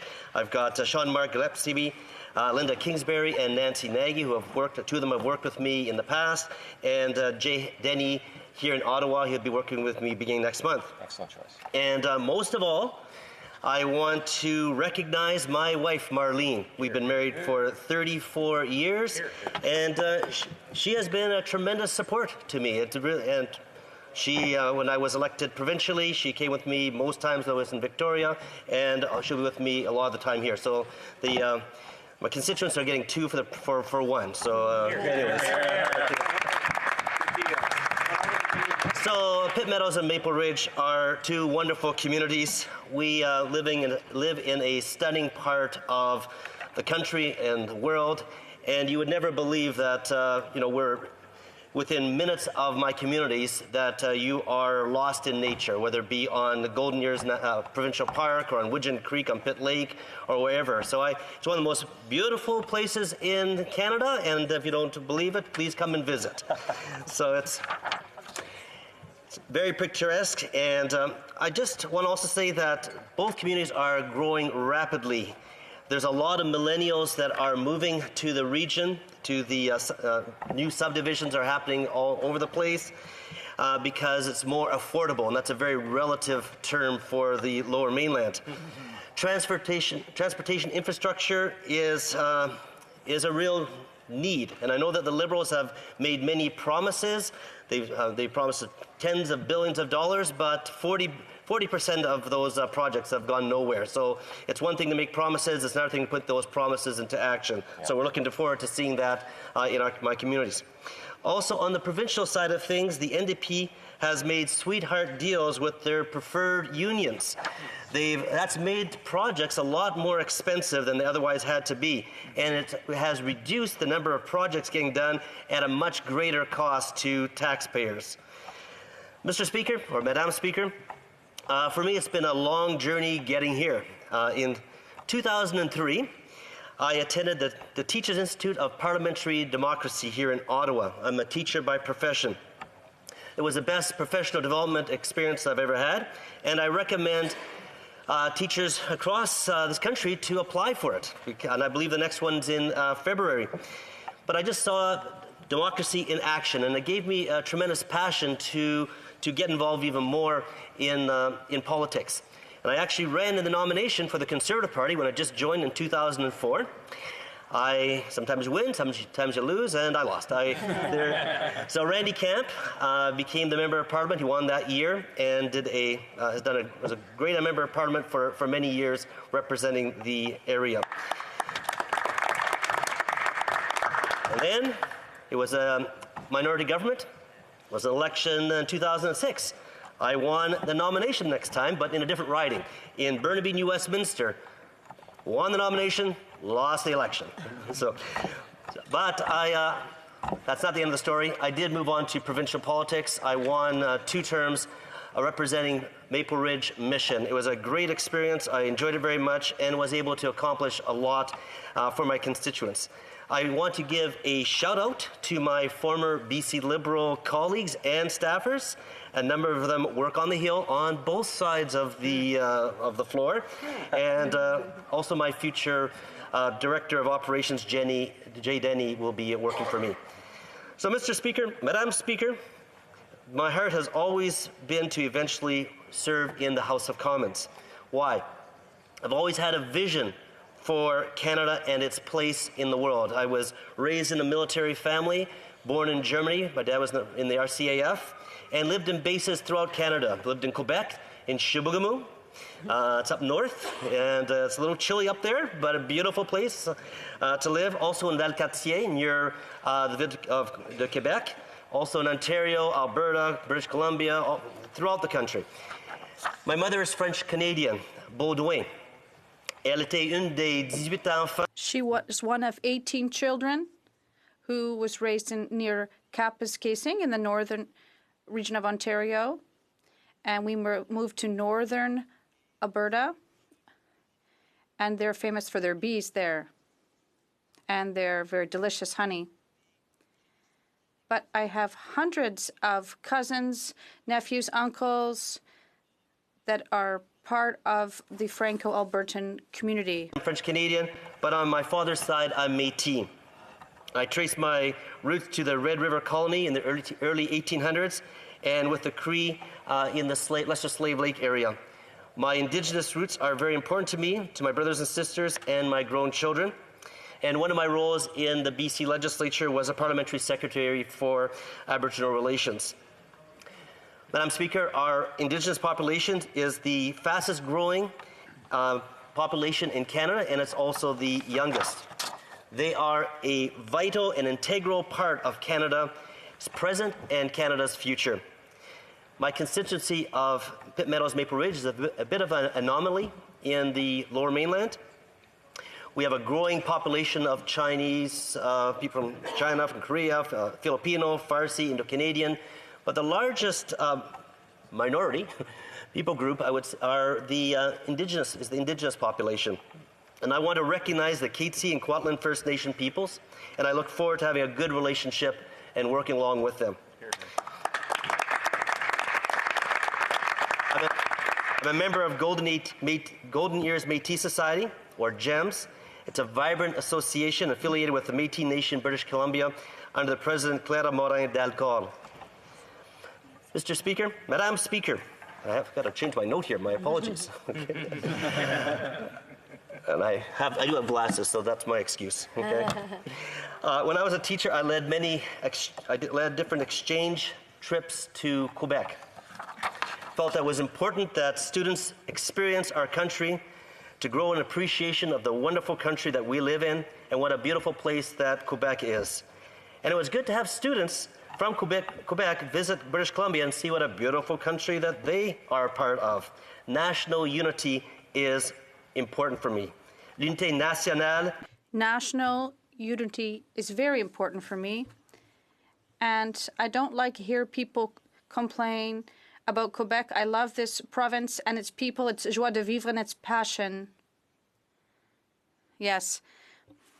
We have deep roots and graduated in British Columbia and actually all of Canada. I've traveled from coast to coast, been in all the provinces and 2 of the territories, and we have an amazing country. All this to say, Madam Speaker, that I'm very upset with the Liberal approach to governing.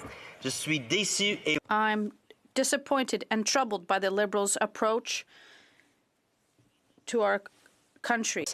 trying to stay in governments regardless of the tremendous stress and negative impact their policies are having on this great nation of Canada. There's a reason why the Bloc Québécois has rebounded. The onus falls on the Liberal Party and its leaders.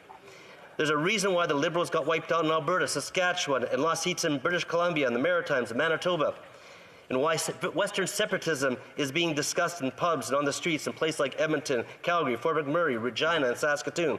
The onus falls on the Liberal Party and its leader. I've heard it said that the difference between a statesman, woman, and a politician, and that is the politician is looking to the next election. The statesperson is looking to the next generation. Mr. Speaker, Madam Speaker, I believe that members opposite have good intentions, and I would encourage the Liberal Party to stop playing identity politics and dividing Canadians. Do what is good for all of Canada, not just where they have the most or any seats. Madam Speaker, my team went to tens of thousands of doors during the election. It was a lot of work, and I enjoyed it. It was an opportunity to listen to people, to get to know them, to hear their concerns. The number one issue that I heard of was affordability. And bear in mind that in my riding, the average family income is about $90,000. They're finding it tough. Madam Speaker, it's not how much you make, it's how much you're allowed to keep. And taxes from all the different levels of government is approaching 50%. The Conservative message of reducing financial stress on families resonated on the doorsteps in my constituency and in British Columbia. The Liberals say they are planning on reducing the tax burden, but they do it with a sleight of hand, giving one hand and taking more. Questions et commentaires. Questions and comments. Oh, I'm sorry. The Honourable Parliamentary Secretary. Yes, thank you, Madam Speaker. I believe in many ways that this government, in particular the Prime Minister, has been visionary in many of the different policy announcements that have been made over the last few years. It's been a very solid commitment to Canada's middle class, those aspiring to be a part of it, lifting people out of poverty, contributing in a very big way in terms of increasing disposable income, but thereby enhancing and giving greater strength to Canada's middle class, and ultimately the economy. We have seen significant gains. Yes, there's always going to be highs and lows in the economy. Visionary in the sense of commitments towards our environment, commitments towards people that are retiring through CPP. There's a litany of things, and time won't permit for it. And I'm wondering if my colleague across the way, upon reflecting on some of the things, and that's only some of the things, would he not agree that maybe he might have passed judgment a little too quickly on the current government? The Honourable Member for Pitt Meadows, Maple Ridge. Thank you very much, Madam Speaker, and thank you to the member for the question. I think maybe I didn't pass it too quick. I don't think I passed it quick enough, so my apologies to the member. I would say that the middle class has struggled. We're hearing on the doorsteps throughout British Columbia and throughout this country. The disposable income is going down, and there's been a tremendous, I know that the other side has mentioned about job increases. That's not what I'm aware of. It's not what I'm aware of in my community. Over 400,000 jobs have been lost since the House recessed in June, and I believe it was 71,000 alone in this last month. So it is a significant problem. And I'd just like to mention, I know that as far as the resource sector, it's not just in Alberta and in the hinterlands and Saskatchewan. It impacts us Canadians from coast to coast. And so, thank you, Madam. Questions and comments. Honourable Member for Salaberry-sur-Roi. Thank you, Madam Speaker. I listened patiently to the speech of my colleague. He says that it's important for him to respect provincial jurisdiction. He says it's important for him to respect provincial jurisdictions. Can you tell us why he voted against this bloc sub-amendment that was proposing an improvement in the throne speech and specifically indicating that provincial jurisdiction had to be respected in Quebec, notably with respect to territorial management and environmental laws. Can he explain his opinion on that? Thank you. The Honourable Member for Pitt Meadows, Maple Ridge. Merci beaucoup. Thank you very much for your question. And I really believe in provincial jurisdiction. It's very important for every province. It is important. I would say that there is jurisdictions for in the provincial side of things. There's also responsibility for Canada. So it's a matter of recognizing that it's all Canadians that are paying taxes, and that they go to provide services, whether it be healthcare or what other services. So those are outlined in the Constitution. I think it's important to respect the Constitution. Une très courte question, l'honorable député. Response to the question, the honourable member for Courtney Alberni. And I want to thank my colleague from Pitt Meadows, Maple Ridge, on his first speech here in this House. Madam Speaker, we have an epidemic happening on the West Coast when it comes to salmon farming. We've seen a record amount of sea lice infestation on salmon. These are salmon that are in farms that are on juvenile salmon migratory routes. We've seen the government still continue to allow diseased fish into open net fish farms. We've seen massive die-offs. We've heard from organizations like the Pacific Salmon Foundation that want to see open net fish farming move to land. In fact, the Liberal government made a promise that they'll do this by 2025. We yet to see them do that. In the members' own riding in the Alouette River, they've seen the collapse of the chum. It went from 160,000 fish a decade ago to over about 500 this year, Madam Speaker. They're expecting 60,000 returning fish this year. We've seen the collapse of the Fraser. We've seen a return of half of the lowest return in history. Very short answer, please, from the honourable member for Pitt Meadows, Maple Ridge. Thank you, Madam Speaker. Salmon fishing and salmon runs are extremely important, and so I think it's very important that we conserve the salmon runs. I know that I have advocated for getting a fish ladder on the Alouette River towards the Alouette Lake. That's very important. I did that as provincially, and I will as a member of Parliament. Thank you. Resuming debate, the honourable member for Dartmouth Cold Harbour. Thank you. Thank you very much, Madam Speaker. And I got to tell you, it's delightful to see one of my former seatmates sitting in that chair again tonight. Thank you. Congratulations. Excellent. It's an absolute, I know you've heard this, we've all heard this a lot. It's an absolute honor to rise in this place as my first opportunity to speak in the House during the 43rd Parliament. I want to take a moment to thank the amazing people in my constituency of Dartmouth Coal Harbour, the greatest riding in all of Canada. Now, with all due respect to the members who have been having amazing speeches in the House today, and I got a chance to hear about so many wonderful ridings across this country. So this is one of those first few weeks of the sitting of the House that I truly do love, when I get to hear about the amazing ridings in this wonderful country. I want to thank the tireless volunteers who worked so hard to share our progressive message on the doorsteps. We had an incredible, diverse group of volunteers from new Canadians, business owners, seniors, and lots of young people. So, Madam Speaker, I want to give a shout out to what we call our teen dream, all of the young people that worked so hard on our campaign. Our volunteers gave so much of their time and their energy to make sure that we could continue the important work that we're doing for Canadians. I want to thank them. And Madam Speaker, I'd be remiss if I continue to forget the fact that I'm sharing my time with the member from Surrey Centre. And of course, Madam Speaker, I do need to thank, none of us get here without the help of our partners and our families. And I have to thank my loving wife of 20 years, Anne, and my kids, Bruin and Ava, for supporting me through the campaign and through every day that I'm either in the constituency or in this wonderful place. I also want to take a moment, Madam Speaker, to thank the honourable member from Halifax West for his service as Speaker in the 42nd Parliament. He worked hard to bring decorum and respect, and that's a tough job, back to the House of Commons, and for that, I think he deserves all of our gratitude.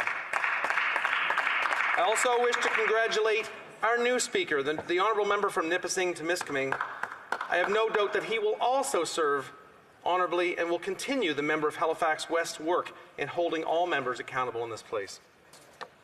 Madam Speaker, Dartmouth Cole Harbour is filled with community-minded, compassionate people. My hometown is the kind of place where folks help one another, where neighbours help neighbours, where doors are open wide to those in need. And Madam Speaker, there's never been, and I say this a lot, there's never been a better time to live in Dartmouth. Our business community is flourishing and vibrant. We have so many incredible entrepreneurs who are opening businesses all across the riding.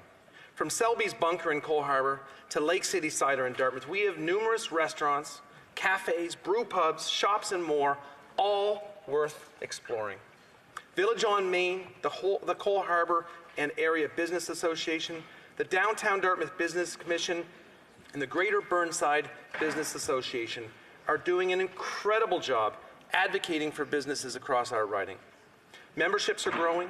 I'm thrilled, Madam Speaker, thrilled to have the opportunity to continue to work with them to make sure that the decisions that we make as a government help local businesses grow, succeed, and to continue employing people at home. Our arts and cultural community is alive. There are always festivals, performances, and exhibits at Alderney Landing. From the Saltmarsh Trail and to Shuby Park, our green spaces add to the livability of our community. Now, of course, Dartmouth Cole Harbour is well known as the home of hockey players Sidney Crosby and Nathan McKinnon. But hockey is not all that we are known for. Our lakes and waterways are the focal point and the heart of our community. And Lake Banook is known around the world as the greatest lake in the world for paddling, kayaking, and rowing. And I would look to the new member from Milton to back me up on that. But just for a second, going back to hockey, as many of you know, I've mentioned it a time or two in this house, hockey is my favorite sport. And some folks even say that hockey was founded on beautiful Lake Banook in Dartmouth. Now, because I have ties to Windsor, Nova Scotia, all around me, I'm not going to enter that debate, Madam Speaker, if I want to stay married. A stone's throw away from Lake Banook on what is now the Shubenacadie Canal Greenway Park is where Star Manufacturing produced the first ever commercial hockey sticks. And of course, we can't forget their incredible Star skates. But Madam Speaker, although Dartmouth Cole Harbour is succeeding, we know that not everyone is benefiting from this success. There are incredible organizations like the Dartmouth North Community Food Centre, Vets Canada, the Public Goods Society, Margaret's House, and many more.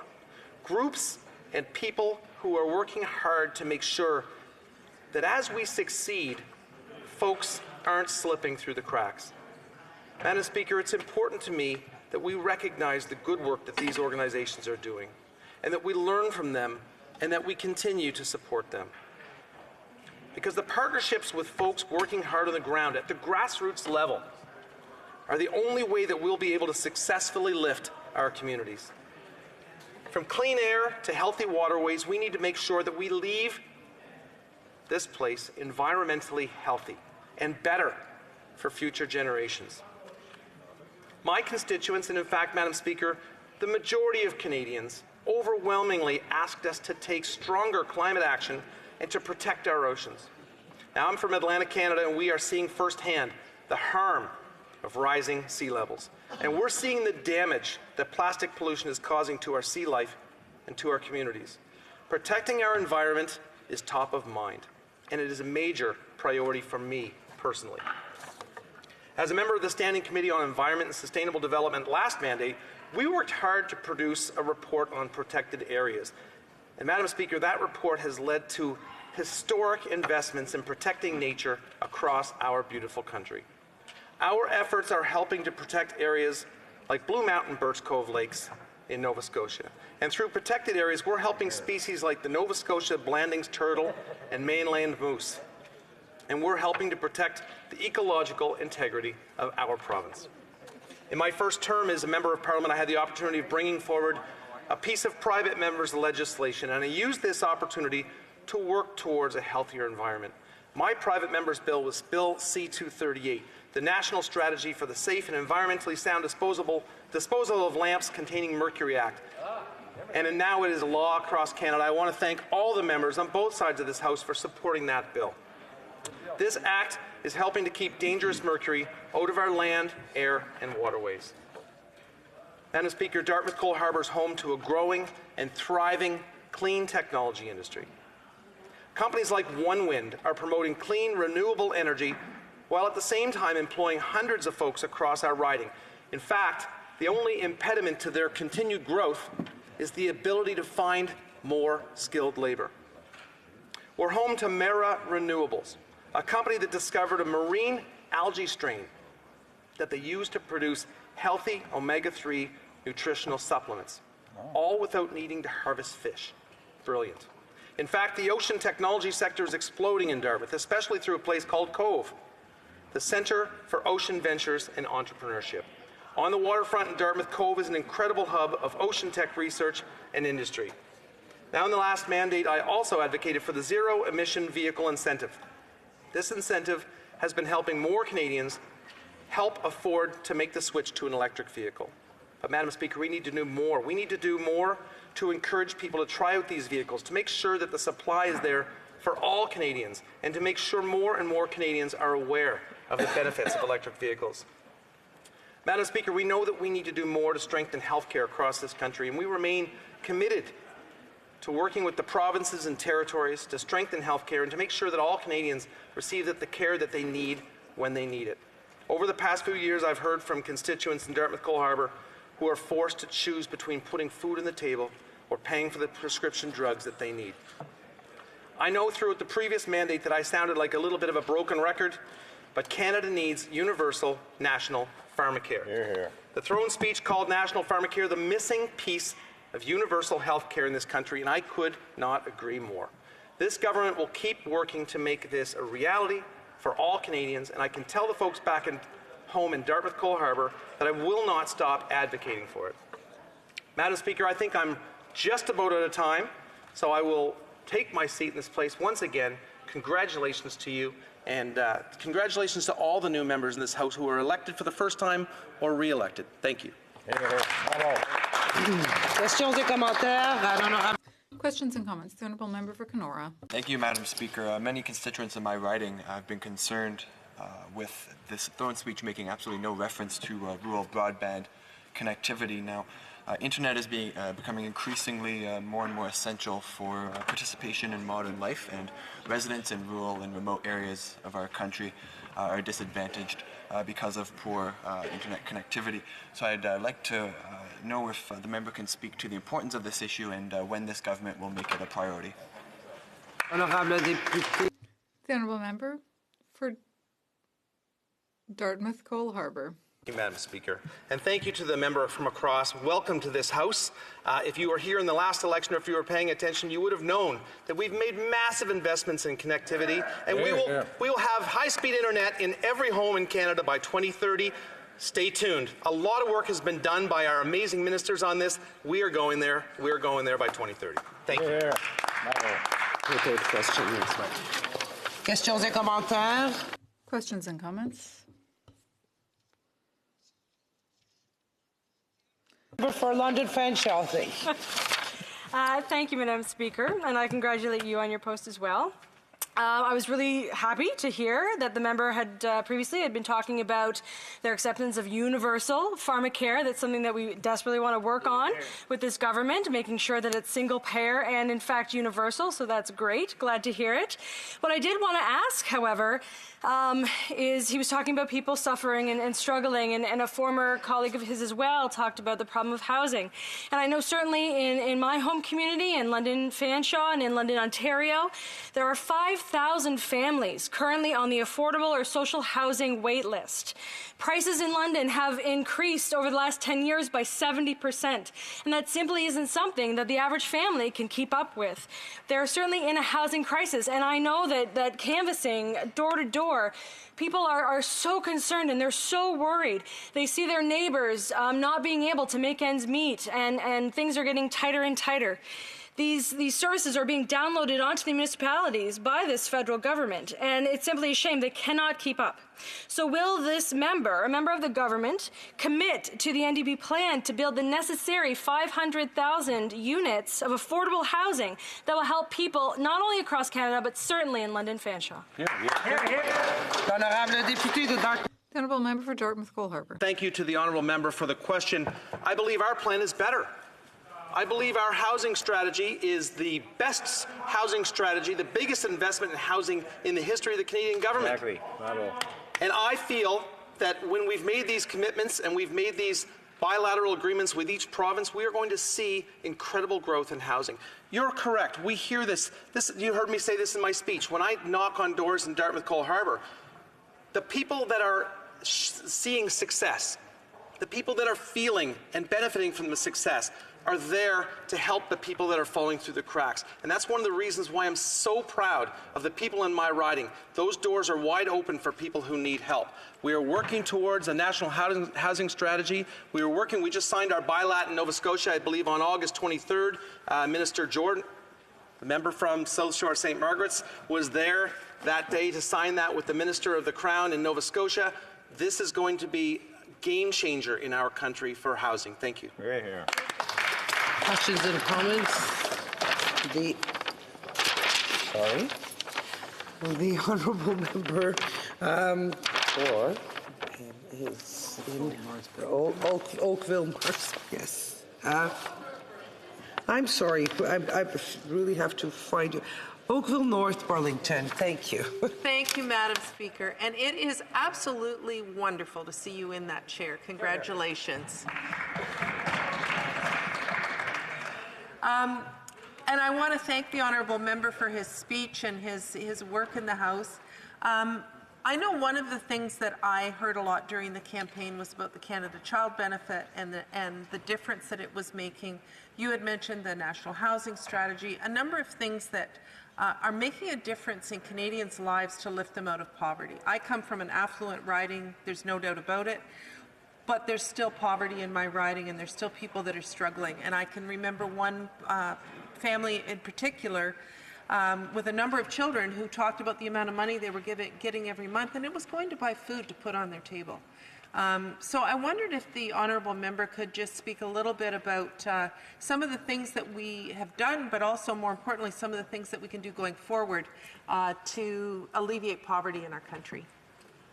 Very, very short answer from the member. It has to be short. I hope I can have a couple minutes for this, because the Canada Child Benefit is... The Canada Child Benefit, Madam Speaker, is probably one of the things that will go down in history as one of the greatest social policies in Canadian history. Exactly. I have run into people that run towards me to give me a hug because of the Canada Child Benefit. Are you calling time? The Canada Child Benefit has changed lives in Dartmouth Cole Harbour. There are people that have not been able to put their children in hockey, not been able to put their children in organized sports or music lessons, not been able to put food in the lunchbox to go to school in the morning. All of that has changed in my riding. It has changed in a huge way, Madam Speaker. And when I'm done in this place, that will be one of the things that I am the most proud of in my life in politics. Hear, hear. Well, comme il est maintenant. It being 6:30 p.m., the House stands adjourned until tomorrow at 10 a.m., pursuant to Standing Order 24-1. And thank you to all of you tonight for your patience.